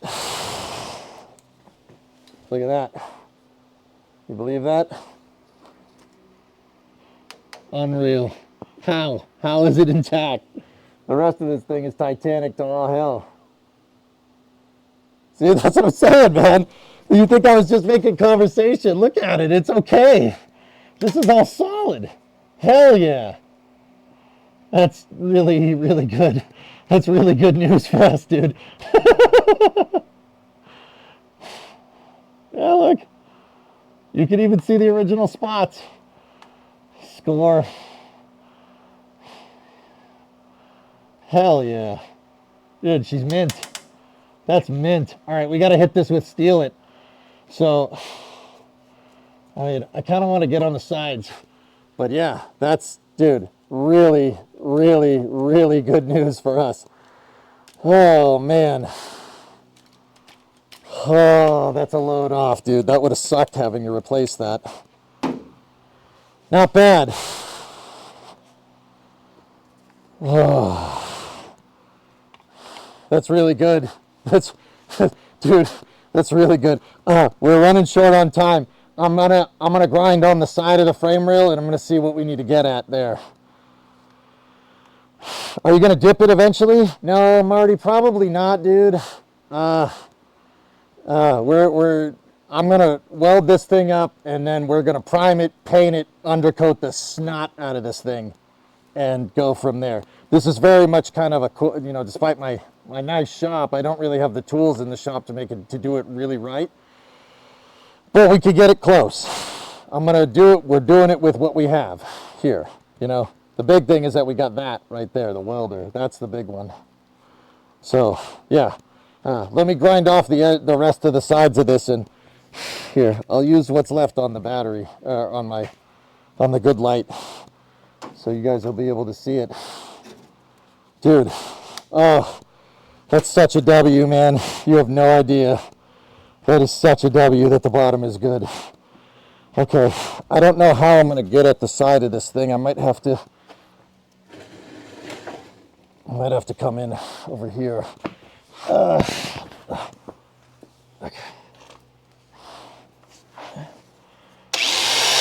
Yeah, there we go. That'll work.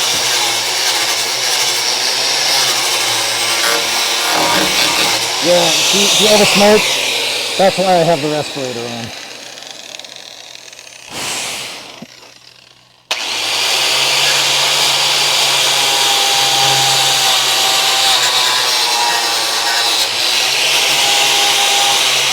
Rail was good, dude. On the front bracket, the rail is okay.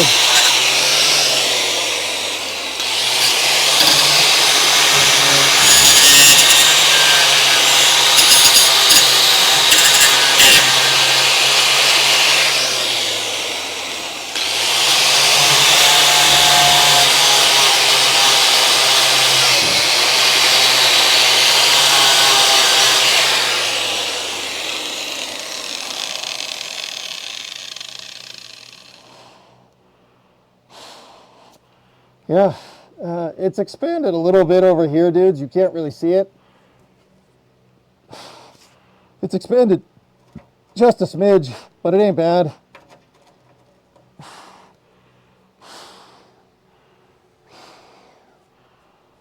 You know, while I'm here, I'm gonna get up here where the frame rail is struggling. I'm gonna try to clean this part out. We'll see what's good here.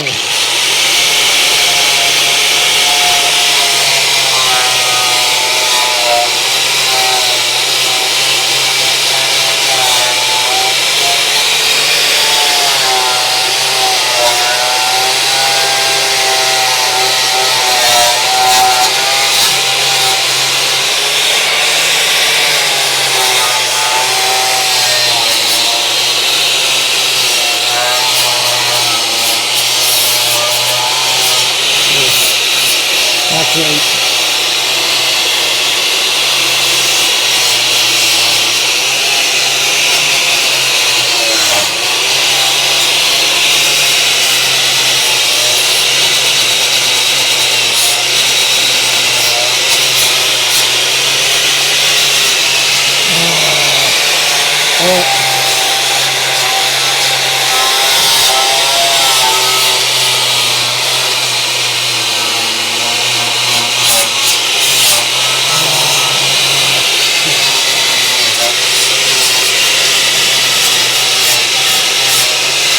Sparks are bad.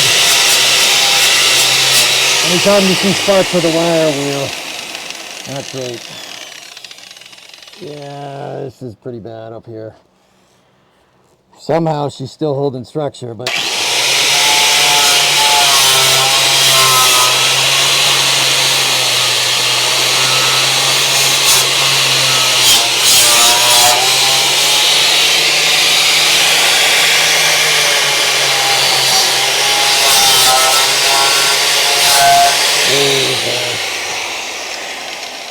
we got our work cut out for us up here, dudes. That mouse nest really screwed this thing up.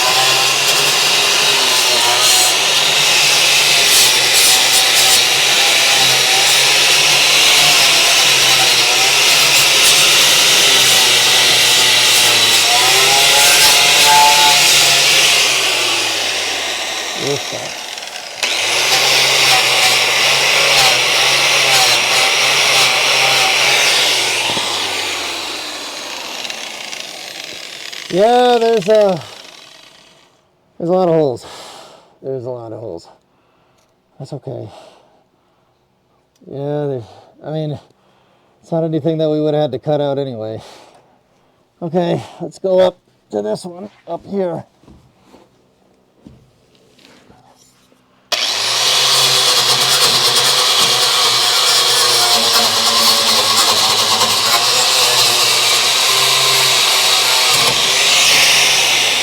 This is a really uncomfortable position for me, but you know, whatever. That's cars, baby.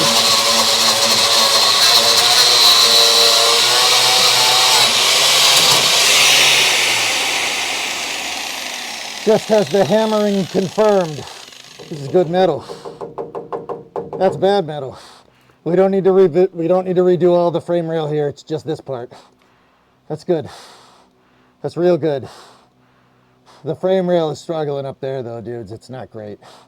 Not anything we can't rebuild, but oh, it's bad. There's a lot more of that rail missing than I thought. But the corners are solid. It's just pitted around the bottom and stuff, dudes, so not bad. I'm gonna go over here. We're gonna get the other side of the frame rail, and that's the last thing we'll do before I bugger off for to take a shower for Space News. Yeah, that frame rail, look at the hole up there, dude. How bad is that structure around the hole? You need to section in a new rail? See me, dude, I will show you in a second. We need to gusset the hell out of that thing. The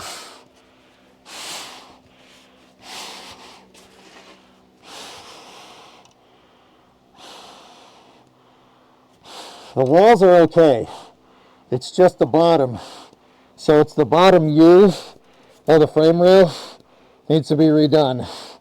Just the bottom U though, that's it. What I'll probably do is I'll make a piece of steel like this. We'll bend up a piece of steel, plate it, right? And then plate the sides, and then plate the back. That should do it. We got to cut out all the rust, obviously, but here, let me just get at this side. Let me see what's good.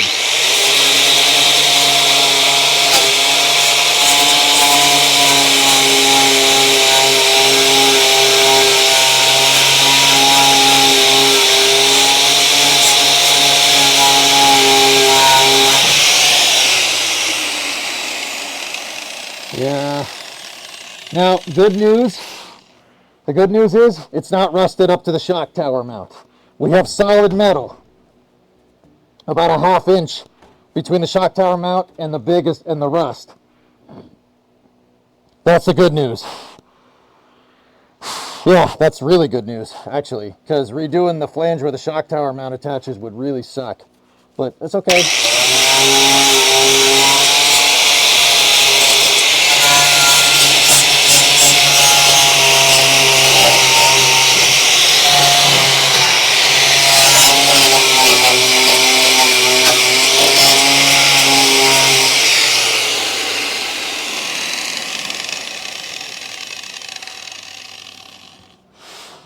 It's cranked pretty bad, dude.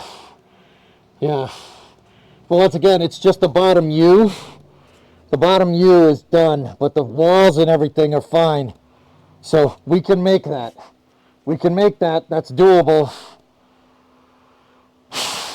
It's doable. All right, not too bad. It's a little bit worse than I thought, but it's not untenable, dude. Believe it or not, despite all this nonsense, this frame rail can be repaired. Because it's not screwing with the shock tower mount. We got plenty of space. We got plenty of space there. I'm gonna get at these two while I'm here.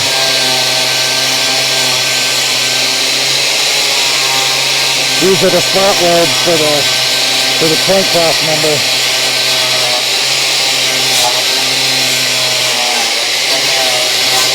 It'll be vital to get this back in before we do everything else.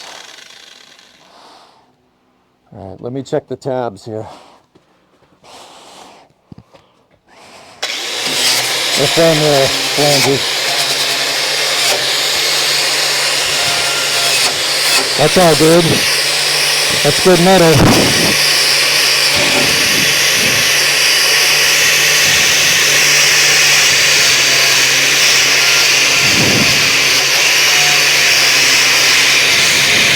Wow, it's pitted. The pitting starts really right here. This is all good. That's good metal. We could save this.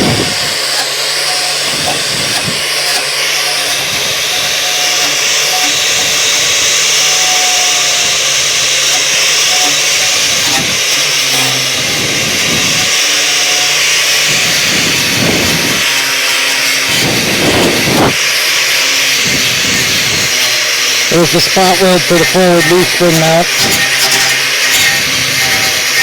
How far back do we got till we get the good metal? Oh man, look at all the rust.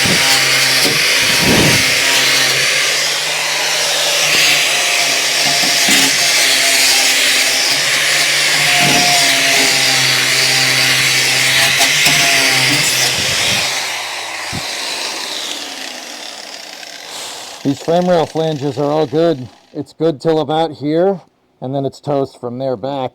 This one is good. It's pitted a little bit. It really starts to thin out right around here, which is basically the case for the other side, dudes. Yeah, not bad. Dude, this being so damn strong is what's keeping this thing together, because the bottom is kind of shot right there. Yeah, it's bad. I gotta cut a whole bottom chunk of this out, but that's not a big deal, dudes. Really, that's just work. The structure is still here. We just gotta reinforce the cancer areas and we'll be fine. Believe it or not. It's crazy. It's crazy that this is actually, ow, another wire just went into my knee.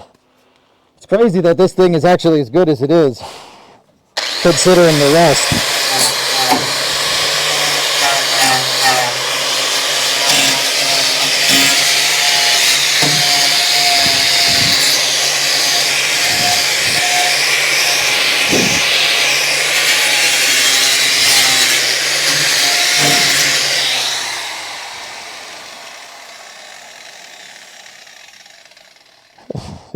Dude, there's some frame rail here.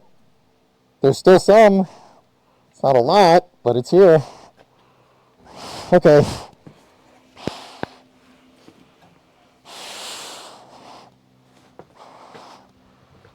Let me show you guys what's up there.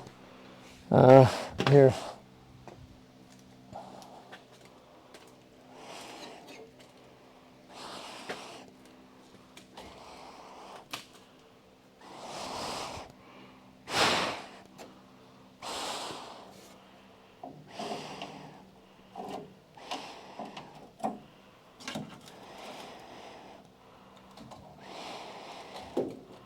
Get a good gander, because it's not great, dudes. But the channels are fine. It's just all down in there. That's not good. That's bad. That's a huge problem. We got to fix that. But see, it's not going up the walls too much.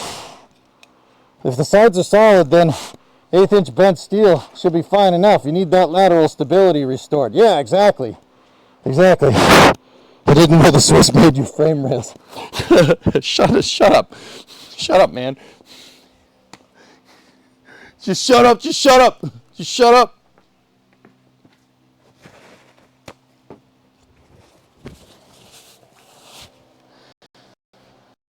Yeah, that's not great. Wow.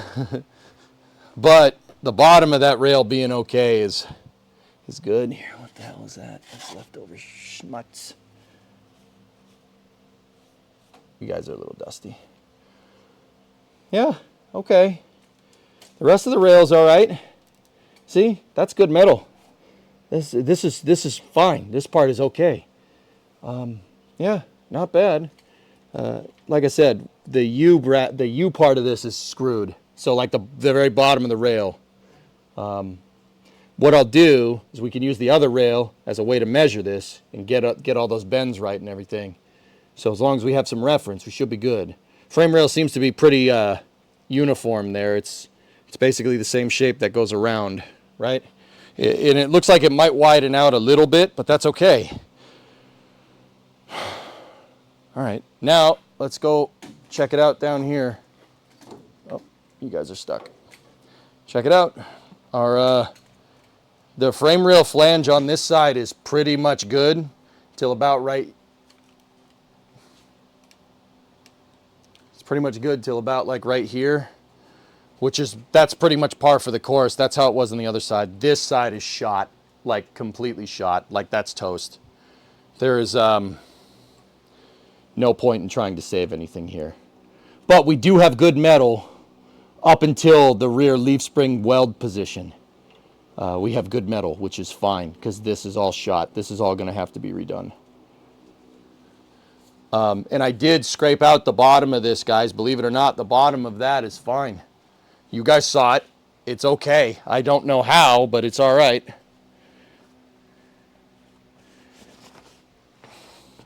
It's probably because water didn't pool on it. But yeah, that's shot.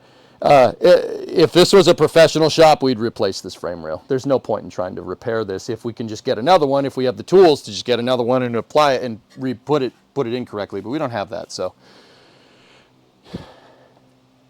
patching it and rebuilding it is the solution for us. But once again, there's good metal. There's a lot of good metal down in there. Not as bad as I thought. This is all shot. But yeah, okay. So what I'm going to do now, I'm going to hit this rail with Steel It, especially like all around here. Actually, I'll probably use some black spray paint Think my hand's dirty? I'll probably use some black spray paint. I mean, the steel it'll probably do, but oh yeah, the frame rails aren't they're not expensive, dudes. They're not expensive. Replacing them is expensive. I thought that was your tan. Nah, I don't think so. Dude, to hell with the shower. I'm gonna go hose off like with the garden hose. Lick it? No. You give me 10 grand. Tip 10 grand right now, I'll lick that.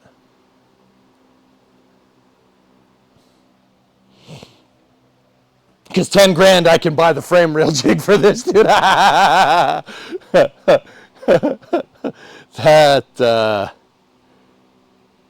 That's a lot of rust.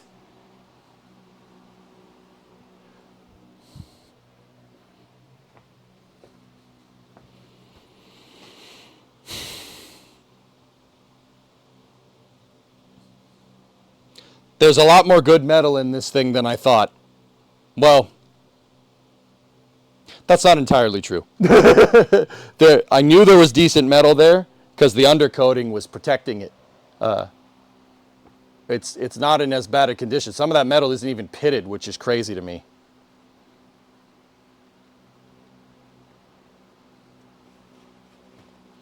Yeah, most of the car isn't on the ground. It's on my arm, but a good deal of it is on the ground. A good deal of it is on the ground. Okay, I'll use the steel to do this. So what I'm going to do, guys, and we'll continue this tomorrow morning. What I'm going to do is we're going to hit it with the weld-through primer.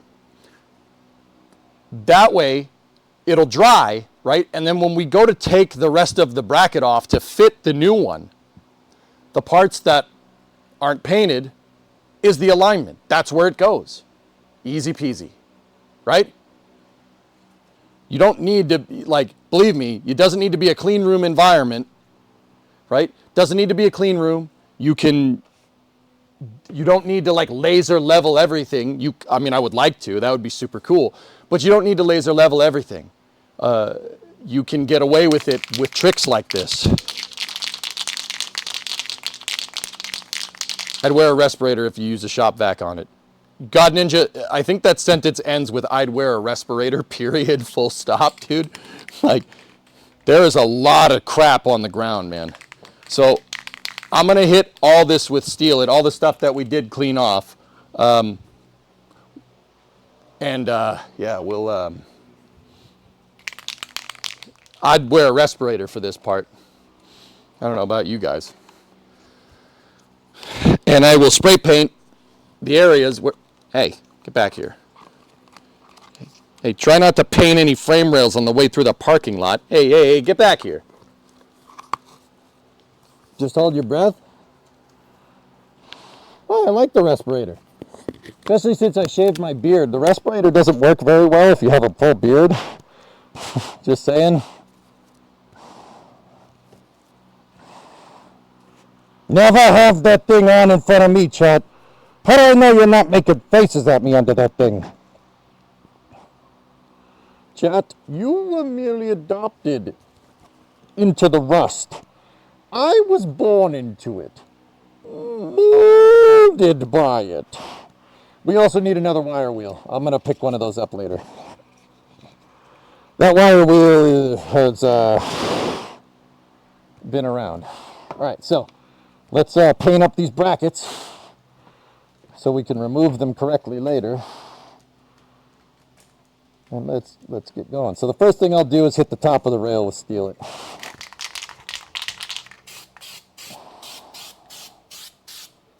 Just to protect the metal, or you know what I mean.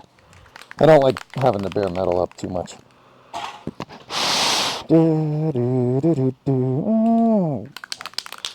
Alright, now let's get at these side brackets. Hit your head on the car. Make sure you do that.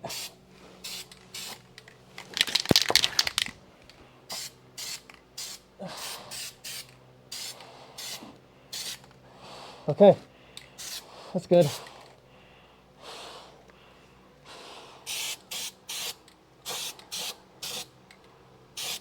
hit that part of the frame rail. Hit it with some steel. This is, I mean, if anything, like, this will just protect it.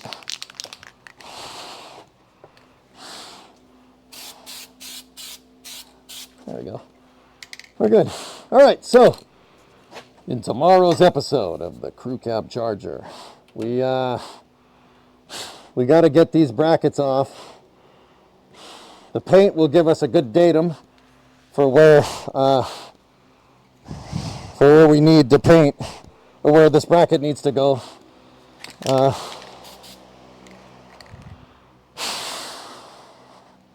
What does this spray do again? So God Ninja, this is Steel It. It's weld through primer. So it's primer to protect the metal and give a good paint surface, so you could paint over it. But also, it has metal flake in it. It has 316 stainless in it. Starship style.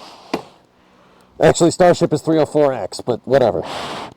This has 316X stainless in it. You can weld to it. You don't need to grind stuff down to bare metal. You can weld to it. That Steel It is awesome. I love that stuff. It makes it really easy because you don't, like, the thing about this is that if you get one good humid day and some of that humidity gets into the garage, it's going to rust that metal. Yeah, it's going to rust the hell out of that metal. We don't want that.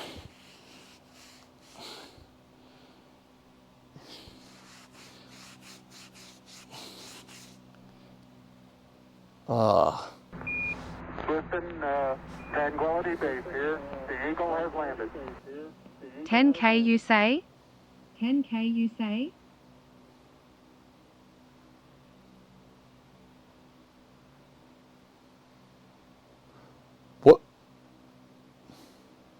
What was that?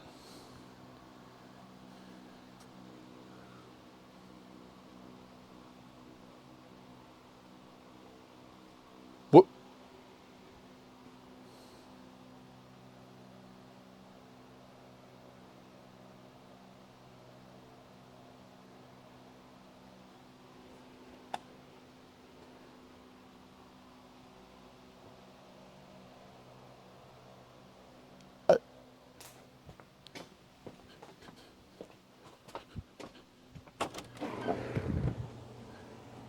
I got it.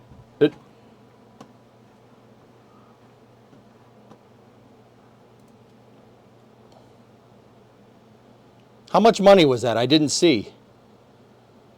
Oh, I see what you did. I see what you did. You sneaky.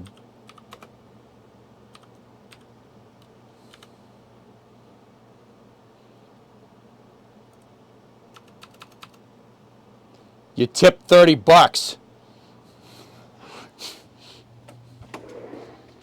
I see what happened there. That was 10,000 Hungarian Fritos or whatever the hell that's called. You know what? Fuck you. Bitch.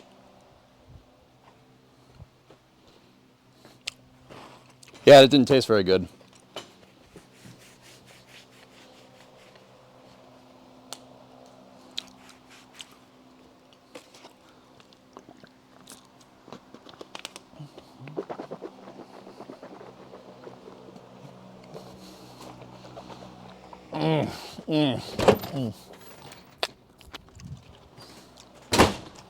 Yummy. Don't ever do that. Don't do that. That was not smart. I told you I was born into the rust. You were adopted by, yeah, I just swished around a bunch of water and, all right. We got to start Space News in 20 minutes.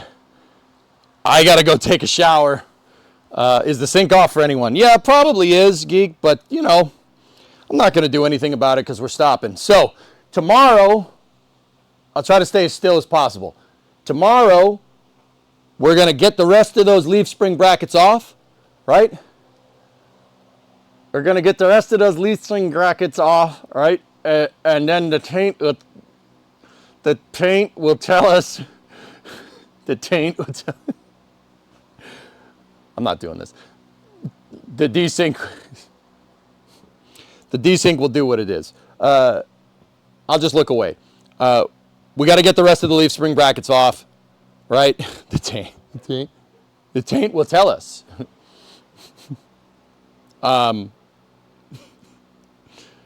The doy dot the basketball. Talk about getting derailed, man. Holy balls. But then again, it's my stream, so what are you gonna do? I was born into the what? No.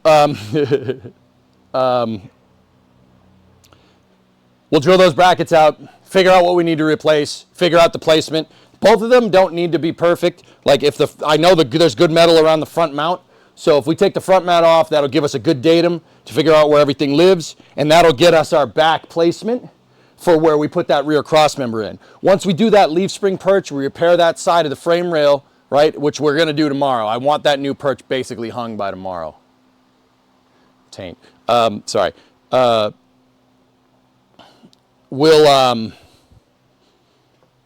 Yeah. Then we work on the tabs for the back, and then we put the rear cross member on. Once the rear cross member's on, we cut out our bracing, put our new trunk cross member in,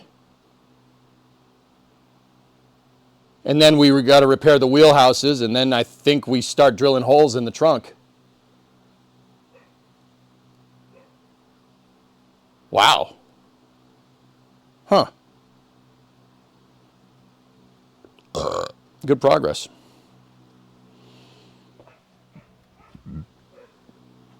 Titan's barking. Titan's saying, "Come in for dinner."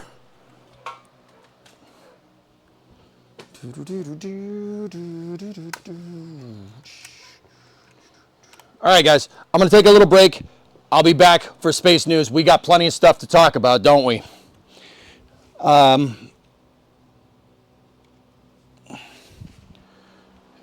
Yeah, we got plenty of stuff to talk about. Let me get the lens cap for the other camera so if it falls over, it doesn't break it. That's not really what lens caps do, but you get the idea. Is Titan a shop dog? Titan does come up to the shop from time to time, but... All right, guys. Stand by for loss of signal from the office, or from the garage, as expected. I will... Oh, crap. I got to restart the stream. I got to restart the stream for Space News because the stupid camera over there isn't going to work. So, all right. It's 4:45. Give me till 5:15, 5:30 max. You're going to get loss of signal on both ends of the stream, on YouTube and on Twitch. I got to restart because my main webcam isn't working. Windows decided to restart my computer and reconfigure all my camera settings. Fun times. So, yeah. Give me about 45, and we'll start Space News at 1/2 okay? So, yeah, stand by for loss of signal from here as expected, and loss of signal for the entire stream for about 45. We'll see you over the hill. Columbia, Houston, you got about 40 seconds to LOS. Configure LOS. You're looking good for over the hill. We'll see you in Madrid.